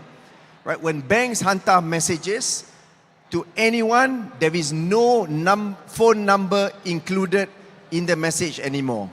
You want to look for the right number to call if it's a genuine message from a bank, and you nak tahu nombor mana yang perlu saya gunakan untuk call bank, you Google the bank's website and you go to contact us under the bank website and you dapatkan nombor yang sebenar. Bank dah tak masukkan lagi nombor telefon di SMS sebab scammer akan guna taktik yang seperti ini. The next one is you receive a link. Tadi ada nombor phone. Sekarang ada link, ada hyperlink. If you receive a hyperlink, if you receive a URL with a website and the company name doesn't sound familiar, it notifies you, for example, that you won a contest, tapi you tak ingat pun you ada masuk mana-mana contest. Tak ada masuk contest, tiba-tiba menang. Chances are, this is a scam. Ini yang paling bahaya sekali. Maybe Tuan Zamani pun selalu tengoklah scam-scam. Ini scam yang sangat bahaya. Scam yang ask you to download an APK file. Pengguna-pengguna phone Android, ramai tak dalam ni yang guna phone Android? Mesti ramai. Pengguna-pengguna phone Android, APK file download, tolong jangan download. Never ever download APK file. Walaupun you nampak yang hantar tu kawan atau jiran atau ahli keluarga yang nak menjemput you ke majlis perkahwinan, tapi dia suruh download APK file untuk dapatkan kad jemputan perkahwinan, tolong jangan download. Kalau you download APK file dan APK file tu daripada scammer, dia akan take full control of your phone. Itu sangat bahaya. So tolong berhati-hati bila nampak ada APK file, terutama sekali pengguna phone Android. Yang ini topik yang sesuai dengan event InvestSmart. Betul. And I'm sure Dr. Selina have a lot more to say about this, so I will not spend too much time. Tapi yang penting, guys, kalau ada guaranteed returns, risk-free, there is no such thing. If there is such a thing, guaranteed return, guaranteed high returns, risk-free, kita semua dah kaya-raya dah. Kita semua boleh jadi sama kaya dengan Elon Musk. Tapi ini semua tak betul. Right? There is no such thing. And I think this is the last one under the common scams that I will share. This one also, luxury offering to you. Konon-kononnya, Christian Dior or Louis Vuitton hantar you email atau SMS minta maaf and ask you to click on a link so that they can give you a free gift as a sign of apology. Please, do not fall for this. Okay, sebagai summary, semua example yang saya share tadi, kita boleh categorizekan semua contoh-contoh berikut dalam satu kategori. Kategori itu adalah kategori too good to be true. So please remember this. Kalau ada apa-apa offer pekerjaan, offer return on investment, semua tawaran-tawaran yang nampak macam terlalu baik, terlalu menarik, and if they are too good to be true, they are probably not true. Right? So please remember that, and all of those common scams kebanyakannya fall under this category. There is another category, but I'll cover that later. Okay, so from here kita nampak bahawa all these scammers ni dia memainkan kita punya emosi untuk nak dapat, untuk memerangkap kita semua untuk jatuh dalam scam ni. So mungkin dari contoh-contoh yang Encik Taufik telah berikan kepada kita sebentar tadi, kebanyakannya semua datang daripada SMS ataupun sekarang ni social media semakin meningkat naik. So mungkin saya boleh alihkan soalan saya kepada Tuan Zamani. So daripada tadi yang apa Encik Taufik nyatakan tentang the common scams yang ada, apakah sekarang ni modus yang digunakan ataupun modus yang popular lah scammer-scammer kita sekarang gunakan, Encik Zamani? Bismillahirrahmanirrahim. Assalamualaikum dan salam sejahtera tuan-tuan dan puan-puan. So pertama sekali saya bagi pihak PDRM mengucapkan ribuan terima kasih kepada pihak SC kerana menjemput kami semua untuk sama-sama menjayakan majlis pada hari inilah. So berbalik pada puan punya soalan tadi berkenaan dengan apakah modus operandi yang paling popular sekarang ini. So berdasarkan pada statistik yang kami buat, scam modus operandi yang sekarang ini yang paling popular adalah tak lain dan tak bukan adalah tipu pelaburan. Okey, tipu pelaburan. Untuk makluman tuan-tuan dan puan-puan semua, tahun lepas sahaja, okey, tahun lepas sahaja ianya melibatkan sebanyak 5,553 kes tipu pelaburan. Okey, yang mana kalau ikutkan dari segi kerugian tu adalah melibatkan 475 juta. Cuba bayangkan maknanya untuk maklumat tuan-tuan dan puan, setiap hari, okey, setiap hari ada sahaja kes-kes tipu pelaburan yang dilaporkan kepada pihak polis. Dan ini bukannya melibatkan kerugian yang kecil-kecil, melibatkan kerugian yang sangat besar. Okey. Jadi bagaimana modus operandi yang dibuat? Kebanyakannya adalah mereka ni menggunakan media sosial. Okey. Media sosial, dan mengikut kajian kami, media sosial yang paling tinggi digunakan oleh sindiket untuk memujuk mangsa-mangsa ni untuk menyertai skim-skim pelaburan yang palsu mereka ni adalah melalui media sosial Telegram. Paling famous sekali. Dan saya nak minta tuan-tuan dan puan-puan, saya percaya dan pasti ada di antara kita semua ni pernah di-invite untuk menyertai mana-mana grup Telegram, mana-mana grup WhatsApp, mesti, sebab saya sendiri pun pernah di-invite. Kadang-kadang kita ditambah, tak pasal tiba-tiba kita kena tambah masuk dalam Telegram group tu, Tuan Zamani. Bila tuan-tuan masuk dalam, ini modus operandi yang dia akan buat. Apabila tuan-tuan di-invite masuk ke dalam grup Telegram ataupun grup WhatsApp grup, tuan-tuan akan tengok di dalam grup tu tersebut, dia akan menceritakan kejayaan-kejayaan pelabur-pelabur dalam tu. Pulangan-pulangan pelabur-pelabur yang anda dapat dalam tu. Even though pelabur-pelabur pun akan respon. Sebenarnya, di dalam WhatsApp group tu, silap-silap boleh dikatakan daripada kajian kami 70 hingga 80% adalah ahli sedikit. Okey? So whatever yang dikata, oh saya telah menang, saya telah mendapat pulangan sehari sebanyak berapa persen, itu adalah ahli sedikit. Dia untuk apa? Untuk memberi keyakinan kepada mangsa yang baru masuk. So you have to be careful. Bila macam Cik Taufik cakap tadi, whatever yang sekiranya sedikit tu menawarkan high return dalam masa yang cepat, itu adalah salah satu red flag dia lah. Memang benda tu memang tidak betul. Okay?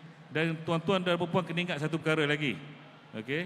Whatever yang diorang bagi account yang minta tuan-tuan dan puan untuk bank in sebagai permulaan pelaburan, itu dah pastinya adalah keledai account.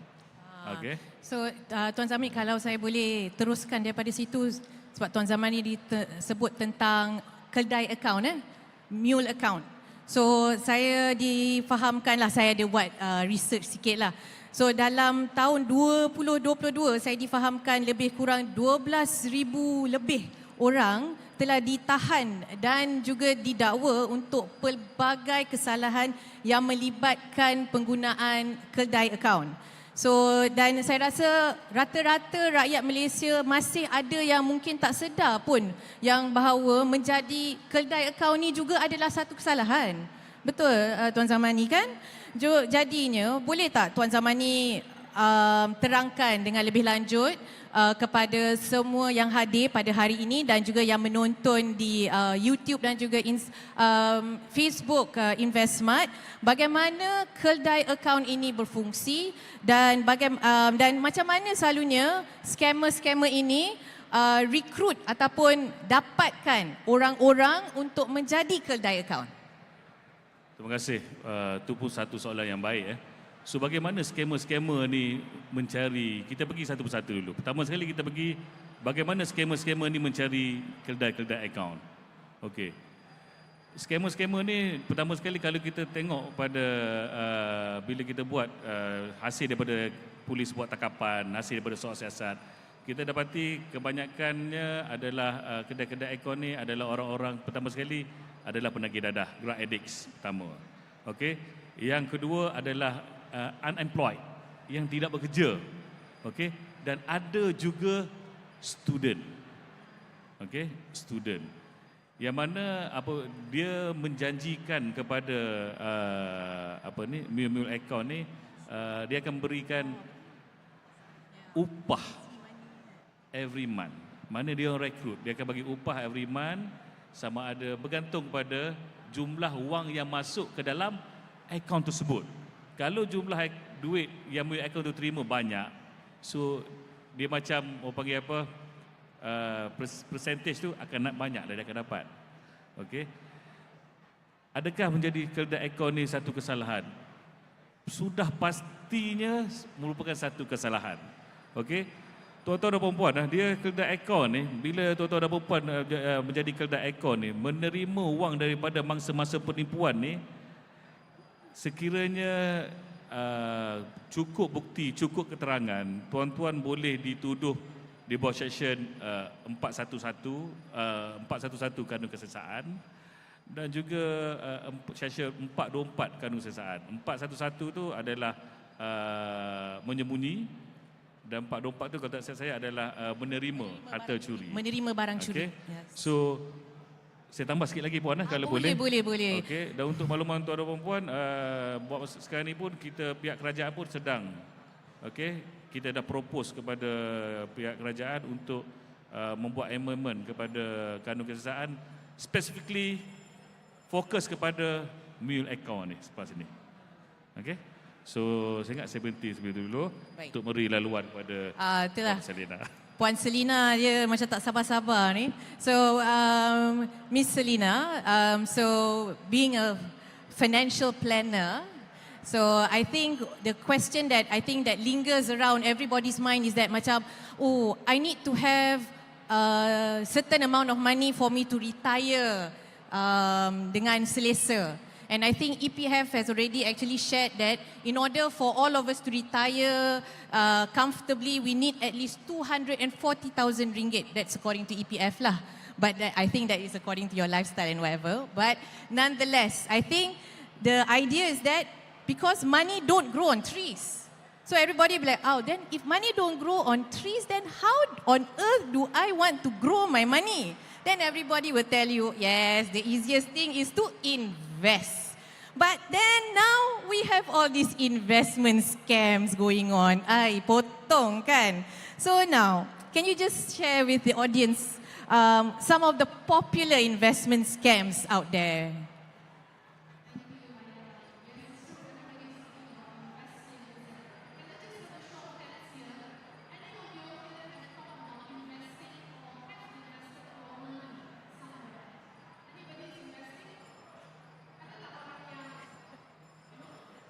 Ada tu tapi malu-malu nak bagi tahu tu. Itulah.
Ya, yang tu yang paling kaya lah.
Memang, that's the thing. I think because with the rise of social media sekarang ni kan, tuan-tuan dan puan-puan yang berada di Mid Valley, so I think information tu, maklumat tu senang kita dapat. And then even that, with the how easy information is obtained, then after that all these scammers also take the same opportunity to actually scam you out of your money, tuan-tuan dan puan-puan.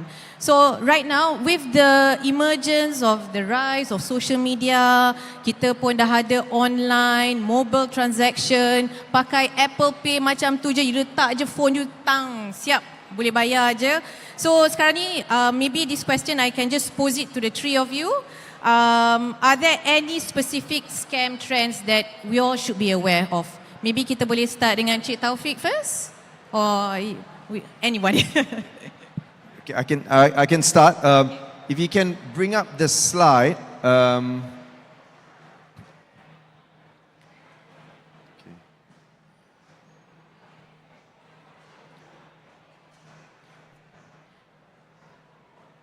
Yeah, can you? So I think banyak apa ni, all these scams are coming out. So what are these, specific scam trends that now we're looking at? So mungkin tuan-tuan dan puan-puan yang berada di sini, mungkin you would be aware lah. Macam tadi Cik Taufik pun dah banyak share dekat Facebook, Instagram, TikTok. So I think maybe Cik Taufik, you can continue from there. Yeah. Yeah. So just now I covered a lot already about the too good to be true. And kalau the offer tu sounds too good, terlalu menarik, macam tak masuk akal, is probably not true. And if you click on the link, or if you answer a call, or you make a call to the scammer, it will result in you getting scammed. But there is another category, which is equally bad. In fact, it can even be worse. And ini I'm sure Tuan Zaman ni pun tahulah, Macau scam. So Macau scam is a scam on the opposite side. So tadi semua too good to be true, yang ini is too bad to be true. Right?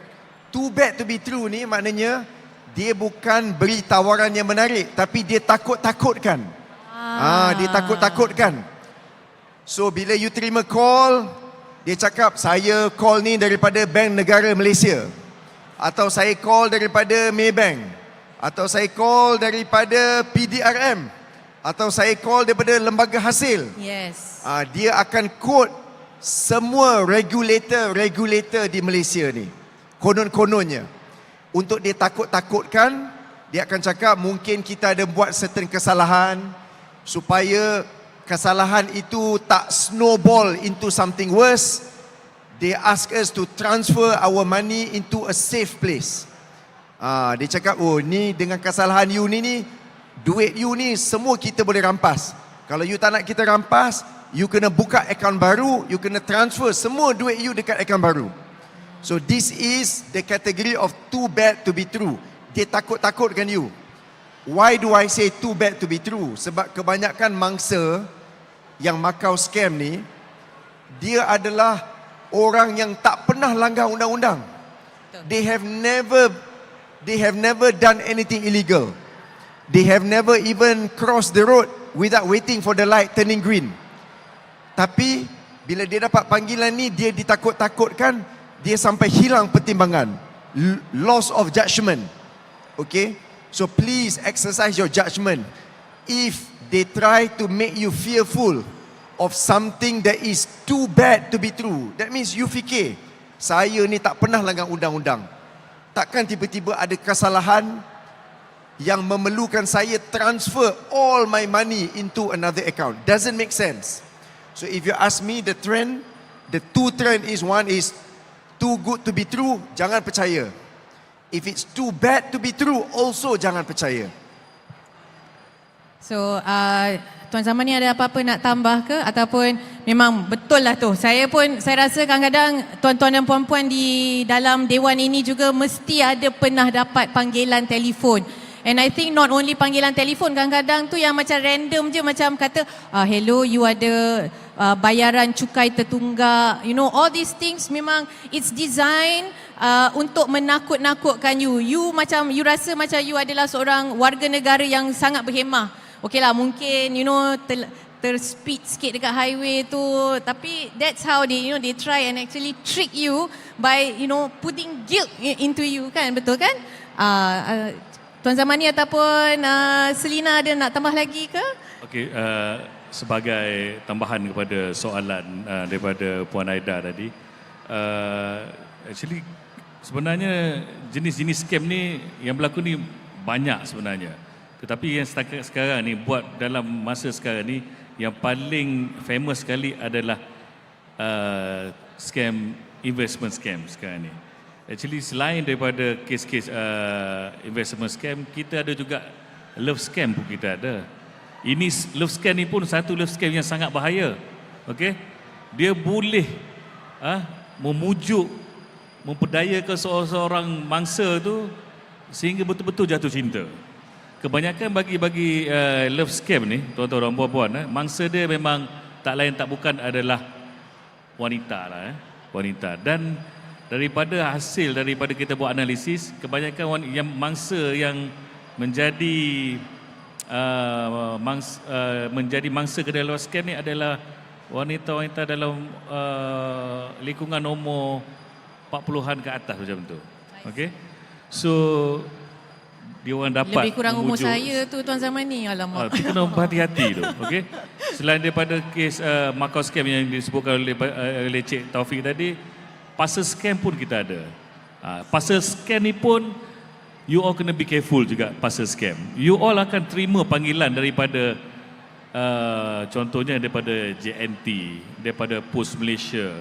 Dia akan bagi tahu pada you all yang you all ada pasal, dan di dalam pasal tersebut didaftarkan atas nama you, dan di dalam bungkusan tersebut ada barang-barang terlarang seperti dadah, okey, whatever barang-barang yang terlarang, dan dia akan mintakan you all buat bayaran sebelum pasal tu rilis. Okey, the spirit dekat sini, scammer dia buat ni untuk kes pasal scam, Macau scam, dia try to timbulkan rasa fear dalam diri you. Bila you timbul rasa fear, and then you all tak check, tak semak dulu, bila you fear, you akan jadi kelang kabut. That's why you all akan cepat-cepat nak buat transfer lah. You akan ikut apa saja yang scammer tu suruh. Padahal benda tu tak ada pun. Kadang-kadang scammer telefon, you pernah bagi tahu, kita ada terima saman, you ada speed trap di Kuantan. Kuantan pun tak pernah sampai pun ada. Kadang-kadang bagi tahu you ada pakai kad kredit Hong Leong Bank, you telah digunakan. Padahal dia tahu dia tak pakai kad kredit Hong Leong Bank, tapi dia dah takut. Tapi memang dah terus kelapar kan.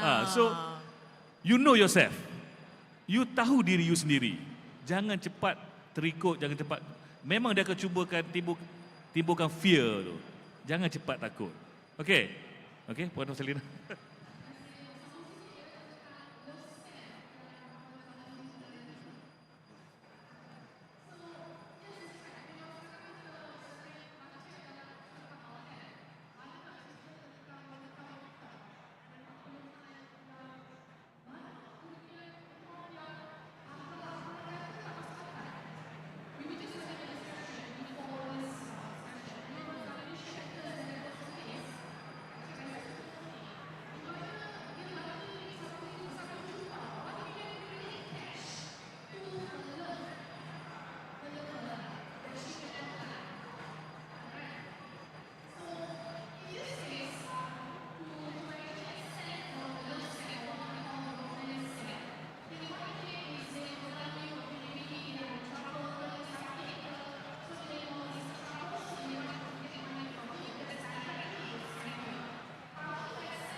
berkenalan lah dulu kan dekat, you know, I like you, you like me, berkenalan. Then after that, they already get your trust. Then I think at the same time also they start to flower you with all these hadiah-hadiah kan.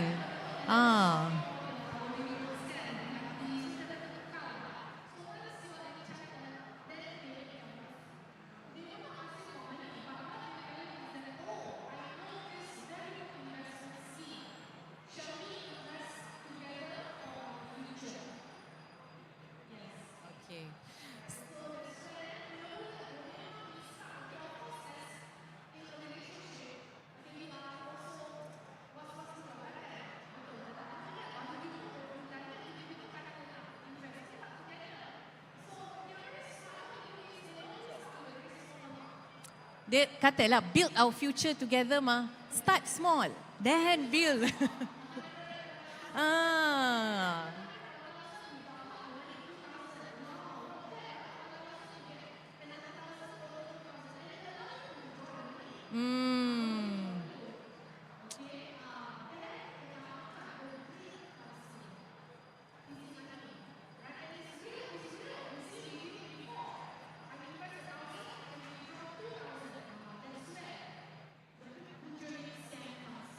I see.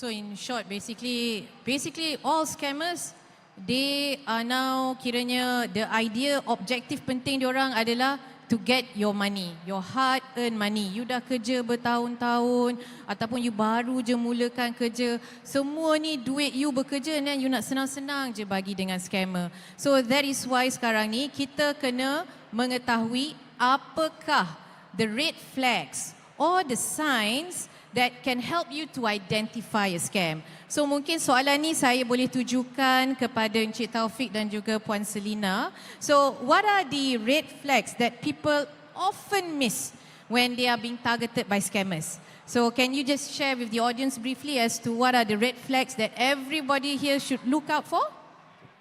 Thank you. I think that's a really, really good question.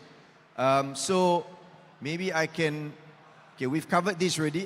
So I can talk a bit about these slides. Some of it kita dah dengar, dah hilang balik slide. Some of it tadi pun kita dah dengar daripada Tuan Zamani, daripada Dr. Selina. Maybe just to repeat a couple of things. So some of the red flags. Okay. There you go. The slides are here. So tadi barang terlarang. Tadi parcel scam tadi kita dah dengar. Kalau ada siapa-siapa sebut dekat you have a parcel, itu dah red flag dah. Seperti yang Tuan Zamani sebut tadi. Kalau ada warrant tangkap, itu saya cakap tadi, too bad to be true. You adalah law abiding citizen. Lintas jalan pun you akan tunggu lampu hijau baru lintas jalan. Macam mana tak logik kalau ada tiba-tiba ada warrant tangkap untuk you. Jadi janganlah, kalau you nampak ni, consider it red flag. Kalau orang minta your IC number, confirm red flag. Banks kalau telefon you, paling banyak banks akan minta you confirm nombor 4 digit terakhir sahaja. Never your full IC. Please ingat, bank tak akan minta the whole IC number, dia akan minta you confirm the last 4 digit. Kalau tiba-tiba minta your IC number, it is a red flag. The next one is, ini yang paling di antara red flag, ini yang paling red lah. Flag yang termerah sekali is the last one on your right. Share your PIN. Atau dia cakap, I send an OTP to your phone. Can you please read the OTP to me? Please, tuan-tuan dan puan-puan, ingatkan ahli keluarga masing-masing. Ingatkan anak-anak. Ingatkan ayah dan ibu. Atuk dan nenek. Tolong, ini red flag yang terbesar. Share your PIN number, please. Never ever do that. And please remind your loved ones never to do that. Tapi despite you recognize all of the red flags, sometimes you still become a victim of a fraud. So what do? Firstly, you have to stay calm. Jangan terus react immediately, stay calm. Verify the caller or the SMS link that you receive. Is it genuine or not? And the most important step, please speak to your bank or the National Scam Response Center. NSRC, National Scam Response Center. You boleh Google the phone number, and you boleh, every bank also have a fraud phone number that you can use to report fraud. Please call your bank or call the NSRC to seek help. So, Selina, is there anything you would like to add on? Oh, the clicker.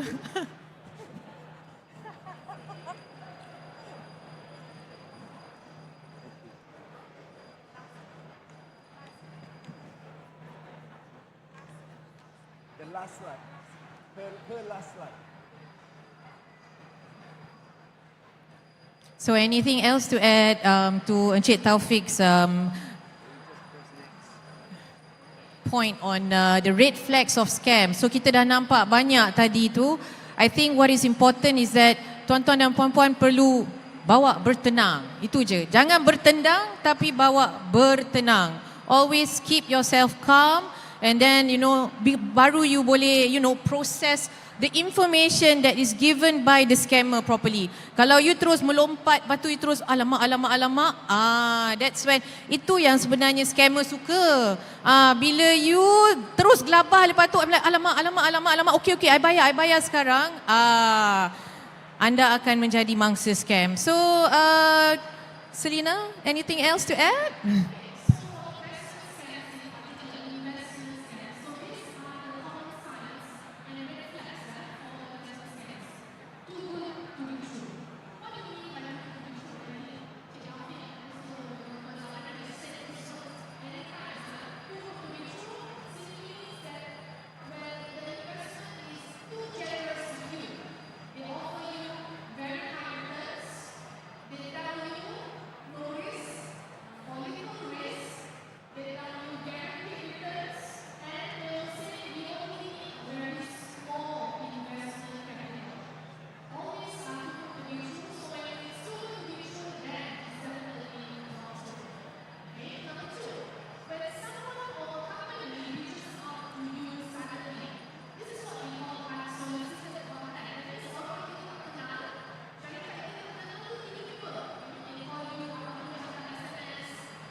I think Miss Selina, one more thing to add kan. Sometimes they will ask you for your CVV number dekat belakang tu juga kan.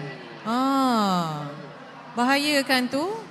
CVV number at the back of your credit card or your debit card tu, they'll ask for it.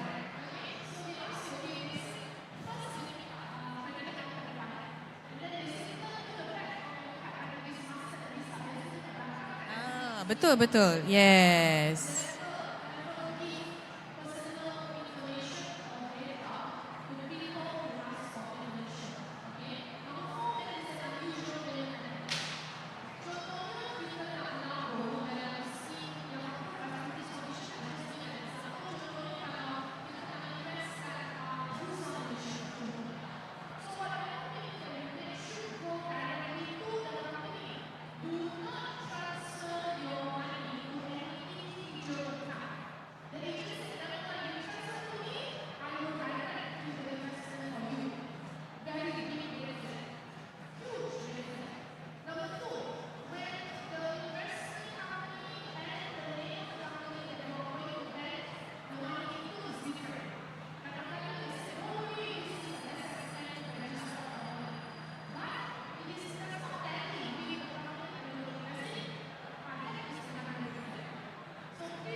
Betul.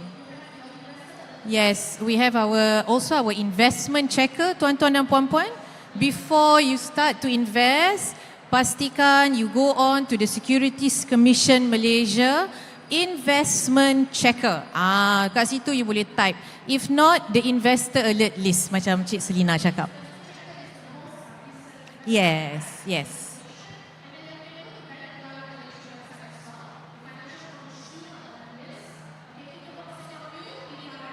Betul.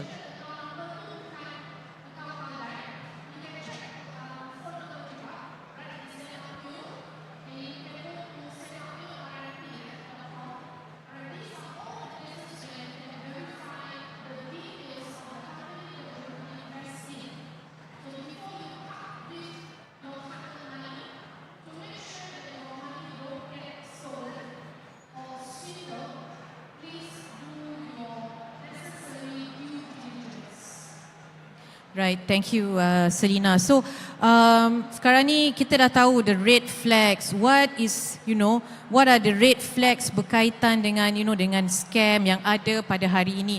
So mungkin kepada Tuan Zamani lah.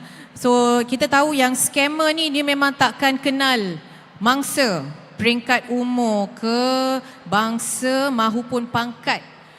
Jadi mungkin Tuan Zamani boleh kongsikan kepada semua yang ada, siapakah biasanya mangsa-mangsa scam? Okey, terima kasih. So saya akan spesifikkan kepada, sebab hari ini kita punya majlis ni lebih kepada pelaburan. Betul. So saya akan fokuskan kepada penipuan pelaburan. Okey, saya akan fokus kepada mangsa-mangsa penipuan pelaburan. Okey, saya ambil kes yang kita dah buat, PDRM dah buat analisa terhadap kes-kes pelaburan yang berlaku pada tahun 2023. 2024 belum habis lagi. Okey. So untuk tahun 2023, so kita setakat ni kita ada kes banyak tahun lepas. 5,000 553 kes tipu pelaburan. Berapa? 5,553,000. Jangan buat pergi beli nombor je lagi Jangan. Ui, kalau ikutkan mat saya tu itu Tuan nombor Zamani, cantik tapi jangan buat pergi beli nombor. Okey. Banyak tu dan melibatkan kerugian tahun lepas adalah 475.41 juta. Banyak tu. Okey. Out of this case, siapa yang menjadi mangsa? Kita pergi kepada jantina dulu. Tuan-tuan dan perempuan rasa antara lelaki dan perempuan siapa yang paling banyak kena tipu dalam kes penipuan pelaburan? Siapa? Siapa boleh teka antara lelaki dan perempuan? Saya bagi hadiah ni, kau betul ni? Siapa? Perempuan? Perempuan. Sure. Okey, untuk kes penipuan pelaburan, mangsa yang paling tinggi sekali kena tipu pada tahun lepas adalah lelaki. Okey, lelaki tahun lepas sahaja, okey, dia melibatkan 52.17% adalah terdiri daripada lelaki yang menjadi mangsa dalam kes penipuan pelaburan. Okey, dan melibatkan 278 juta. Ini menunjukkan lelaki lagi banyak duit daripada perempuan sebenarnya. Banyak duit ni sebenarnya. Orang Malaysia ni Okey. sebenarnya Alhamdulillah banyak duit. Tapi tak tahu mana nak letak duit tu betul-betul. Dia macam kalau love scam, mangsa paling ramai, of course perempuan. Tapi kita fokus pada kes yang melibatkan penipuan pelaburan pada hari ini. Okey, kita pergi dari segi bangsa. Okey, di Malaysia kita ada Melayu, Cina, India dan lain-lain. Bangsa yang paling banyak kena tipu di dalam penipuan pelaburan pada tahun lepas adalah bangsa Melayu.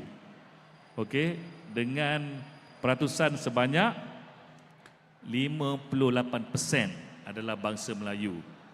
Diikuti oleh bangsa Cina sebanyak 57%.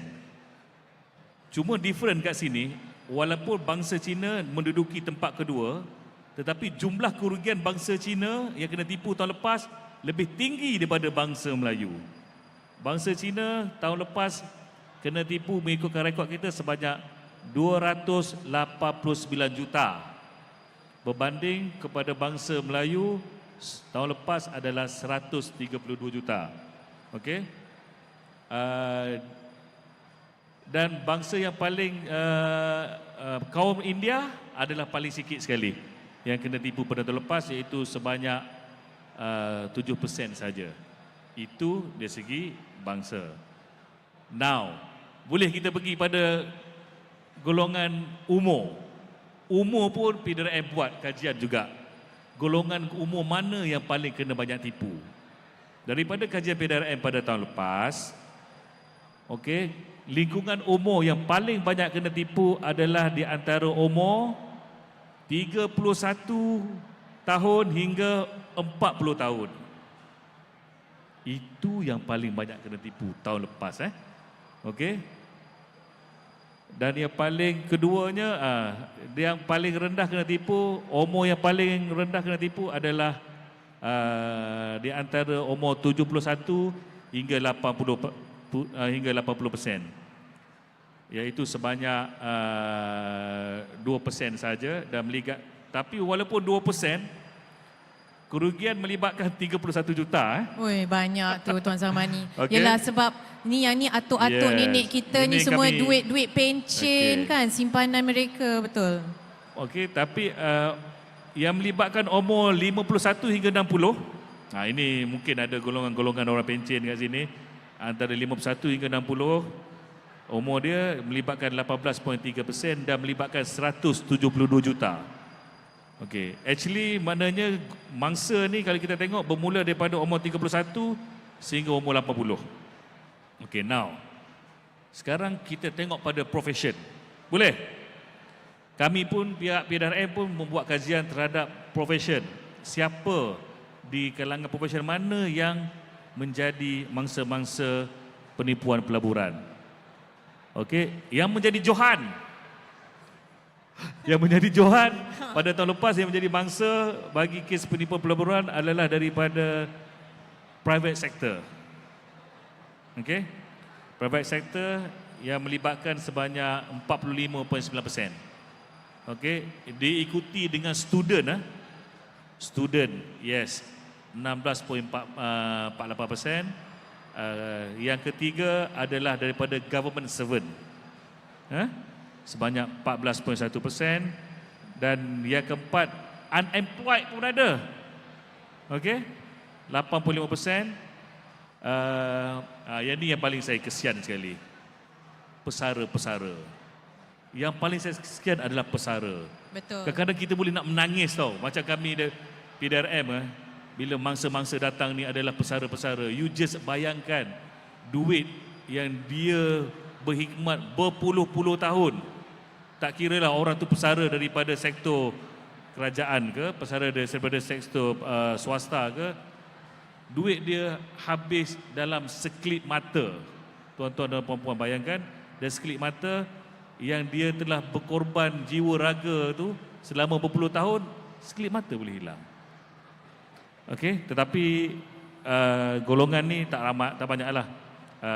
1.9% saja, dan last sekali adalah businessman, sebanyak 6%. Kenapa businessman golongan paling rendah sekali? Sebab dia orang ni businessman kan, dia biasanya businessman ni dia kedekut sikitlah. Dia kedekut dan dia lebih berhati-hati. Betul. Dia lebih berpeka, berhati-hati, dia nak spend. Tapi kena juga. Kena juga. So tuan-tuan dan puan-puan, maknanya daripada statistik yang saya bagikan, saya tunjuk pada tuan-tuan dan puan-puan ni, kita semua ni ada potensial nak jadi mangsa. Tetapi yang paling penting sekali adalah knowledge. Betul tu Tuan Zamani, memang knowledge tu penting. So ladies and gentlemen, not only having knowledge of the type of scams, because scams will evolve every day. But the good news is that kita boleh mengambil langkah-langkah untuk melindungi diri kita daripada menjadi mangsa scam. So biasanya kan kalau Mak Salih selalu cakap prevention is always better than the cure, right? So jadinya sekarang ni kita nak kongsikan bersama-sama dengan tuan-tuan dan puan-puan apakah langkah-langkah yang boleh kita ambil untuk mengelakkan diri kita daripada menjadi mangsa scam. So mungkin kita mulakan dulu dengan Selina. So in your view, perhaps briefly, what would be the most effective methods for raising awareness about scams?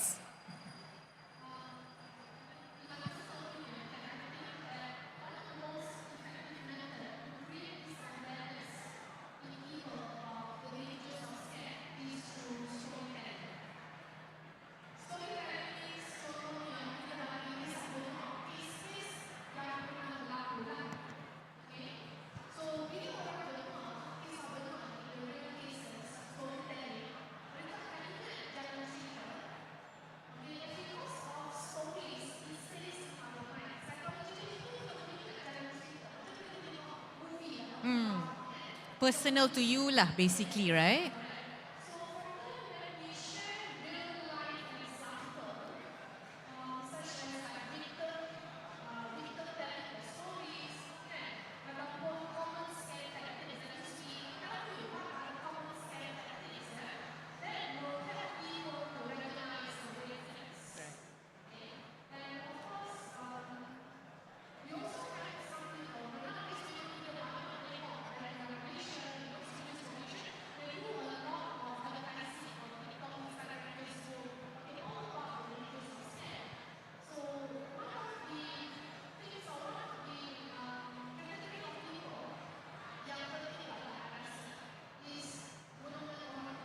Betul. Or if not those yang memang berada di luar bandar, where might be the information takkan sampai dengan mereka dengan cepat, because kita sedia maklumlah that capaian internet tidak boleh merangkumi the entire country, but to certain areas especially will be centered around kawasan bandar. So sekarang ni maybe mungkin ada all this campaign yang dilakukan, yang saya percaya I think also banks juga ada buat campaign yang saya faham macam di luar sana kita rasa memang ada jangan kena scam punya booth ada kat luar sana. Tuan-tuan dan puan-puan, kalau berkesempatan sila luangkan masa sedikit di luar sana, ada booth jangan kena scam. Selain daripada tu, sebelah tu juga ada tentang di National Anti-Scam punya Response Center juga.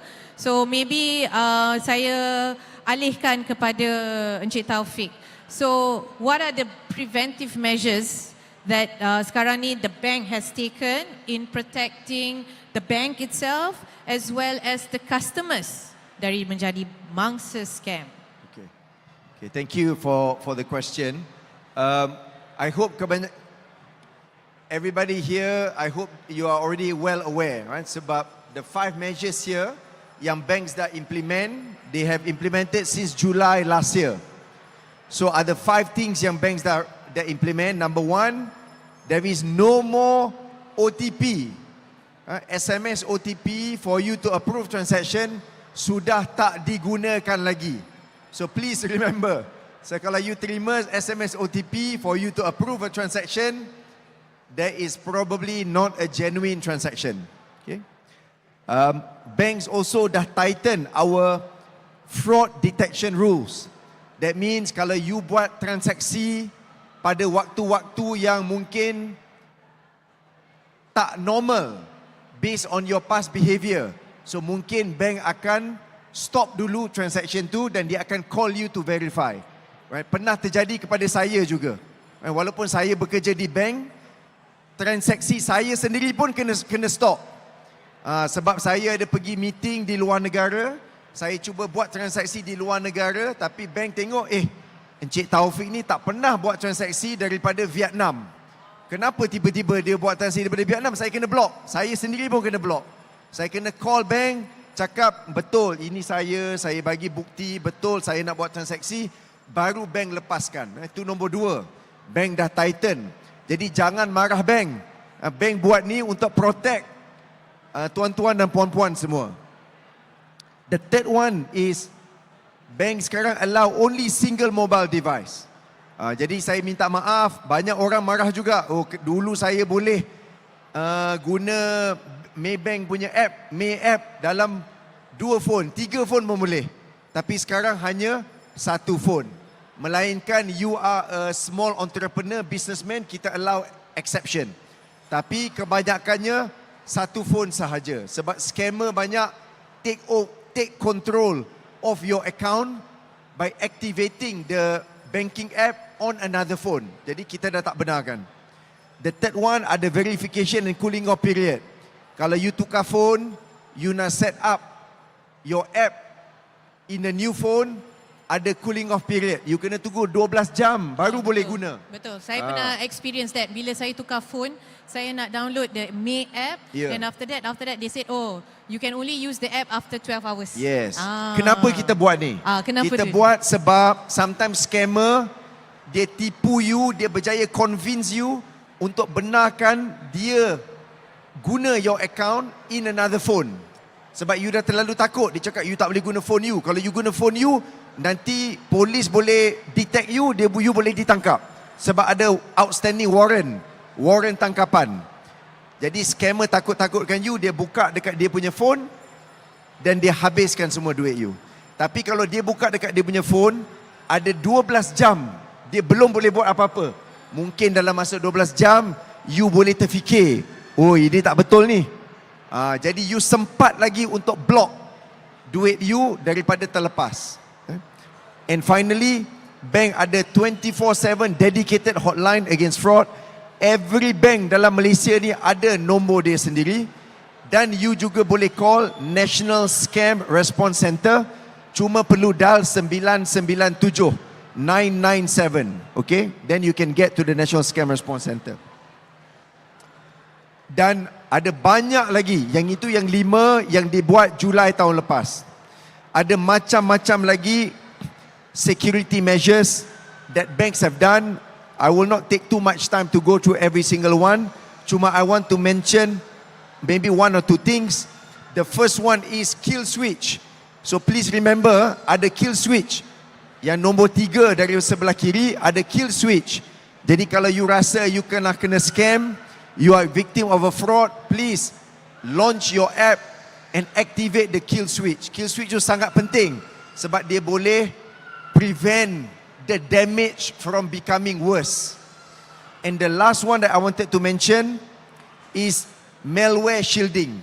Sekarang ni a number of banks have rolled out malware shielding. Maybank pun kita dah roll out malware shielding. What does that mean? That means kalau tuan-tuan dan puan-puan tertipu, ada download APK file, kita boleh detect. Bila you launch your May app, kita akan bagi warning, akan cakap, kita notice ni ada malware dalam your phone. Betul tak you nak teruskan transaksi you on the May app? Jadi kita bagi warning. Bila ada warning macam tu, saya harap tuan-tuan dan puan-puan semua tolong ambil perhatian. Jadi kalau ada warning daripada bank cakap ada malware, kalau boleh jangan teruskan transaksi. Check phone tu betul-betul dulu. Dan itu yang apa yang bank buat. Tapi apa yang bank buat sahaja tak cukup. Kita perlukan juga kesedaran and awareness from all of the customers. Tuan-tuan dan puan-puan semua. Jadi macam-macam campaign kita dah buat. On jangan kena scam, kita guna selebriti, kita guna influencer, kita guna social media, kita guna physical activity at shopping malls, dalam masjid, rumah orang tua, university, macam-macam bank semua dah buat aktiviti untuk mentingkatkan kadar kesedaran di kalangan consumer kita. Jadi bank tighten their own process, tapi bank juga invest in education and awareness for the consumers. Yang penting tuan-tuan dan puan-puan is your awareness. You sendiri tahu dan sedar apa yang you lakukan. Apa-apa pun yang penting at the end of the day, semuanya terletak di tangan anda sendiri. So mungkin tadi sebab Encik Taufik dah beritahu tentang the National Scam Response Center, mungkin Tuan Zamani boleh kita beritahu, maklumkan kepada semua yang ada di sini apa itu National Scam Response Center dan juga apa itu semak mule. Ini adalah antara orang kata the methods or the ways of how we can help you to empower yourself to be more informed dan juga yang penting melindungi anda daripada kena scam. Okay, Tuan Zamani? Okay, terima kasih Puan Aidah. So berkenaan dengan National Scam Response Center, saya rasa tuan-tuan dan puan-puan dah tahu tak kewujudan National Scam Response Center? Tahu tak kewujudan ni? Itu nak tanya soalan dulu. Tahu tak tahu? Tak dengar suara ni? Tahu tak? Ada yang tak tahu ni. Ada yang pun tak tahu. Nampak tak? Kerajaan ni dia sebenarnya dah ambil inisiatif, okey, untuk mewujudkan National Scam Response Center. Tuan-tuan dan puan-puan, sebagaimana Encik Taufik bagi tahu, talian dia boleh digunakan pada 997. Okey. Di dalam siapa yang ada di National Scam Response Center tu? Okey. Di sana tu dia ada pihak polis. Okey, pihak polis terutamanya daripada pihak Jabatan Jenayah Komersial PDRM. Keduanya adalah daripada pihak NFCC, National Anti-Financial Crime Center. Okey. Yang tiganya adalah daripada pihak Suruhanjaya Multimedia kat situ. Dan keempatnya adalah daripada institusi kewangan. Okey, dekat situ memang dia ada wakil daripada Maybank, ada wakil daripada Hon Leong, kebanyakan ada di situ. So, apa fungsi dia?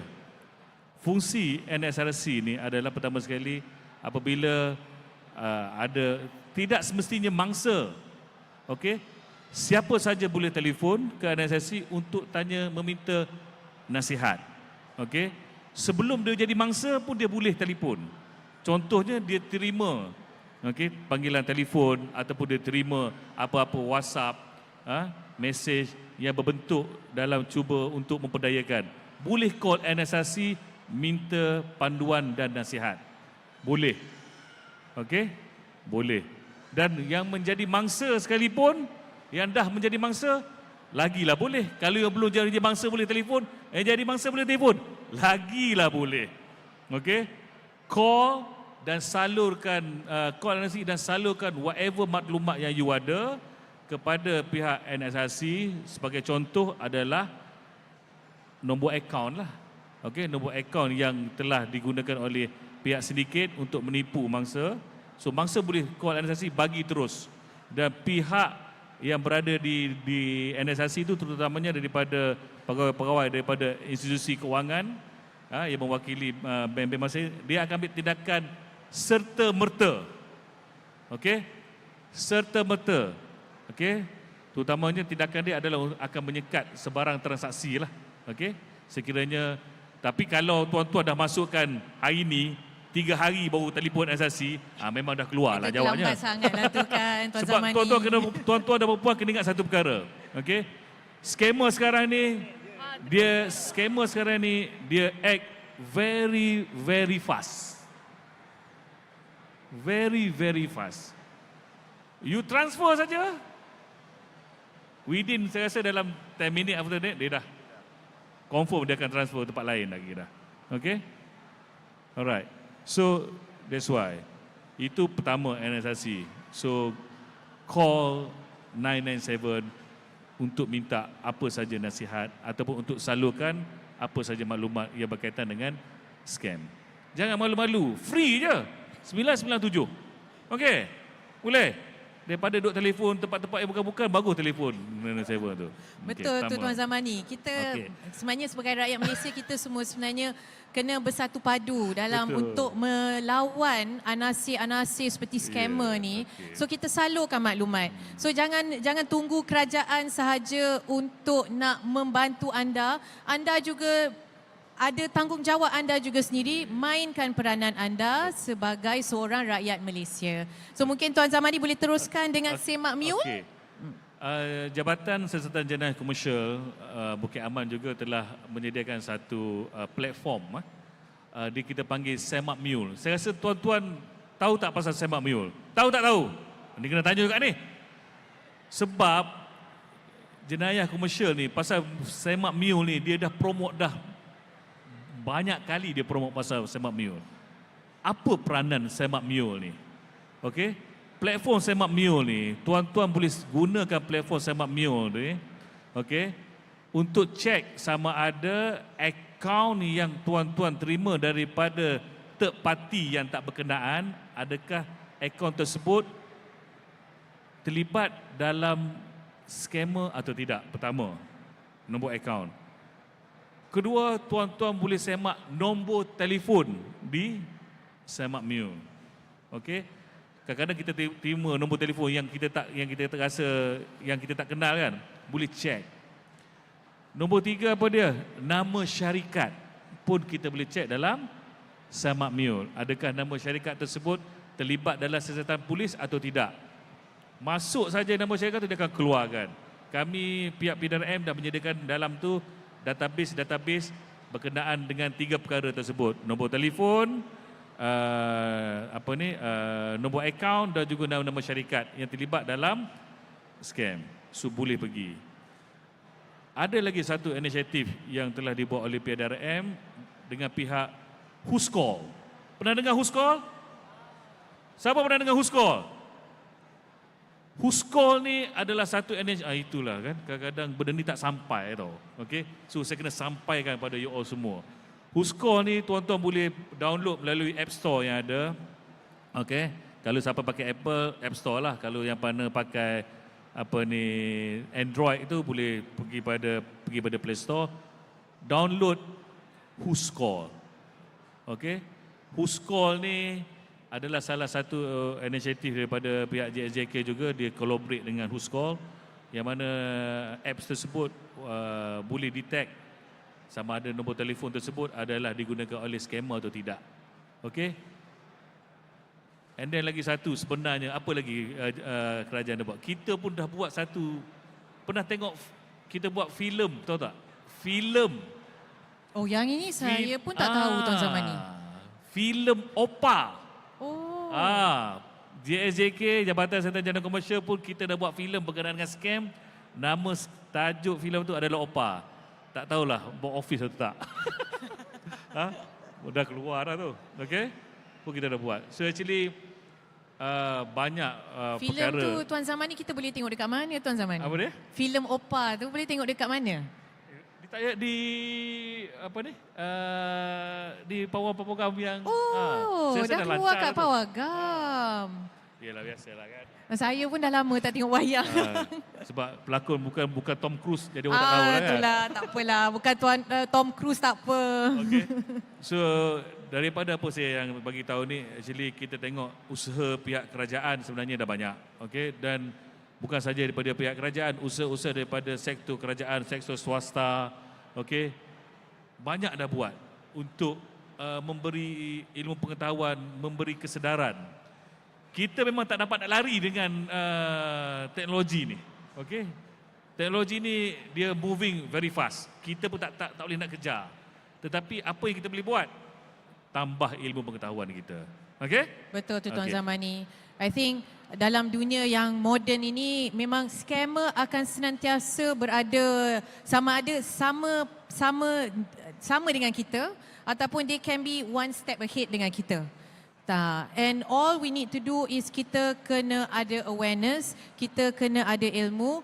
Macam kita tak boleh just tinggalkan sewenang-wenangnya, oh tak apa kerajaan akan buat. Ataupun oh tak apa saya report polis, nanti polis akan masukkan diorang dalam jail. Oh tidak.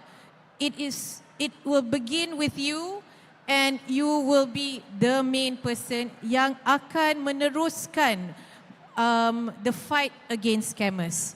So kita pun dah tinggal 16 minit dan mungkin tuan-tuan dan puan-puan di sini pun have all the burning questions, soalan-soalan yang mungkin nak ditanya kepada ketiga-tiga panelis kita. Tapi sebelum saya pergi, mungkin each and every panelist, if you would like to share maybe one piece of advice, satu nasihat yang boleh panelis kita kongsikan kepada semua yang ada di sini. Kita mulakan dengan Cik Taufik dulu. For me, Aida, if I were to share one advice only, representing the banks in Malaysia, that advice will be very simple. Never share your banking credentials. Jangan kongsi banking credentials dengan sesiapa pun. Even your own parents. Even your own parents. Even your friends, family members, your banking credential, it belongs to you. Your username, user ID, your password, please never ever share that with anyone. That is for you to use. Selina ataupun Tuan Zamani.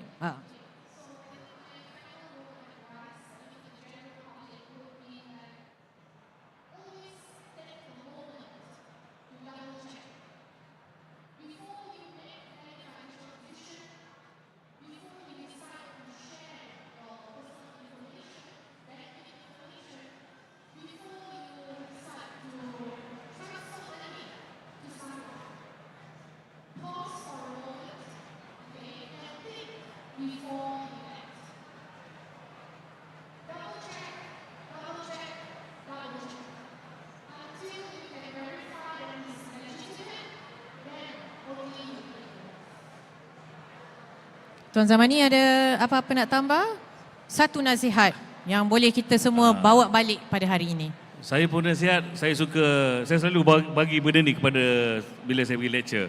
Saya suka ambil method take 5 punya method. Apa dia take 5?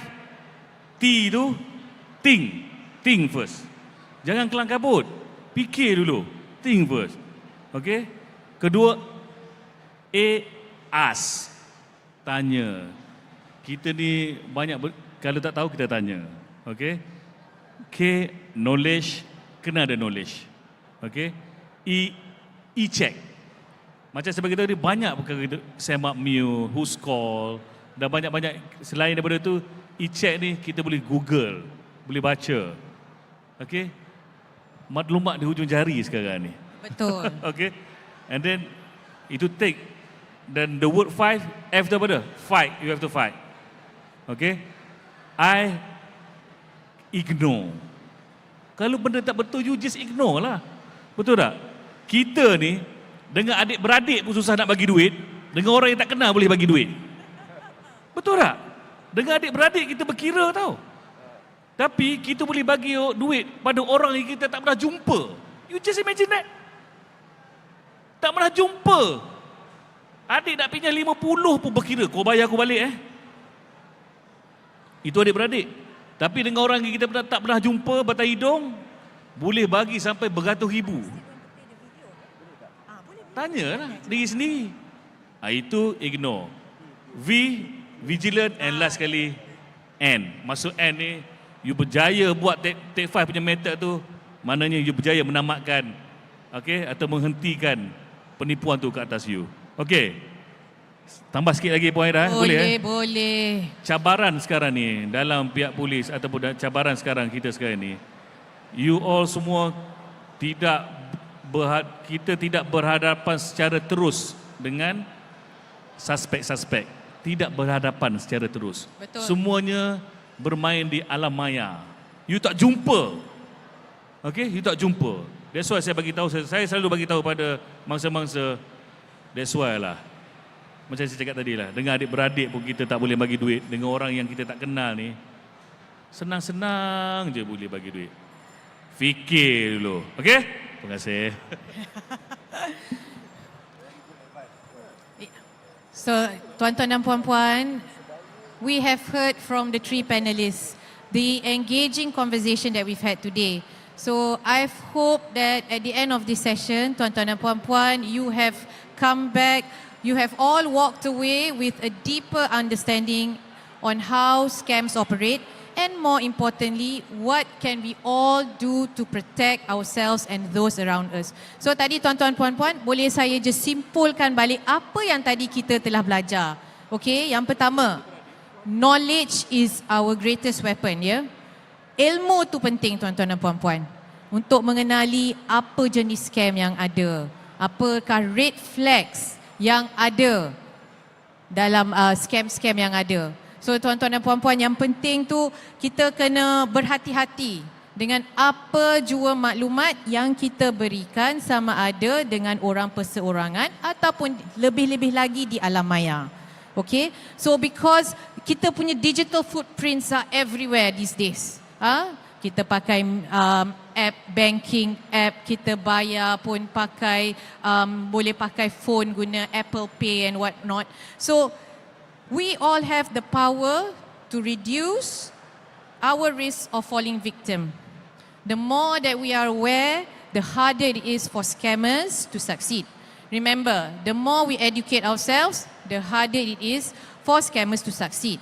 Which then comes to the second point, which is to raise awareness. So bila you sendiri dah tahu tentang apa itu scam, you dah ada ilmu tentang scam, jangan simpan seorang diri. Tengok scammer. Scammer dah tahu apa yang dia nak scam, dia kongsi pakai Facebook, Instagram. Kita pun boleh buat perkara yang sama.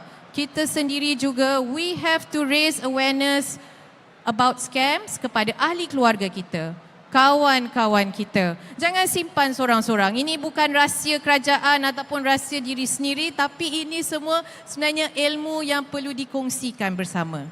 Dan akhir sekali, if you know that you have fallen a victim of scams, ataupun anda tahu ahli keluarga ataupun kawan-kawan anda menjadi seorang ataupun telah menjadi mangsa scam, jangan teragak-agak untuk melaporkannya kepada pihak berkuasa. Seperti mana tadi Tuan Zamani telah kongsikan, kita ada di NSRC di 997. Boleh juga kalau seperti Encik Taufik tadi kongsikan juga, kita boleh sebagai pelanggan bank, kita sendiri pun boleh menghubungi bank sendiri. Kalau anda rasa anda adalah mangsa penipuan pelaburan, boleh juga pergi kepada badan-badan yang berkenaan. Kalau berkaitan dengan pelaburan di bawah under the umbrella of the Securities Commission, you pergi kepada Suruhanjaya Security. Jangan pergi kat dalam orang lain pula. Okey. Jadi yang penting sekarang ni, tuan-tuan dan puan-puan, saya harap tuan-tuan dan puan-puan, when you live today, you live yourself being empowered. Kita semua betul, kita nak kaya, kita nak hidup senang. Tapi bila kita hidup senang tu, kita perlukan ilmu. Dan ilmu itu adalah ilmu untuk apa? Protect ourselves from being a scam victim. So jadi tuan-tuan dan puan-puan, sebelum saya tutup ni, saya rasa Encik Taufik ada satu video clip yang kita nak kongsikan kepada anda semua. So maybe we can play that video clip dulu. Sebelum kita tutup. This video is bestnya promosi servis cuci ni. Padahal scam. Bila nak tebus dan masuk laman perbankan, tak ada imej dan frasa keselamatan pun. Ini palsu ni. Scammer nak pancing maklumat perbankan anda je. Tengok, murahnya durian ni. Padahal scam. Bila buat pesanan, kena muat turun fail APK. Mesti mewah. Kalau dapat mesej ni, lepas tu klik benarkan, scammer boleh guna malware untuk kawal telefon anda. Dapat SMS daripada bank, tapi ada nombor untuk dihubungi. Padahal scam! Bank takkan letak nombor telefon dalam SMS. Jangan layan. Kalau anda hubungi nombor tu, scammer akan ugut anda untuk pindahkan duit ke akaun pihak ketiga. Lepas pindahkan duit, scammer lesap, duit pun lesap. Ingat, bank takkan letak nombor telefon dalam SMS. Ini semua penipuan licik scammer. Kenalah berjaga-jaga. Jangan kongsi butiran perbankan. Jangan buat turun fail APK. Jangan layan SMS atau panggilan mencurigakan. Kenal sebelum kena. Kenali taktik scam di jangankenascam.com. So yang penting tuan-tuan dan puan-puan, tepuklah kuat sikit. Kenapa semua ni? Dah sejam setengah ni kita belajar tentang scam, takkanlah lemah lembutnya. So kita ada 5 minit lagi. Kalau tuan-tuan dan puan-puan ada apa-apa soalan, yang perlu ditanya, selagi Puan Selina, Tuan Zamani dan juga Encik Taufik berada di atas pentas ini, ada yang nak bertanya? Going once? Going twice? Semua dah faham ke ni? Semua betul-betul dah faham ni? Betul ni tak nak kena scam? Betul tak? Nak kena scam ke tak nak? Tak nak, kuat sikit, semangat. Yang penting tuan-tuan dan puan-puan, jangan kena scam. So akhir kata saya ingin mengucapkan ribuan terima kasih kepada ketiga-tiga panelis kita, Puan Selina, Tuan Zamani dan Encik Taufik, for your invaluable insights for today. So of course, let's all leave here being empowered, dan yang penting, let us all stay safe out there, tuan-tuan dan puan-puan. So dengan ini saya mengakhiri panel discussion kita pada hari ini. So yang penting, jangan kena scam. Baiklah, terima kasih kepada ahli-ahli panel kita. Terima kasih ya banyak-banyak. Dan sebab kita nak test betul ke tidak semua orang pay attention kepada sesi kita tadi and kita tak nak kena scam, we will start our pop quiz right after the photo op. So give a few minutes for the photo ops kejap.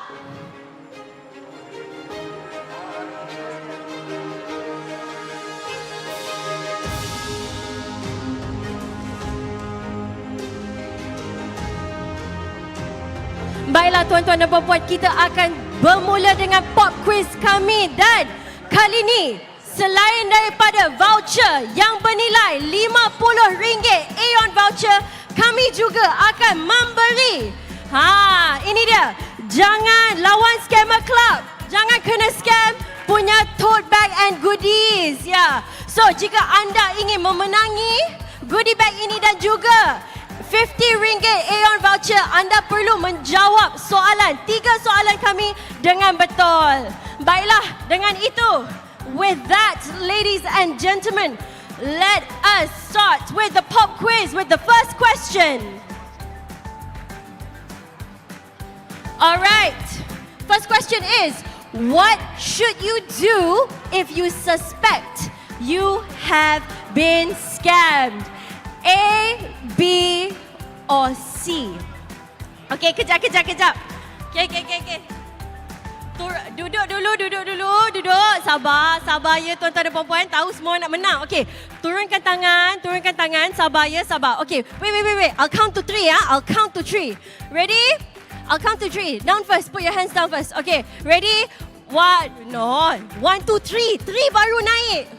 Before that, I tak kira. I takkan kira. Okay? Ready? 1, 2, 3.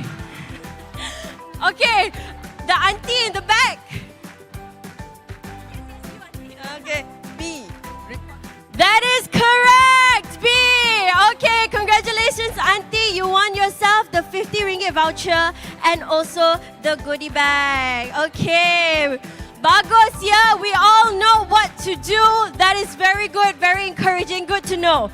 Great, now, don't worry, we still have two more questions. The second question, which of the following is a common way scammers recruit account mules? Okay, sekejap. Okay, sabar. Okay, sabar semua. Okay, saya tak tengok Okay. 1, 2. Saya kata 2. Okay. 1, 2, 3. I saw uncle. Okay. All of the above. All of the above. Is that the correct answer? Let's see. Yes, it is. Congratulations, uncle. Okay, don't worry. We still have one last one, ladies and gentlemen. Okay, ready? Welcome. Okay, kita ambil gambar sekejap. Alright, ladies and gentlemen, are you ready? Last question. Which of the following is a common psychological tactic used by scammers to lure victims into investment scams? On the count of 3. Ready? Not yet. 1, 2, 3. Okay. Let's see the answer. That is correct. The answer is A. Congratulations, auntie. All right, ladies and gentlemen, do not be discouraged. After this session, we still have another RM150 Aeon vouchers up for grabs. And for our next session, I would like to call upon our next speaker with her title being Access to FinTech Apologies, my bad. Wrong script. I meant Simple Steps to Kickstart Your Successful Futures Trading Journey by Miss Chong Ting Ting, founder and managing director of Accelerant Sdn Bhd. Please welcome.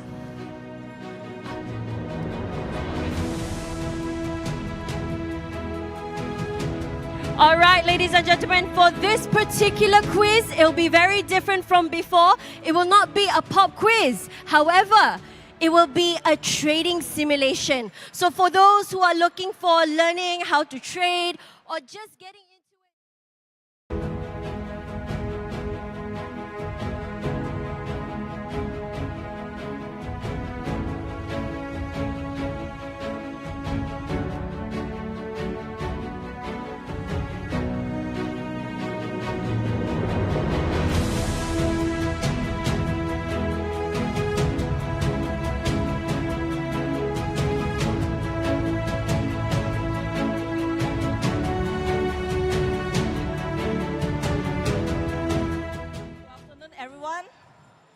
Hi.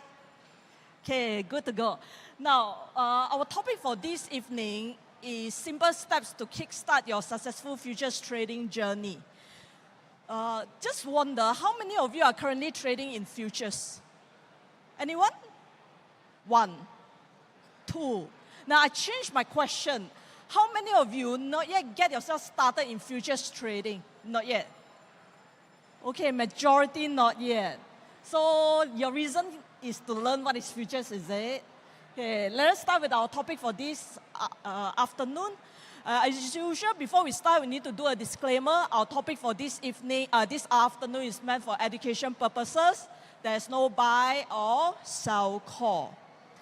Now, I'm not going to introduce about myself. Just now, our MC already introduced about me. Now, just for my name, please do not doubt my name. This is exactly as per my IC. So you can call me my initial TT, or you can call me my name Ting Ting. Now, our topic for this afternoon, we are going to separate into 3 sessions. The first session, we are going to talk about introduction to futures. The second session, we are going to talk about 3 key things about futures trading. And the last part, we are going to have trading simulation. So the focus will be in terms of this trading simulation. And this trading simulation, Bursa Malaysia Derivative is very kind. They are going to prepare 10 gifts, meaning we are going to have 10 winners to entitle for 100 ringgit Malaysia of cash voucher. So it's shopping vouchers for you to shopping. So later you just focus and you just participate in the trading simulation itself. Then you will understand exactly what is futures. Now the first session, let us introduce about what is futures. Before I introduce what is futures, first thing, we need to understand what is derivative. Now, what is derivative? My first question, how do you derive into this world? Do you know that? Please don't tell me that you came from space, right? So you derive in this world from our parents. So without our parents, we are nobody. So both our parents, they are the underlying asset. We are the derivative products. Understand? I repeat, they are the underlying asset and we are the derivative products. So without them, we are nobody. And we inherit their behavior characteristic as well. For example, like my mom, she's a very hot-tempered person. Personally, I'm very hot-tempered as well. So we inherit their characters. Now, later, I'm going to show you exactly what is futures. These are the 4 common derivative instruments. We have futures, we have forward, we have swap, we have option. For this session, we are going to focus in terms of futures contract. Now, futures contract is not that difficult like what you think. That difficult for you to understand, for you to trade. It is very simple. And trust me, after today's session, especially if you're going to do the trading simulation by yourself, you will exactly understand what is futures trading.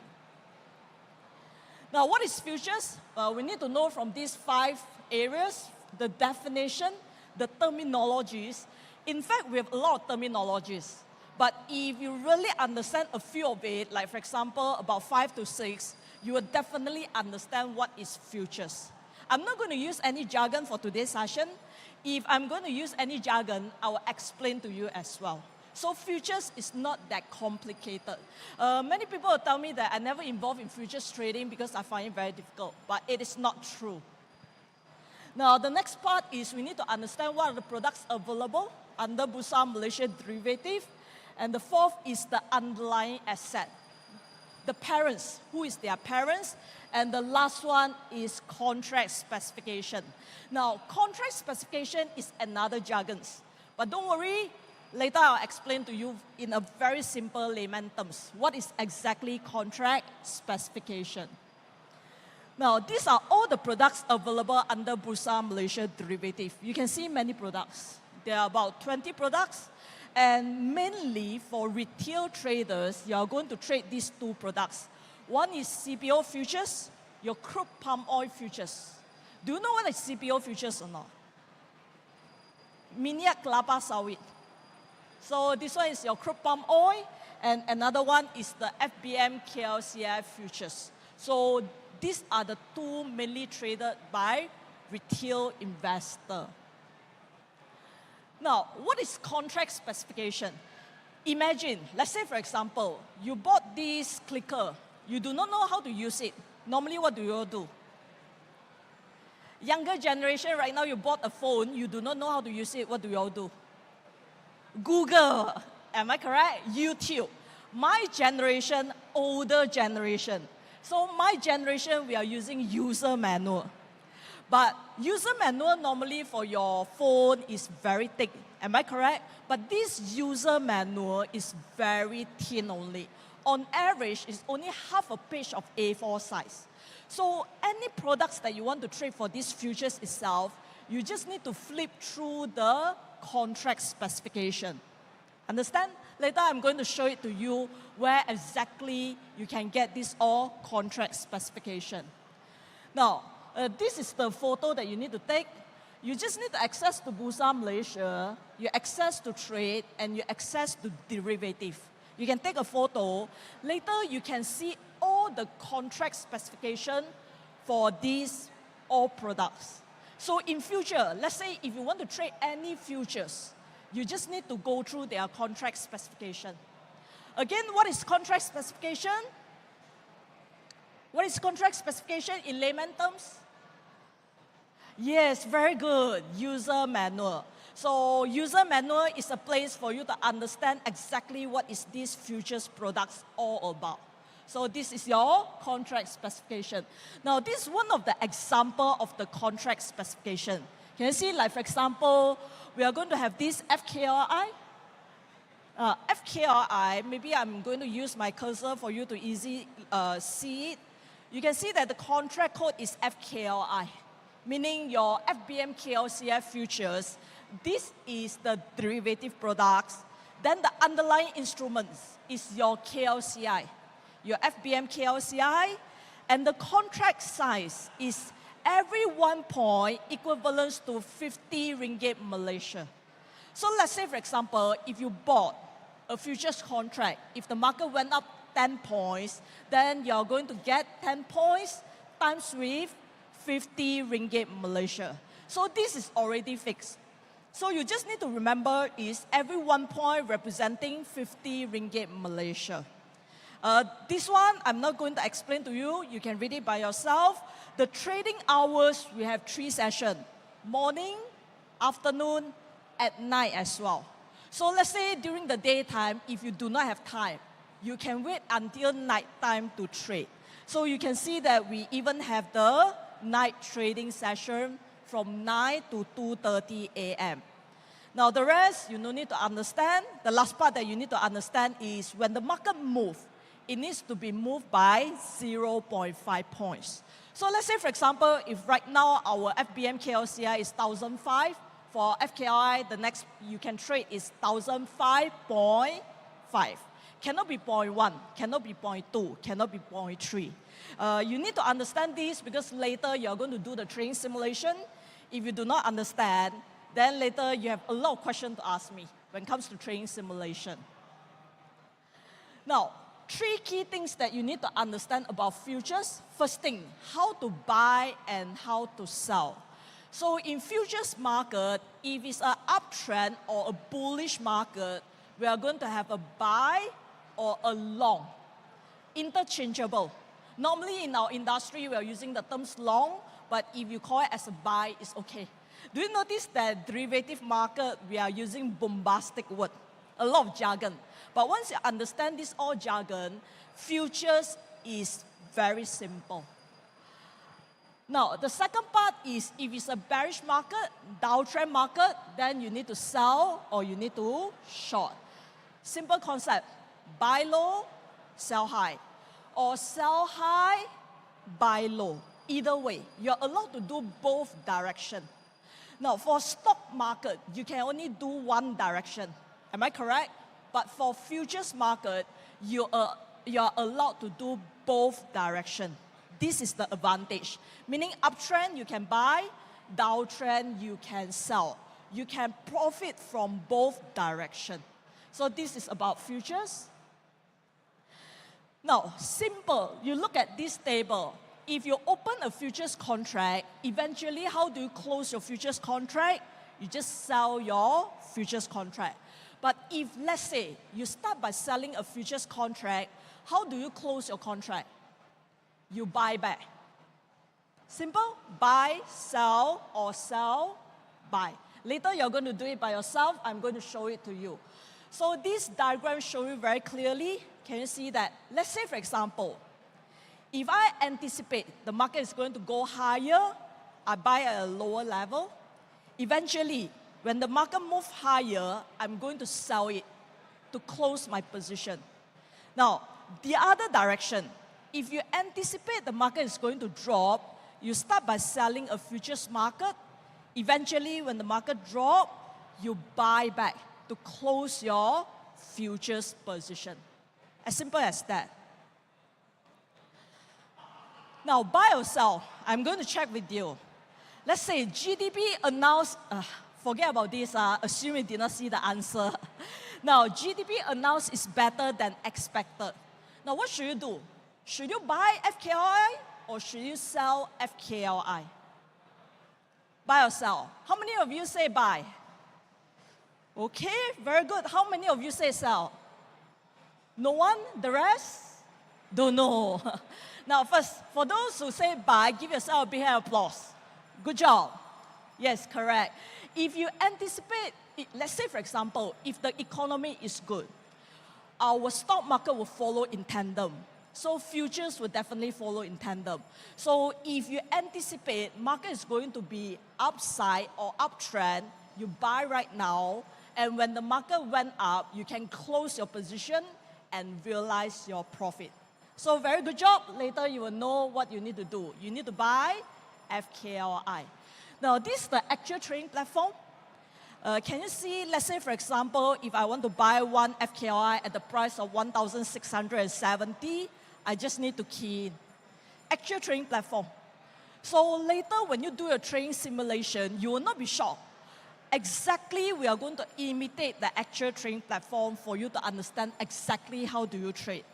And this is a selling position. Let's say if you bought already, subsequently you sell one FKLI at the price of 1,690. So you make the profit in between these two. Clear? Now, second thing that you need to understand is how do you calculate your profit and loss. Again, uptrend, you buy, downtrend, you sell. If you buy low, sell high, you are having a profit. If you sell high, buy low, you're having a profit or loss. Profit, very good. Now, what if you buy high, sell low? You're having a profit or loss? Loss, yes. So common sense. Anything that you cannot understand about futures, you just need to relate this with your real life example. You'll find it very simple for you to understand. Now, I'm going to test you. Let's say, for example, 1st of August, you decided to sell one FKL contract at the price of 1,560. 3rd of August, you buy back. You bought it. Now, you bought it at 1,540. Now, please let me know. Are you going to have a profit or loss? And how much? Now, I'm going to give you a quick 10 seconds. Try your best to calculate. Let me know exactly. Are you going to have a profit or loss? And how much? Remember, 1 point is equivalent to how much? 50 ringgit Malaysia. So, how much is it? Anyone? Very good. Profit 1,000. Yes. Give him a big applause. Very good. Correct. Profit of 1,000. How do you calculate? Now, very simple. You just take 1,560 minus 1,540 times with 50 ringgit Malaysia. So this is the exact scenario. If you start by selling, eventually you bought the futures contract, you'll still be able to make profit. This is slightly different from what you understand, like for example, from stock market, etc. Now, the last part that you need to understand is about initial margin. This is another jargon. Now, you just imagine this margin as a layman perspective is what we call it as a deposit.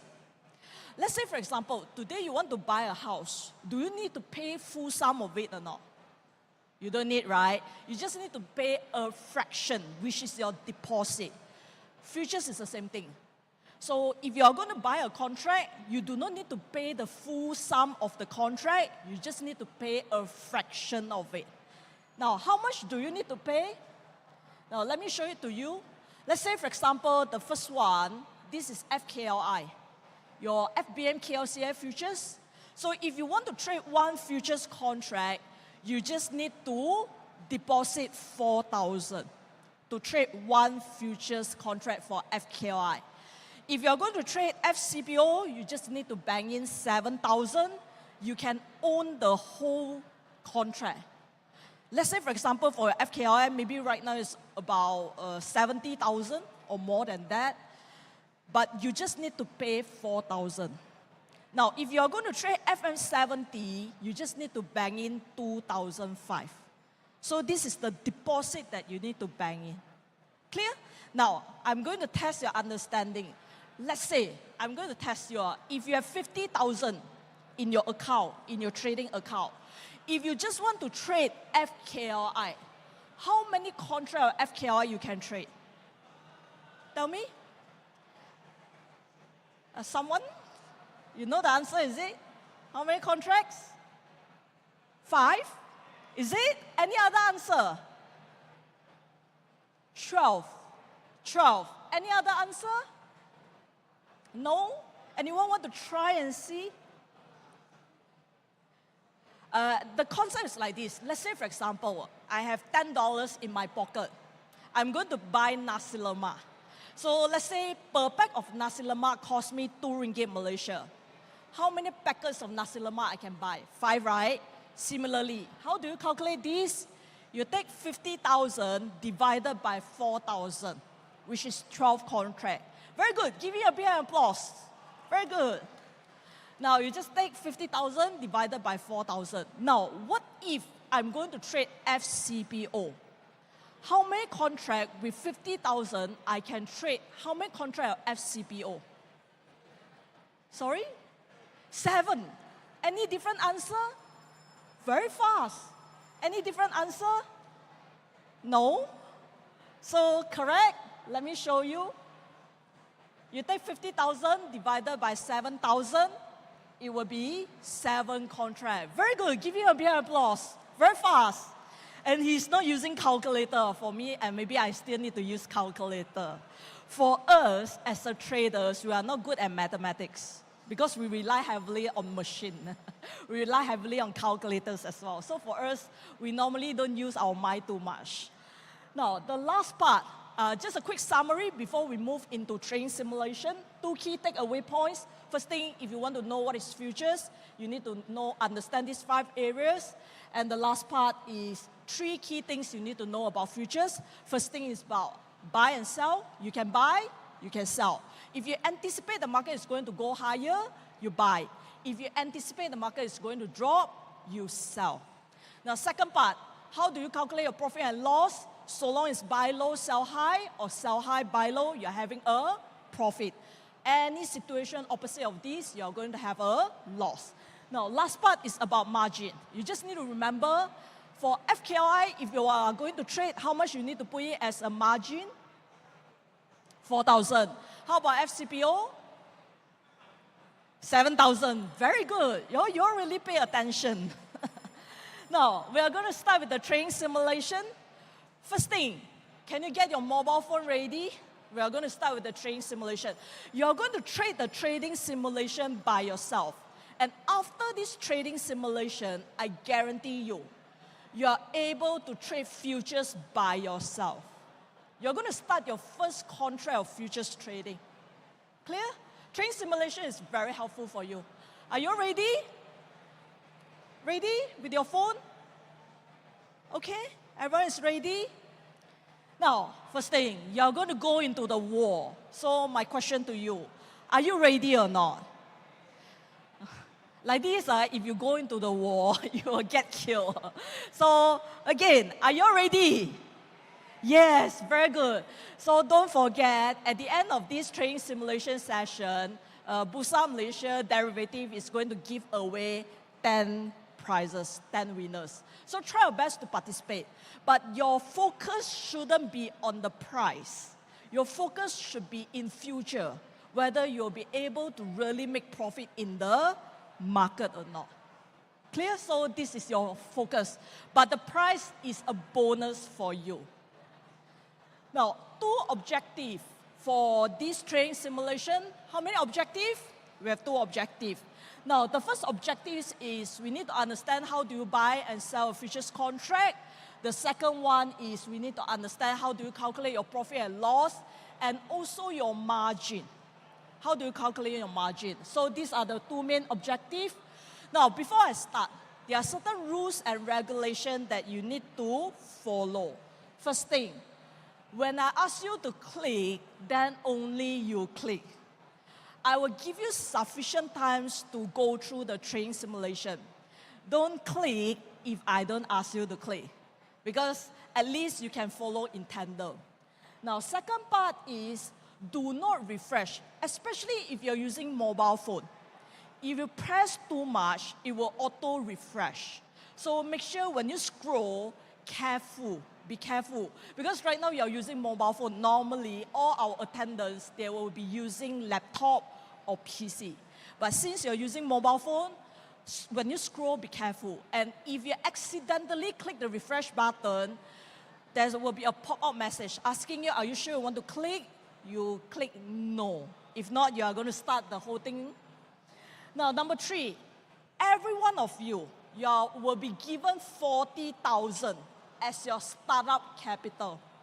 So equal, everyone, you are going to have 40,000.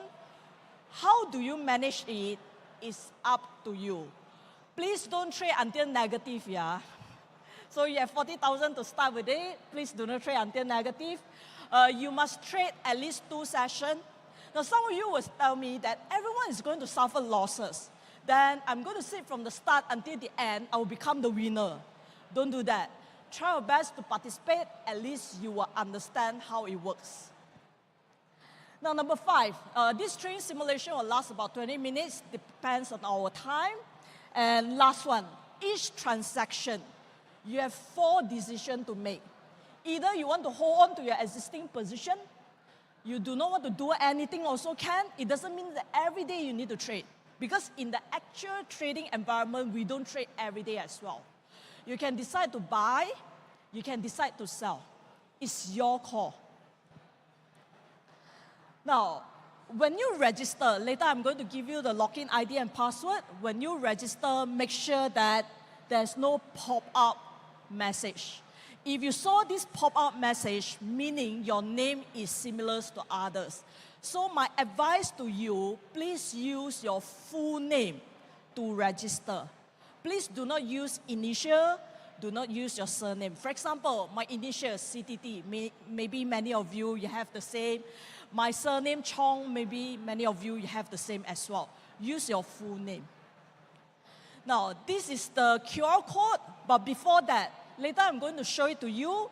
Once you access to it, you're going to see this page. You click on the register or login, then please fill in your full name. Your full name, your own full name, then fill in the password given. Later I'm going to give you the password. Then you're going to see this page. Stop here. Don't do anything.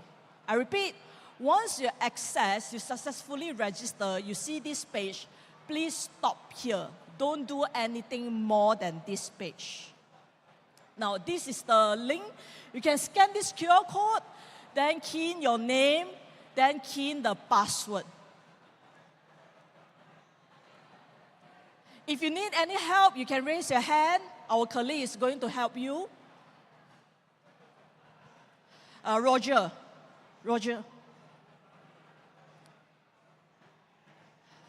Can you access? Just normal Chrome. You use your QR code, you'll be able to access.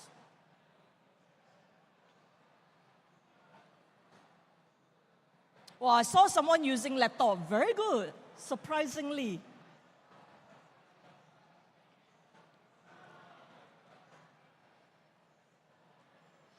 The password, case sensitive Bursa 11. You key in your full name, then key in the password, case sensitive Bursa 11.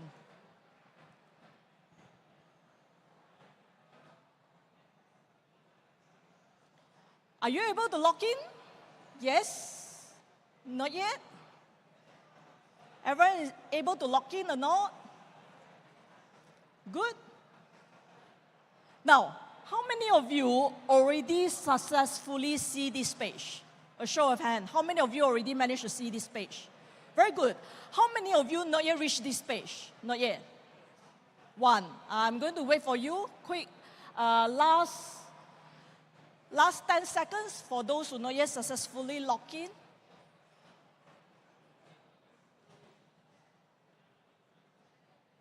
Don't do anything yet. Wait for me. I'm going to give you instruction. Okay?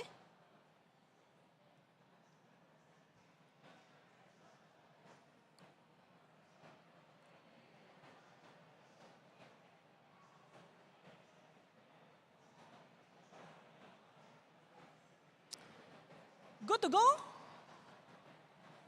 Okay, now from now onwards, listen to my instruction carefully. Don't do anything first. For the upcoming 5 minutes, I'm going to brief you. Now, hold on a sec.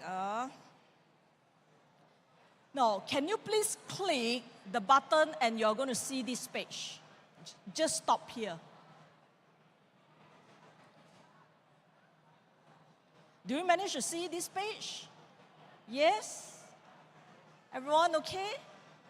Good. Now, don't do anything. Let me brief you. If you do it by yourself, you're going to miss my instructions. Subsequently, you're not able to continue. So from now onwards, just look at me. Clear? Just look at me. Although I'm not so pretty, but just look at me. Okay? Now, we have 5 columns here. Do you see we have 5 columns? I'm going to enlarge this. So the first column is the list of pending order. List of pending order meaning whatever orders that you already submitted, but not yet executed, not yet traded, will be appearing in this list of pending order. Now, the trade record is whatever transaction that already traded and being filled will be appearing here. Now, on your right-hand side, the first column is your price code. You are going to see that for this session, we are going to do FKLI, which is the parents is the FBM KLCI. We are going to do FKLI futures contract. So this is your price code. Now, the second column, this column is your order ticket. Order ticket is where you place your order. So for example, I can have 1 contract, I can have 2 contracts, I can have 5 contracts, etc. You can key in whatever number of contracts so long as you have sufficient margin, you have sufficient money, you can trade. Then in terms of order type, later you just need to use limit order. For this session, I'm not going to explain limit or stop orders because we are running out of time. We just go with basic limit order and you can enter the price. Then subsequently, you click buy or sell. Now, the last column is your portfolio. Can you see all of you are having 40,000 to kickstart? Can you see that? Every one of you in your trading account, automatically you have 40,000 to kickstart. How do you allocate? This is up to you. Whether you can make profit is up to you. But please remember one thing. Just now, the 2 objectives for this trading simulation is what? Nothing about profit or loss. So if you are having profit, don't be too happy because you are abnormal. Why? We are in a learning environment. But if you are suffering losses, you are normal because we are in a learning environment. So don't worry about the profit and loss. Now, I'm going to start with the first contract. The rest, you don't do anything first. Don't follow me as well. I repeat, please do not follow me. I'm going to trade for you to see. Later, you can trade it by yourself. Now, first thing, let's say, for example, if I anticipate FKI is going to trade higher, it will be an uptrend. Should I buy or should I sell FKI? Buy or sell? Buy. Very good. Yes, I'm going to show it to you. Now, let's say if I'm going to buy FKI, first thing, I'm going to start with one contract, and I'm going to select limit order. Now, if I'm going to buy, first thing, you need to look at the seller price. I repeat, if you're going to buy, you need to look at seller price. If you're going to sell, you need to look at the buyer price. So if I want to get my order filled immediately, I'm going to key in 1683. I'm going to buy immediately. So next thing, what should I do? I click buy. Can you see? Now, don't do anything yet. Just look at my screen. Now, just follow my cursor. Can you see that I started with 0 contract? Net position meaning the balance of number of contract in my trading account. My balance in my trading account. So I started with 0 contract. I bought one contract at the price of 1,683. So right now I'm having one long contract. Am I correct? Buying contract. So if the market is trending higher, am I going to have a profit or loss? Profit or loss? If based on this scenario, I'm having one contract, if the market moving higher, I'm having a profit or loss? Profit, very good. Because buy low, sell high. Now, can you see that I'm having one contract? Now, second part. Just now, I have a balance of 40,000. Right now, I already bought one contract. It doesn't matter whether you are having a buy or sell position, your margin required per contract will be 4,000. Can you see that? I repeat, every one contract, you need to pay a deposit. How much is it? 4,000. Am I correct? So you can see that the margin required is 4,000. So you're going to take 40,000 minus 4,000, your balance is 36,000. You can still use the 36,000 to continue to trade. Clear? Now, once I finish all my transaction, if I'm ready, can you see at the top, we have 3 buttons. Can you see that? 2, they are red color button. Don't click if I don't ask you to click. Red color meaning dangerous. Now, there is a white color button, show chart. You can click on the show chart, they are going to show you the chart. You can click on the show code, they are going to show you the code. So this one, you can click as many times as you want. So I repeat, I click show chart, I click show code, they are going to show me my codes. If I click show chart, they are going to show me my chart. Now, once you're ready, you already submitted all your orders, you are ready. What you need to do next is you click on this button. Can you see your top right-hand side? Don't do yet. Later, I'm going to give you sufficient time to do. When I click next, I'm going to click next. You just follow. You see, once I click next, the market will start to move. Your heartbeat will start to beat very fast because you're going to have a profit or a loss. So the market will settle down within 5 ticks. Then right now, can you see you're at the day 1? Right now, you're at day 1. Can you see that? Now, can you see that I already make a profit? Let's say, if I want to close my position to realize my profit, what should I do? Should I buy or should I sell? Buy or sell? Sorry? Sell. Very good. Now, so if I'm going to, luckily my surface did not drop. Now, so I will need to sell.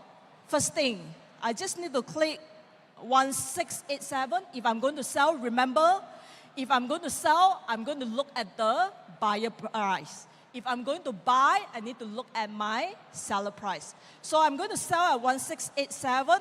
I'm going to click sell. Now, please follow me. Now, again, I'm going to start everything. I started with 0 position, no contract. Subsequently, I bought 1 contract at the price of 1683. I have a net position of 1 contract. Now, I sell 1 contract at 1687. So I have no position anymore. Can you see that? Now, my question to you, how do you derive a profit of 200 ringgit Malaysia? What is the exact formula? Anyone can share with me? How do you derive this 200 ringgit Malaysia of profit? What is the formula? What minus what times what will derive this 200 ringgit Malaysia? Anyone want to share with me? Very good. What is the formula? Oh, very good. Give me a big applause. Now, how do you derive this 200 ringgit Malaysia? You take your selling price. Can you see 1687? You minus off your buying price 1683, which is 4 points different. We need to times with 50 ringgit Malaysia. Very good. Now, I'm going to give you 200 bonus point additional. Later, I'll show you how do you add it. Because this will entitle for the cash voucher. Now, first thing, right now, do I still have any position? No. Let's say, if I anticipate the market is going to drop, what should I do? Should I buy or should I sell? I repeat, if I anticipate the market is going to drop, should I buy or should I sell? Sell. Very good. Some of you say that I never hear it waving at me. Yes, it's sell. Very good. Now, we are going to sell 1 contract if I anticipate the market is going to drop. So I start by selling a futures contract. Please follow me. Can you see that just now I have no position? If I start to sell 1 contract at the price of 1687, my net position will become -1. In futures trading, it will be a positive or negative. Negative meaning you are having a selling position or you are having a short contract. So short contract meaning if the market start to drop, I'm going to have a profit. Understand? Clear? Now, let's say, if I already sufficient, already good, I already submit all the orders that I want, what I need to do is, I just need to click next button. Then the market will start to move. One sec, then later I'm going to explain to you. So you're going to see that I'm going to start to suffer losses because I'm against the market. Now, the market settled down. Can you see that? Now, so right now, I'm having a loss. When it comes to futures trading, even having a loss, if you're wrong direction, you also need to close your position. So let's say, if I decided to close this position, should I buy or should I sell? Buy or sell? How many of you say buy? Higher, higher, I just want to see. Okay, very good. How many of you say that you should sell? No?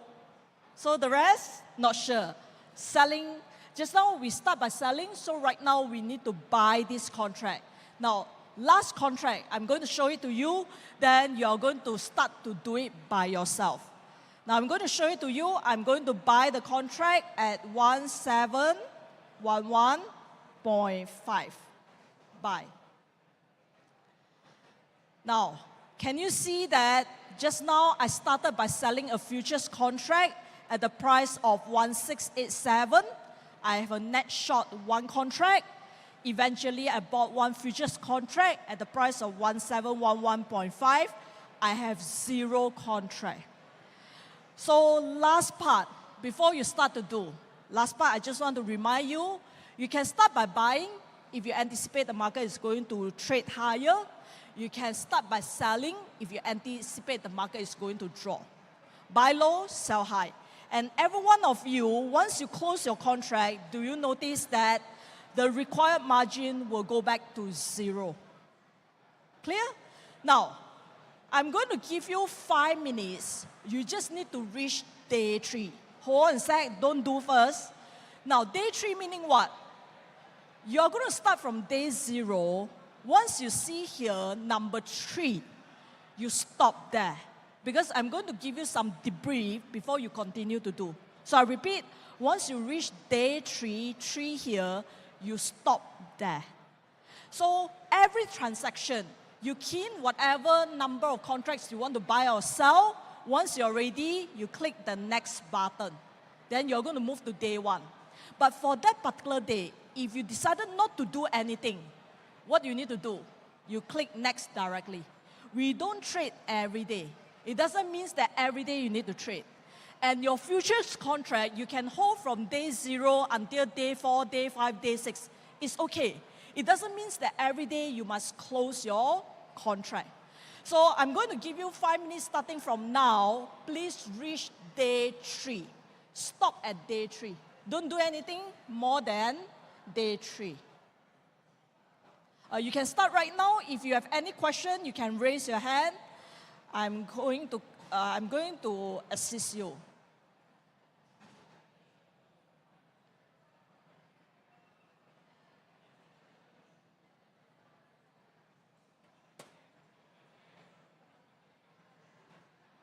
Any question, you just need to raise your hand.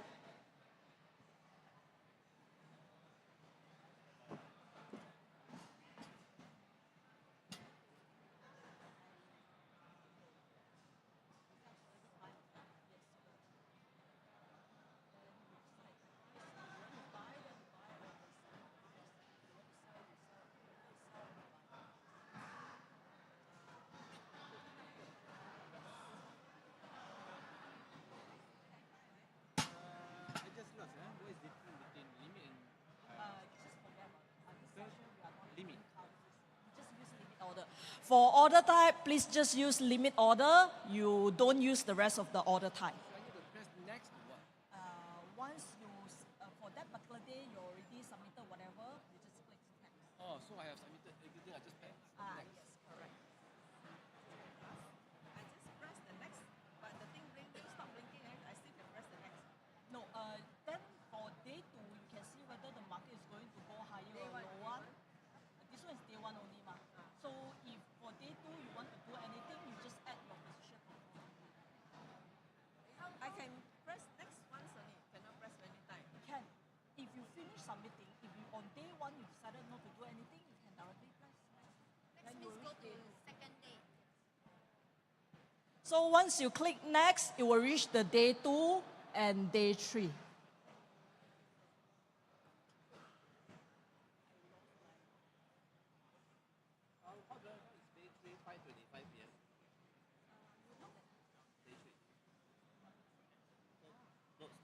Yes, once you reach day 3, please stop at day 3. Don't do anything more than day 3. Yes, correct. When you reach day 3, you do not need to close your position. It doesn't mean that you need to close your position.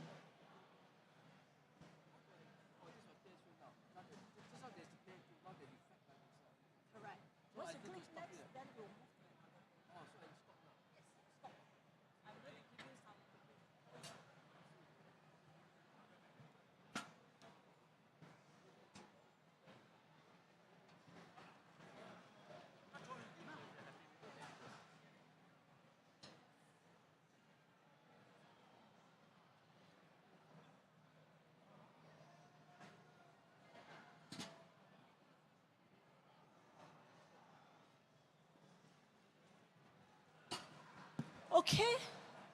Have you reached day 3?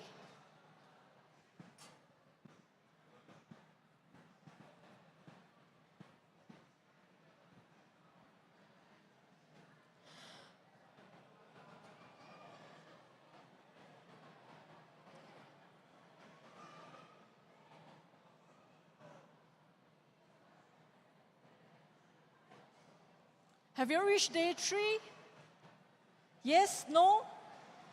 Okay, how many of you already reached day 3? Just give me 3. Number 3, meaning you already reached day 3. Very good. How many of you not yet?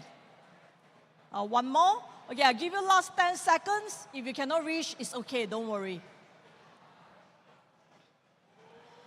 Now, just put down your phone, don't do anything. Let me do some important briefing for you. If not, it's very difficult for you to continue. Clear? Now, a few common mistakes just now that you have did is, first thing, it doesn't mean that every day you must close your position. You can hold your position from day 0 until day 5, day 10 is okay. If you think that that direction is one direction, you just follow that. Now, I ask you a very simple question. If you look at the chart right now, what is the current trend? What is the current trend? Very obvious, it's an uptrend, right? If you are holding a selling position, you need to rethink about this. Because during an uptrend, we can only buy or you do nothing. Now, when it comes to trading strategies, there's a counter trend trading strategies, but this is not something that for beginners like you can use. So we follow the trend. If it's an uptrend, you can only buy or do nothing. So if you are holding your long position, you can continue to hold. You do not need to buy and sell. Keep on buying and selling. Clear? Second part, once you submitted all your orders, then only you move to day 2. If day 2, you do not want to do anything, you just directly click next to move to day 3. Okay? Now, I'm going to give you another 5 minutes for you to reach day 6. Stop at day 6. Please do not do anything more than day 6. Just stop at day 6. You just need to reach day 6.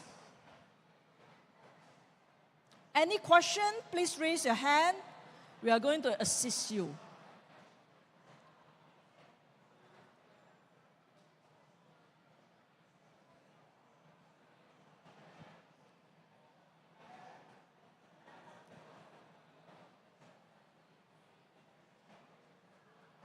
Any question, you can raise your hand. I'm going to assist you.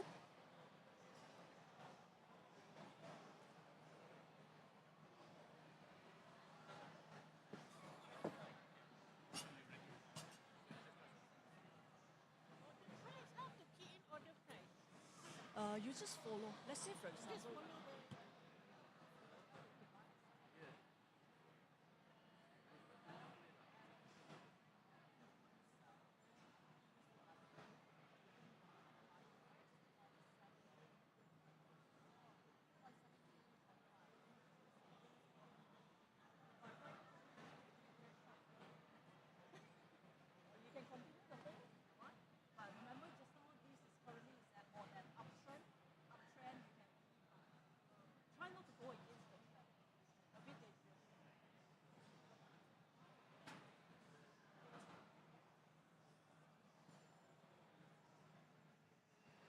forget about profit and loss. I saw some of you having losses. You're very sad. Don't forget about it. Even you're having profit, you can't get the profit away.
Do you notice that your heartbeat very fast? Some of you very panicked. Oh, I'm having a loss. Don't worry about it. Some of you are having even more than 5 digits of profit. Have you reached day 6? Day 6? Yes? Okay. How many of you not yet? Okay, day 6. Everyone, day 6? Yes? Can?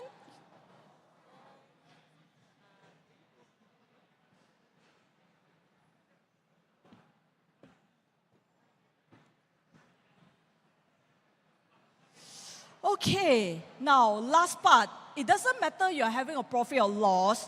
What you need to do is, can you see on your top left-hand side? Can you see on your top left-hand side? I'm going to enlarge this. There's a submit result button.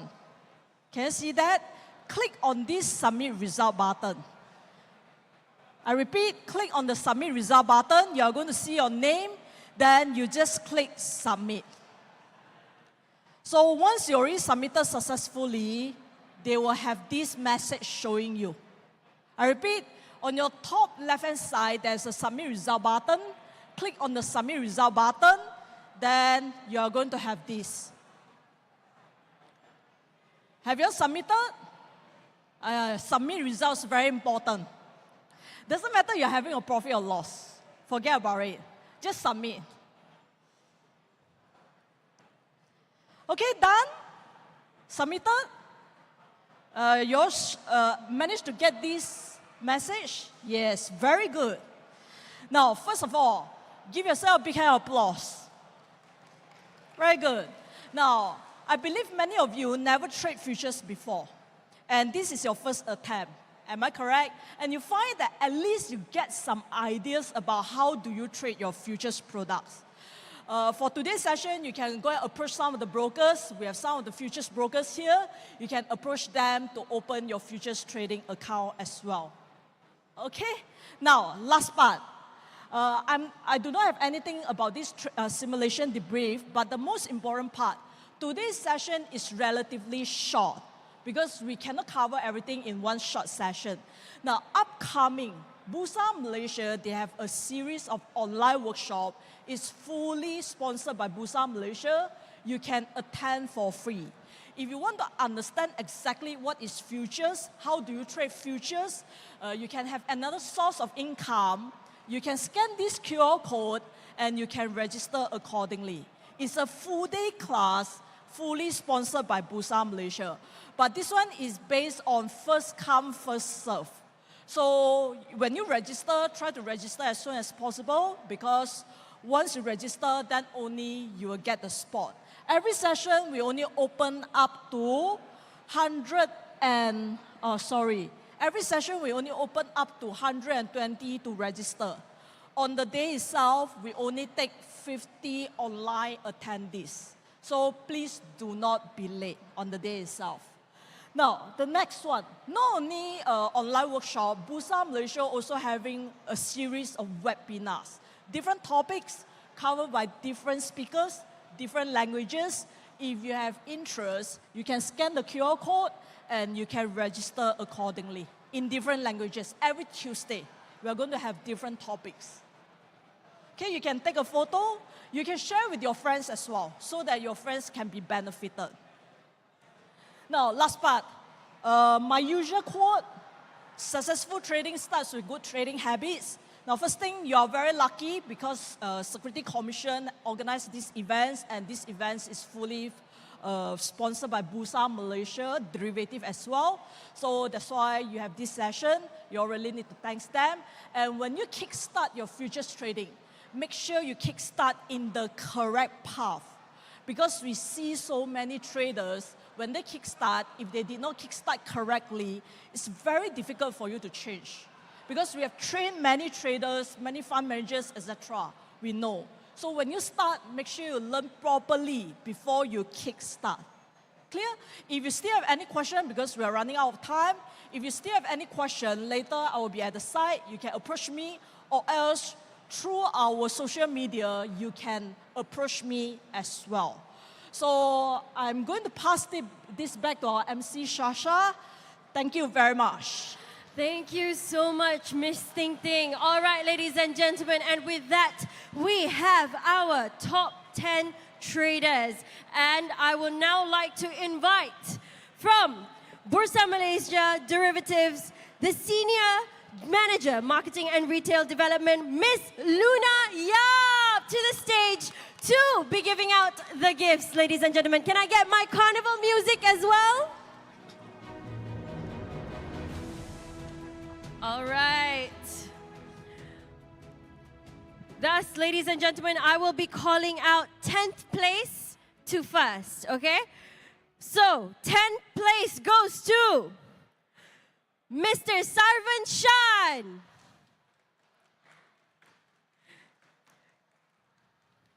Congratulations, Mr. Sarvan Shan. Yeah. All right, you are one of our top traders for today. No worries, ladies and gentlemen, do not be discouraged. This is an educational moment. This is just to teach you and give you an experience on a day in the life as a trader. Okay, now, ladies and gentlemen. Oh, this is a very cute name. I don't think this is... If this is your actual name, I would be really surprised. 9th place goes to Onde Onde. Onde Onde? Ah, Onde Onde. Is this your real name? No, it's not your real name. Okay, congratulations, sir.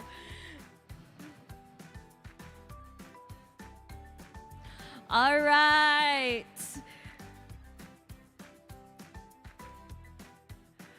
Congratulations, Mr. Onde Onde. All right. Now, for our 8th place winner, we have Mr. Stephen Tan. All right, Mr. Stephen Tan, congratulations. A round of applause, ladies and gentlemen.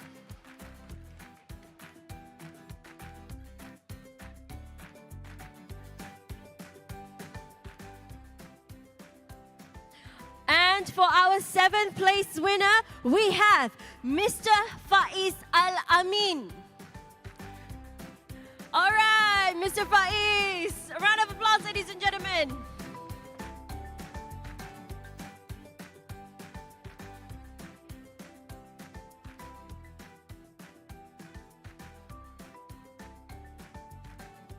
Congratulations. All right. Now, to 6th place. This is the first lady in the top 10, Miss Nurul Shazira. Congratulations, Miss Nurul Shazira. You have gotten 6th place.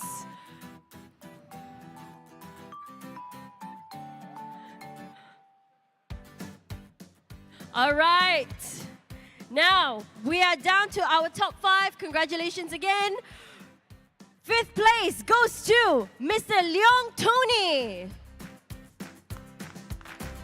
Round of applause, ladies and gentlemen.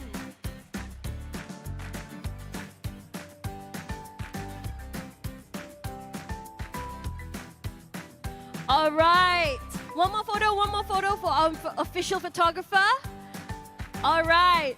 Now, 4th place goes to Ong Kian Boon. All right, congratulations, sir. You have gotten 4th place.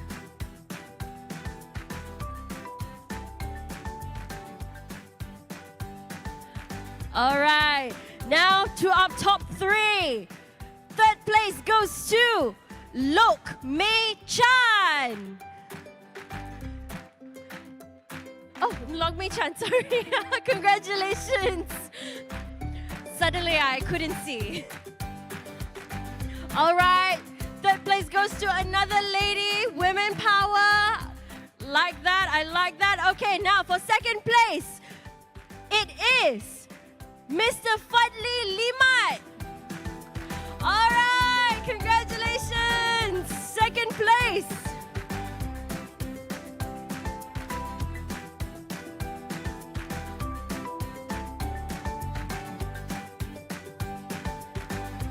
All right, ladies and gentlemen, we are down to our grand winner. 1st place goes to Mr. Brandon Enrique.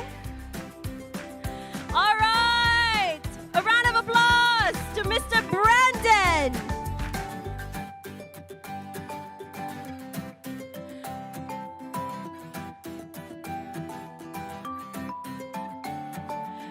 congratulations to all our top 10 winners. Thank you so much, Miss Luna, for gracing the stage. And thank you once again to Miss Ching Ting for your amazing session. A round of applause for Miss Ting Ting.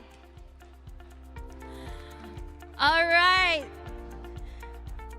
We still have the last 5 minutes before our last lucky draw for today, for the second day of InvestSmart Fest 2024. So ladies and gentlemen, are you guys ready for lucky draw? I can't hear you. Tak nak menang ke? Are you guys ready for the lucky draw? If you guys don't give me the same energy, tak jadi. Okay?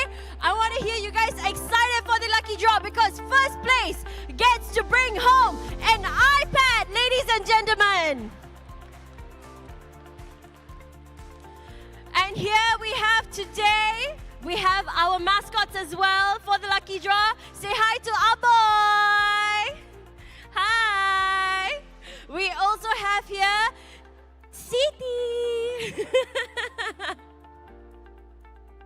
All right, ladies and gentlemen, I will be announcing what the top 5 prizes will be for today.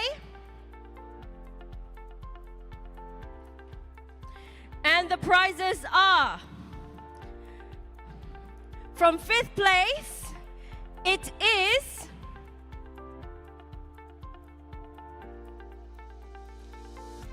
hold on.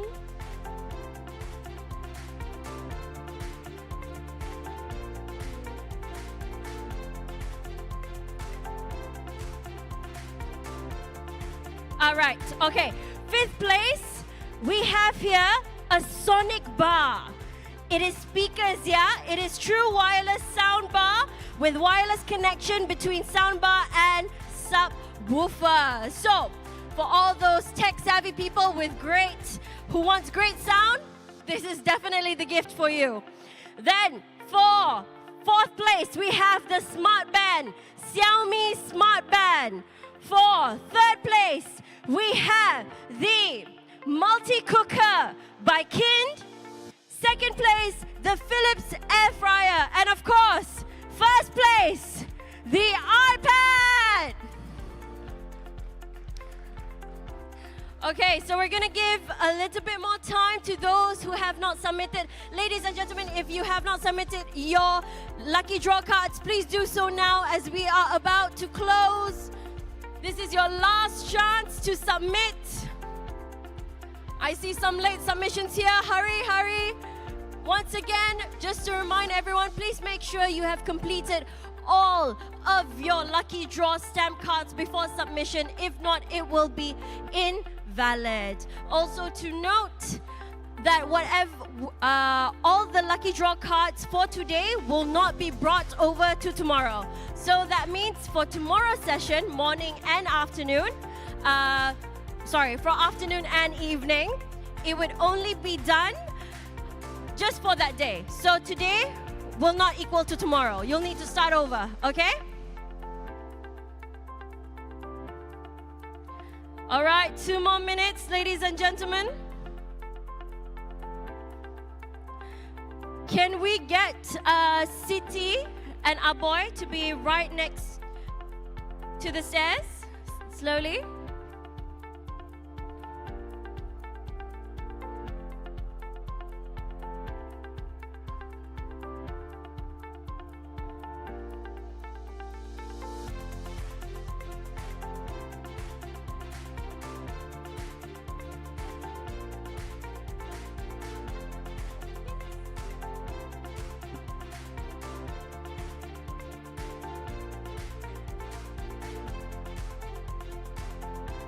All right, 1 minute left. 1 minute left. Oh, wait. Anybody wants to submit? Last minute submissions? All right, all right. I see people running.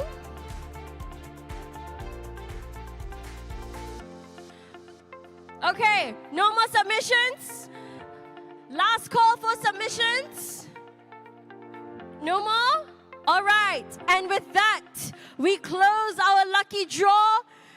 And I would like to invite Mr. Jawahar Ali from Securities Commission to do the draw. A round of applause, ladies and gentlemen.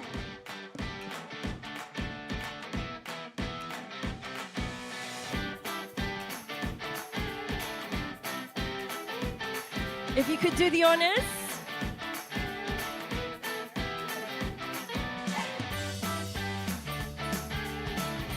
Are you guys ready? I can't hear you. Are you guys ready? That's more like it. All right, and the number is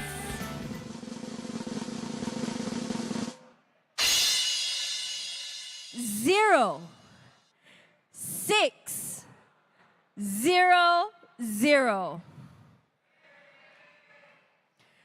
0600. Okay, calling once. 0600.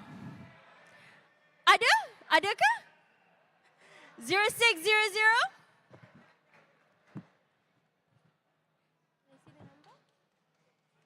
Yes, it is the correct number. 0600. Congratulations. All right, you won yourself speakers. Yes, ladies and gentlemen. Congratulations. All right. Now, for the next gift.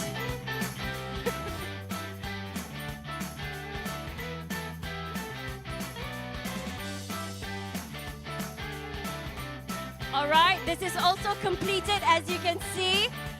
And the numbers are 1, 4, 8, 7. 1, 4, 8, 7. Calling once. 1, 4, 8, 7. Calling twice. 1, 4, 8, 7. That is correct. 1, 4, 8, 7. You won yourself a smart bag. Congratulations. All right, next will be the multi-cooker. Can we have a gentleman to help for whoever wins for the multi-cooker? It's a little bit heavy.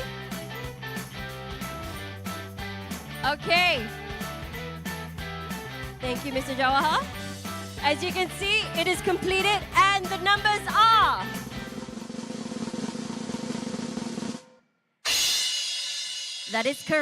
1, 8, 2, 0. 1820. 1820. Congratulations, 1820. You won yourself a multi-cooker. A round of applause for the multi-cooker winner. All right. Now, for second place, for the air fryer, ladies and gentlemen.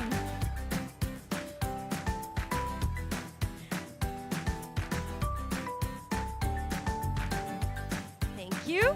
All right. I feel like this is a good number. Drum rolls. For second place is 1860. 1860. Do we have a winner? Come along, miss. 1860. A round of applause, ladies and gentlemen. Yes, 1860. You won yourself an air fryer.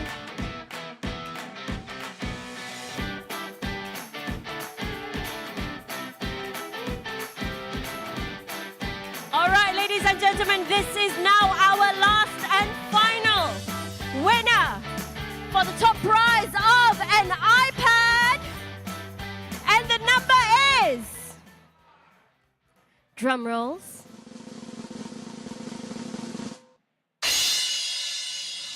1620. 627. 1627.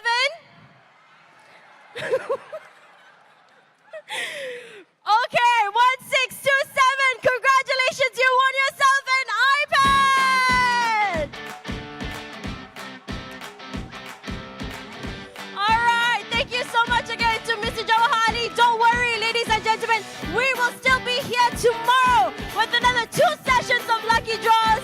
So thank you so much for joining us today, but don't worry, we still have another session coming up. Thank you to Aboy and Siti. Say bye.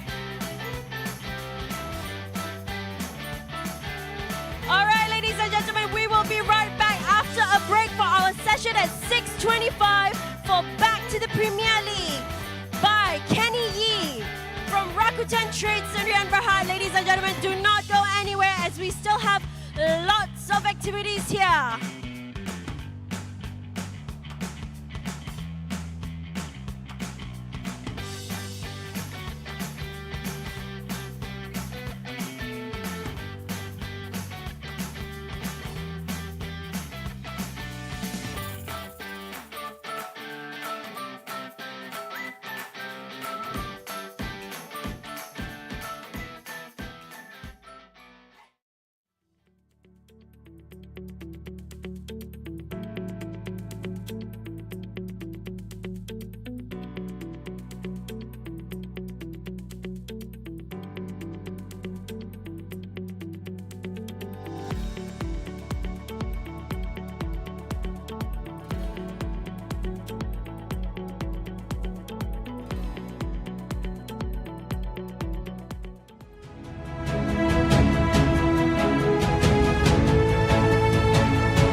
Planning for your future?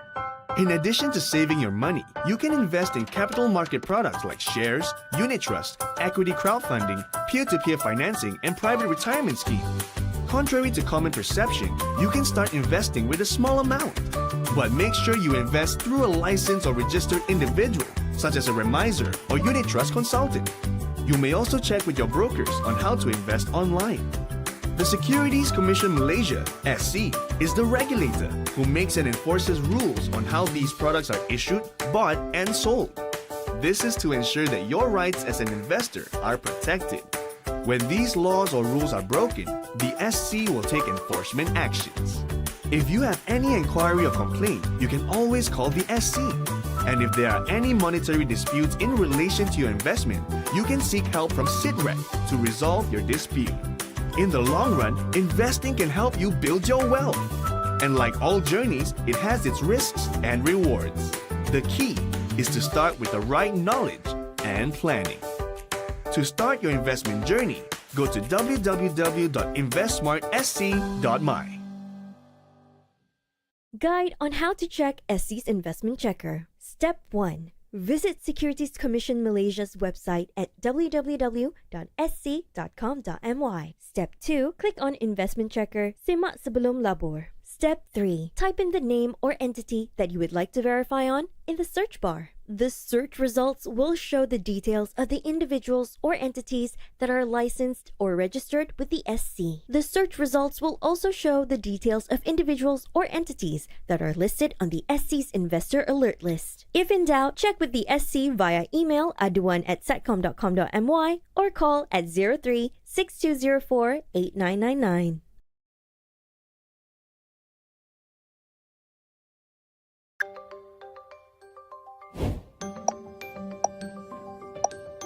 Yes.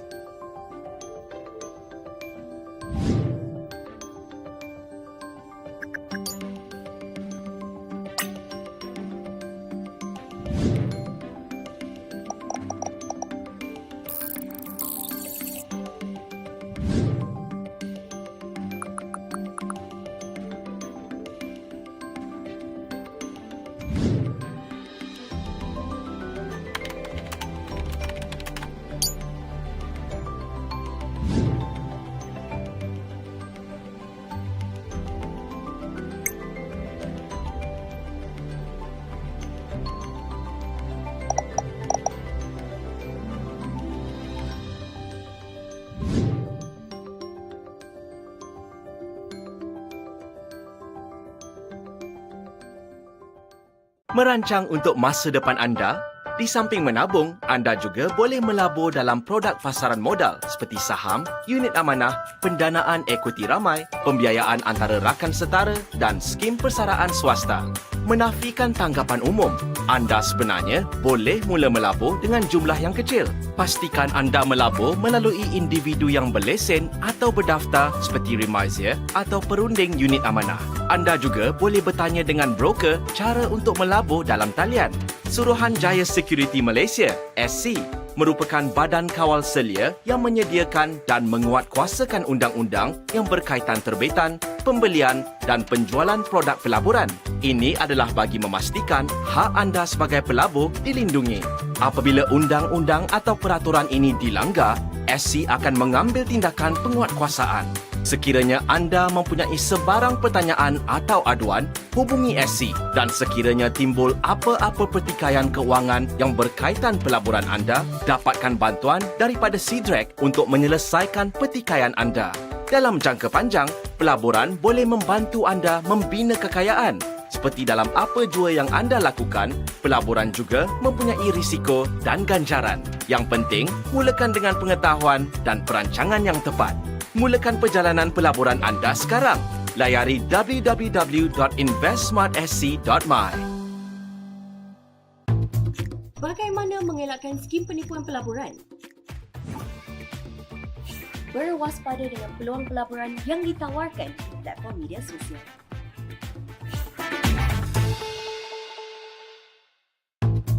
Bagaimana mengelakkan skim penipuan pelaburan? Jangan deposit wang anda ke dalam akaun bank individu.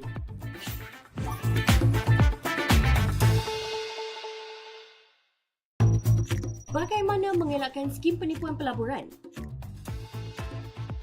Pastikan anda hanya berurusan dengan individu entiti yang berlesen atau berdaftar oleh SC.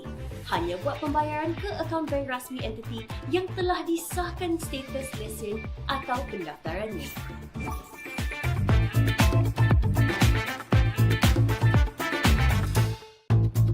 Bagaimana mengelakkan skim penipuan pelaburan?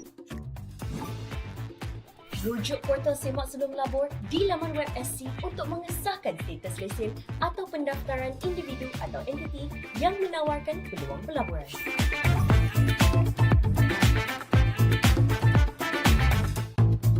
Bagaimana mengelakkan skim penipuan pelaburan? Jika ragu, hubungi SC di talian 03-6204-8999 atau aduan@secom.com.my.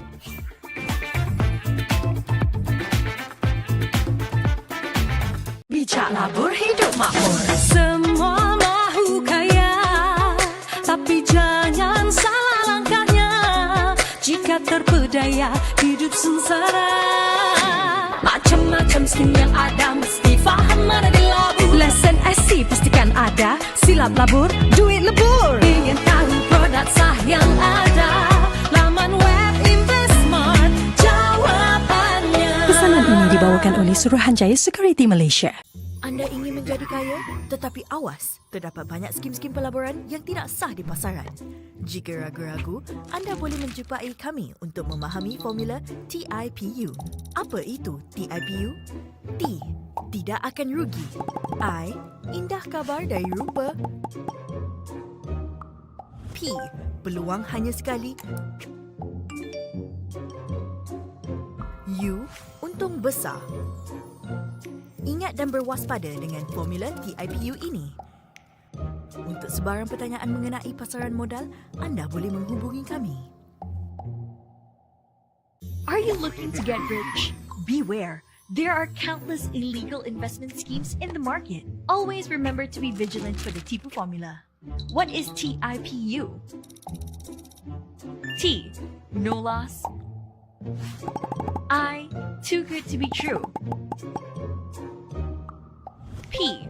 One-time opportunity. U. Huge profit. Always remember to be vigilant for the TIPU formula. For any inquiries regarding the capital market, feel free to get in touch with us.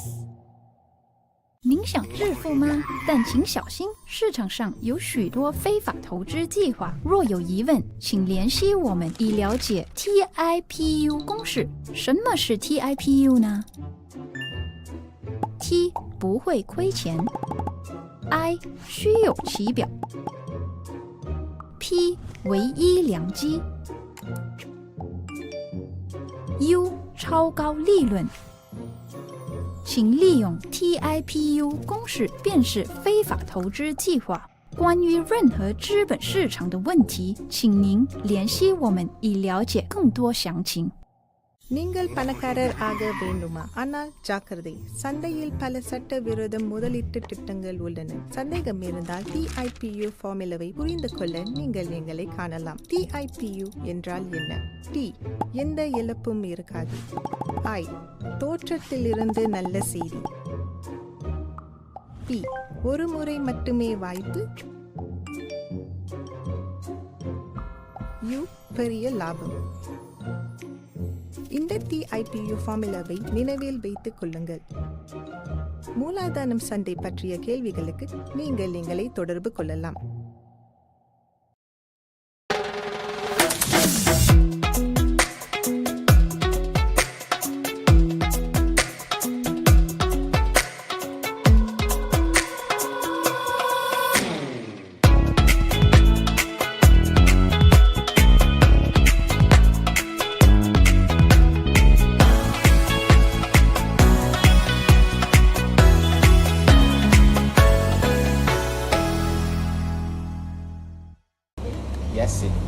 Biasa maksudnya? Biasanya, anda tidak perlu membuat sebarang bayaran bila mendaftar untuk membuat tugasan online. Jangan disebabkan nak pendapatan tambahan, anda terpedaya dengan helah perlu membuat bayaran dahulu atau terjebak dalam skim penipuan pelaburan seperti mata wang kripto. Awas dengan peluang pekerjaan online yang ditawarkan melalui platform media sosial. Jika ragu, hubungi SC di talian ini atau email kepada kami untuk semakan lanjut. Ingat, silap labur, duit lebur.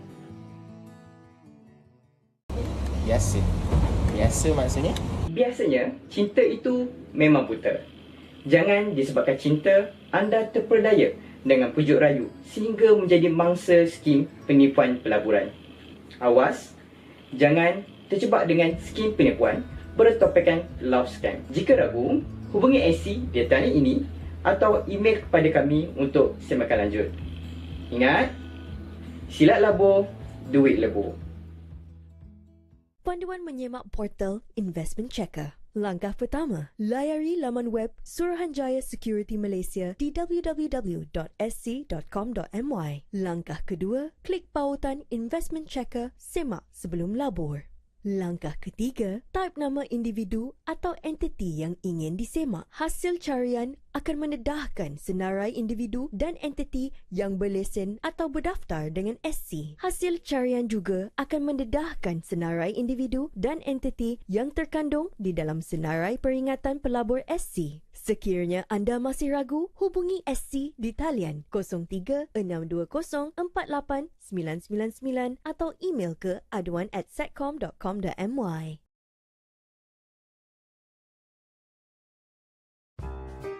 Serius ke, Will? Serius, kau masuk sikit je tapi kau dapat balik banyak.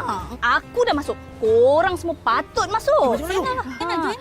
Saya pun ingat nak melabur. Ya ke? Tang kecil, melabur sikit nanti dapat berkali ganda. Tuan-tuan adalah jutawan sekarang sebab skim kami memberi 10% faedah. Bayangkan kalau tuan-tuan melabur 1 juta, 10% faedahnya 100,000. Kita mesti masuk ini pelaburan. Untungnya banyak besar. Betul lah. Betul, saya mau. Saya mau labur. Bila labur? Ya betul labur. Tapi labur dalam apa?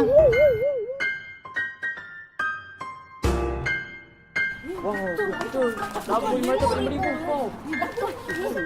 Masuk 500, besok dapat RM5,000. RM5,000. Tidak akan rugi. Peluang hanya sekali. Kalau ramai percaya kita macam ni, cepatlah kita kaya. Betul tu.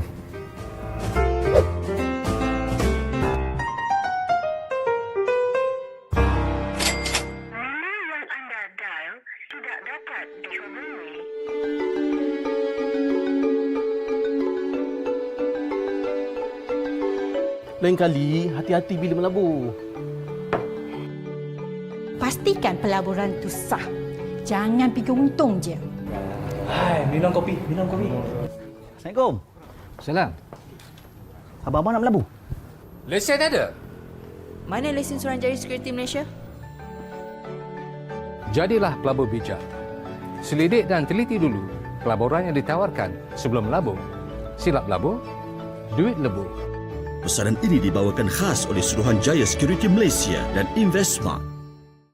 Dalam video ini, saya akan terangkan bagaimana modus operandi digunakan oleh scammer untuk menipu orang awam supaya melabur ke dalam pelaburan palsu dan tidak wujud melalui job scam ataupun skim penipuan pekerjaan. Mula-mula, scammer akan mengiklankan tawaran pekerjaan sambilan melalui pelbagai medium media sosial. Kerja ditawarkan pula mudah dan boleh dilakukan secara atas talian. Caranya sangat mudah. Hantar screenshot kepada scammer sebagai bukti kerja dah selesai, kemudian upah terus dibayar ke dalam akaun bank. Setelah mendapat kepercayaan mangsa, scammer akan masukkan mangsa ke grup WhatsApp atau Telegram untuk menawarkan beberapa tugasan secara prabayar ataupun prepaid. Upahnya lebih tinggi, tapi kena bayar dulu. Sehingga satu peringkat, scammer akan memperkenalkan tugasan untuk melabur ke dalam mata wang kripto. Mereka akan berikan satu platform palsu untuk digunakan oleh mangsa. Scammer akan beri arahan kepada mangsa cara untuk melabur dalam platform tersebut. Apabila mangsa sudah deposit ribuan ringgit untuk memberi tugasan, scammer akan beri macam-macam alasan untuk elak membayar upah mangsa. Katanya akaun kena buku, kena bayar yuran withdrawal, tugasan silap dibuat dan sebagainya. Apabila mangsa dah mula rasa tertipu dan tak mampu lagi nak membeli tugasan prabayar, scammer ini akhirnya akan mendiamkan diri dan hilang begitu saja. Oleh itu, kami mohon kepada orang awam dan para pelabur di luar sana berhati-hati supaya tidak mudah terpedaya dengan skim-skim sebegini. Ingat, silap labur, duit lebur. Hai, saya Siti. Beberapa bulan kebelakangan ini, Suruhanjaya Security Malaysia atau SC telah menerima banyak pertanyaan tentang skim pelaburan yang menjanjikan pulangan yang amat lumayan dalam waktu yang singkat. Walaupun anda sudah membuat keuntungan yang berlipat kali ganda hanya dengan modal yang kecil, anda akan diminta membuat pelbagai bayaran seterusnya sebelum anda boleh keluarkan keuntungan tersebut. Tetapi awas, ini hanyalah helah untuk anda terus memindahkan wang kepada skamer sebelum mereka menghilangkan diri. Oleh itu, jangan cepat terpedaya dengan janji yang indah kabar dari rupa. Ketika melabur, elakkan dari mendepositkan wang anda ke akaun bank orang perseorangan. Institusi-institusi seperti SC, Lembaga Hasil Dalam Negeri dan Bank Negara Malaysia tidak pernah membenarkan sebarang bayaran yuran atau cukai dibuat melalui akaun orang perseorangan. Pastikan juga pelaburan tersebut ditawarkan oleh pihak yang sah dan bukan oleh pihak yang diklon. Sentiasa semak senarai peringatan pelabur SC dan juga daftar awam pemegang lesen. Sekiranya anda masih ragu, hubungi SC di talian 03 62 04 8999 atau email aduan@secom.com.my. Ingat, silap labur, duit lebur. Pesanan ini dibawakan oleh Suruhanjaya Security Malaysia dan InvestSmart. Saya dari SC. Sebelum melabur, semak dahulu status individu atau entiti. Senang je, guna investment checker di laman web Suruhanjaya Security Malaysia. Saya scammer. Tak payah dah buat semakan dengan suruh. Saya dari SC. Jangan percaya sangat iklan dan tawaran pelaburan di media sosial yang tak masuk akal. Contohnya, labur 300 dapat 5,000 dalam tempoh 3 hingga 6 jam. Itu semua scam. Saya scammer. Laburan saya memang... Saya dari SC. Pastikan anda tidak deposit wang anda ke akaun individu atau entiti yang tiada kaitan dengan pelaburan. Pastikan anda deposit ke akaun entiti yang berlesen dan berdaftar dengan Suruhanjaya Security Malaysia. Saya scammer. Laburlah dengan saya. Saya dari SC. Jika anda ragu, hubungi kami atau email untuk semakan lanjut.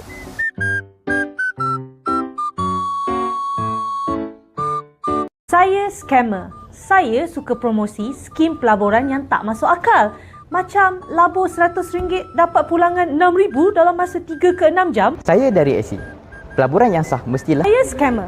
Biasanya saya promosi skim pelaburan saya di media sosial.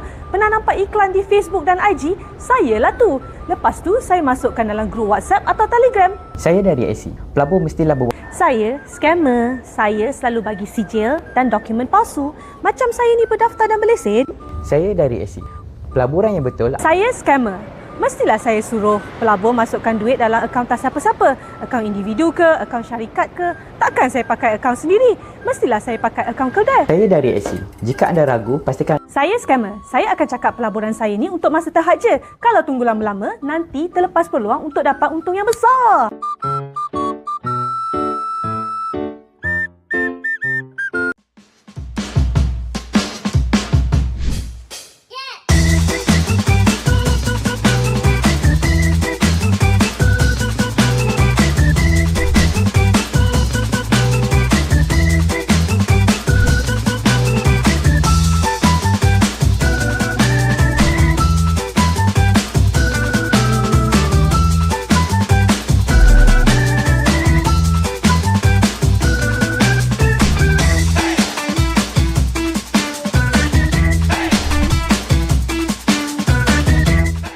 Bijak labur hidup makmur. Semua mahu kaya, tapi jangan salah langkahnya.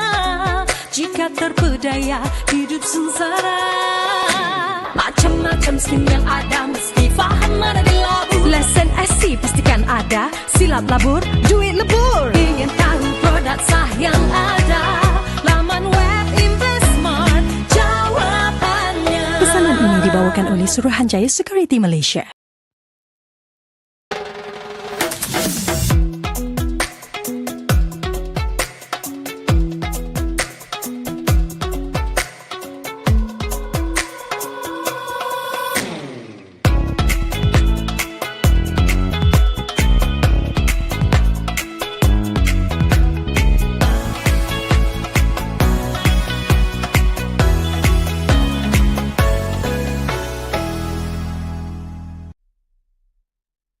it has come to the SE's attention on cash trust schemes, which is a type of private trust that are being promoted to the public as an investment product with attractive targeted returns.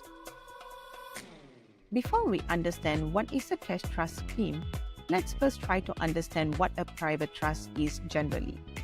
A private trust is an arrangement you, a settler, enter with a trustee to manage your money or assets for a specific purpose for the benefit of your named beneficiary. Generally, the private trust arrangement with the trustee is set out in the trust deed drawn up specifically for an intended purpose towards wealth preservation and meeting funding needs such as for children's education or for parents' medical needs or living expenses. Whilst the money in such private trusts can be invested by the trustee, typically such investment is made towards wealth preservation and as such will be made in low-risk investments such as fixed deposit. On the other hand, cash trust schemes usually have the following characteristics. It is pitched primarily as an investment product with minimum investment sum. It has a short-term maturity period, typically between 2 to 5 years, with specific terms for withdrawal. The estimated yearly dividend will be stated in the trust deed. The returns generated is payable to you, the settler, rather than the beneficiary. The monies pulled from investors will be managed by a trust company and invested in various investments, including capital market products. Now, having understood the features of a cash trust, there are two things you need to know. Firstly, you need to know and understand how and where your money will be invested and how returns will be generated and the reasonableness of such represented returns. Secondly, you also need to understand the risk involved in such investment and if such risk meets your risk profile and appetite. Always remember that any investment that offers high returns typically involves a higher risk. If in doubt, do contact the SE at 03-6204-8999 or email us at aduan@seccom.com.my. An informed investor is a protected investor.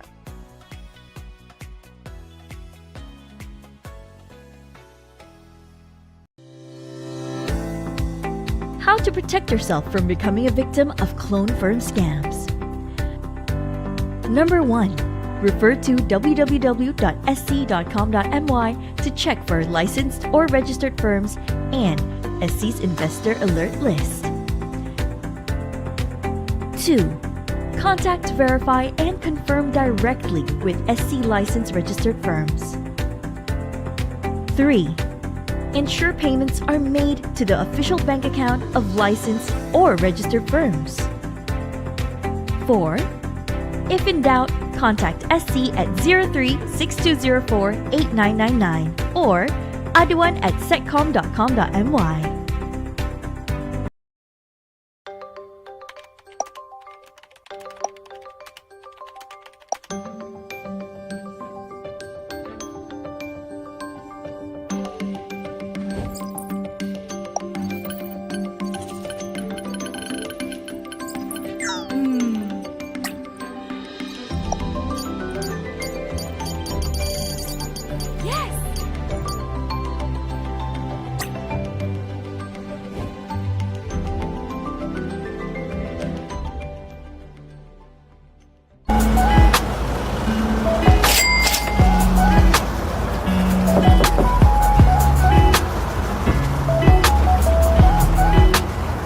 What's up, bro? I'm good. How are you? Good, fine. Nice car, bro. Thanks. What do you do for a living? What do I do for a living? Well, how to say this? I'm actually a very successful scammer. How much do you make a year? How much do I make per year? Well, it will be around 20 to maybe 30 million ringgit. Any tips? How not to make you richer? Tips not to make me richer? Well, first of all, you must always check SC's investment checker before you invest. Number 2, you must always avoid from bank in your money to an individual's bank account. And lastly, always be careful with any investments that are promoted via social media. I see. Okay. Thanks for the tips, bro. No problem. Okay, thank you. Okay. See you.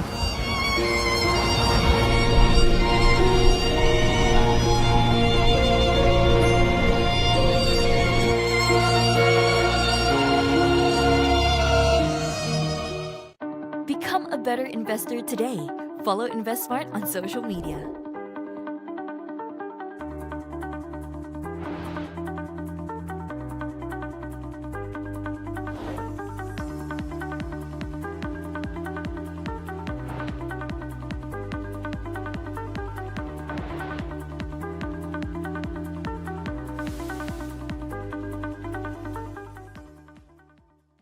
Planning for your future?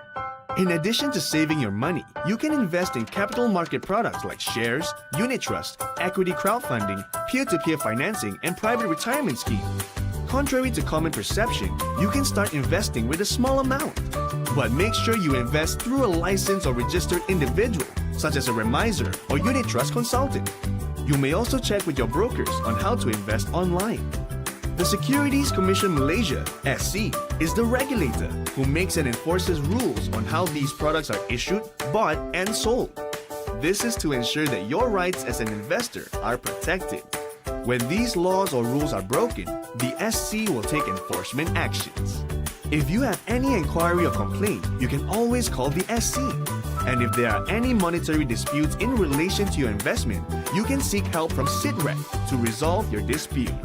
In the long run, investing can help you build your wealth. And like all journeys, it has its risks and rewards. The key is to start with the right knowledge and planning. To start your investment journey, go to www.investsmartsc.my.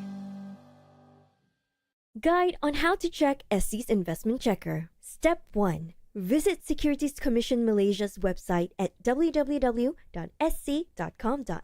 Step 2. Click on Investment Checker, simak sebelum labur. Step 3. Type in the name or entity that you would like to verify on in the search bar. The search results will show the details of the individuals or entities that are licensed or registered with the SC. The search results will also show the details of individuals or entities that are listed on the SC's investor alert list. If in doubt, check with the SC via email aduan@satcom.com.my or call at 03-6204-8999.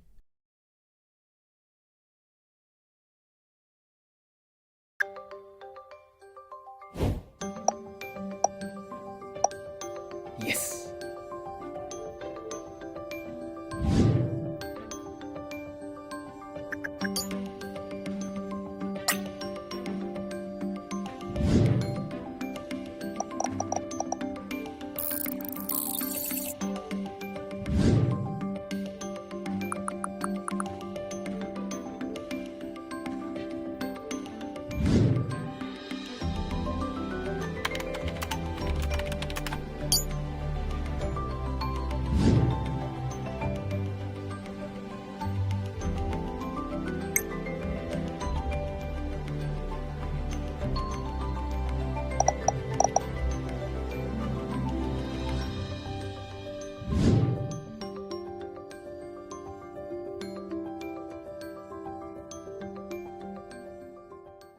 Merancang untuk masa depan anda? Di samping menabung, anda juga boleh melabur dalam produk fasaran modal seperti saham, unit amanah, pendanaan ekuiti ramai, pembiayaan antara rakan setara dan skim persaraan swasta. Menafikan tanggapan umum, anda sebenarnya boleh mula melabur dengan jumlah yang kecil. Pastikan anda melabur melalui individu yang berlesen atau berdaftar seperti remiser atau perunding unit amanah. Anda juga boleh bertanya dengan broker cara untuk melabur dalam talian. Suruhanjaya Security Malaysia, SC, merupakan badan kawal selia yang menyediakan dan menguatkuasakan undang-undang yang berkaitan terbitan, pembelian dan penjualan produk pelaburan. Ini adalah bagi memastikan hak anda sebagai pelabur dilindungi. Apabila undang-undang atau peraturan ini dilanggar, SC akan mengambil tindakan penguatkuasaan. Sekiranya anda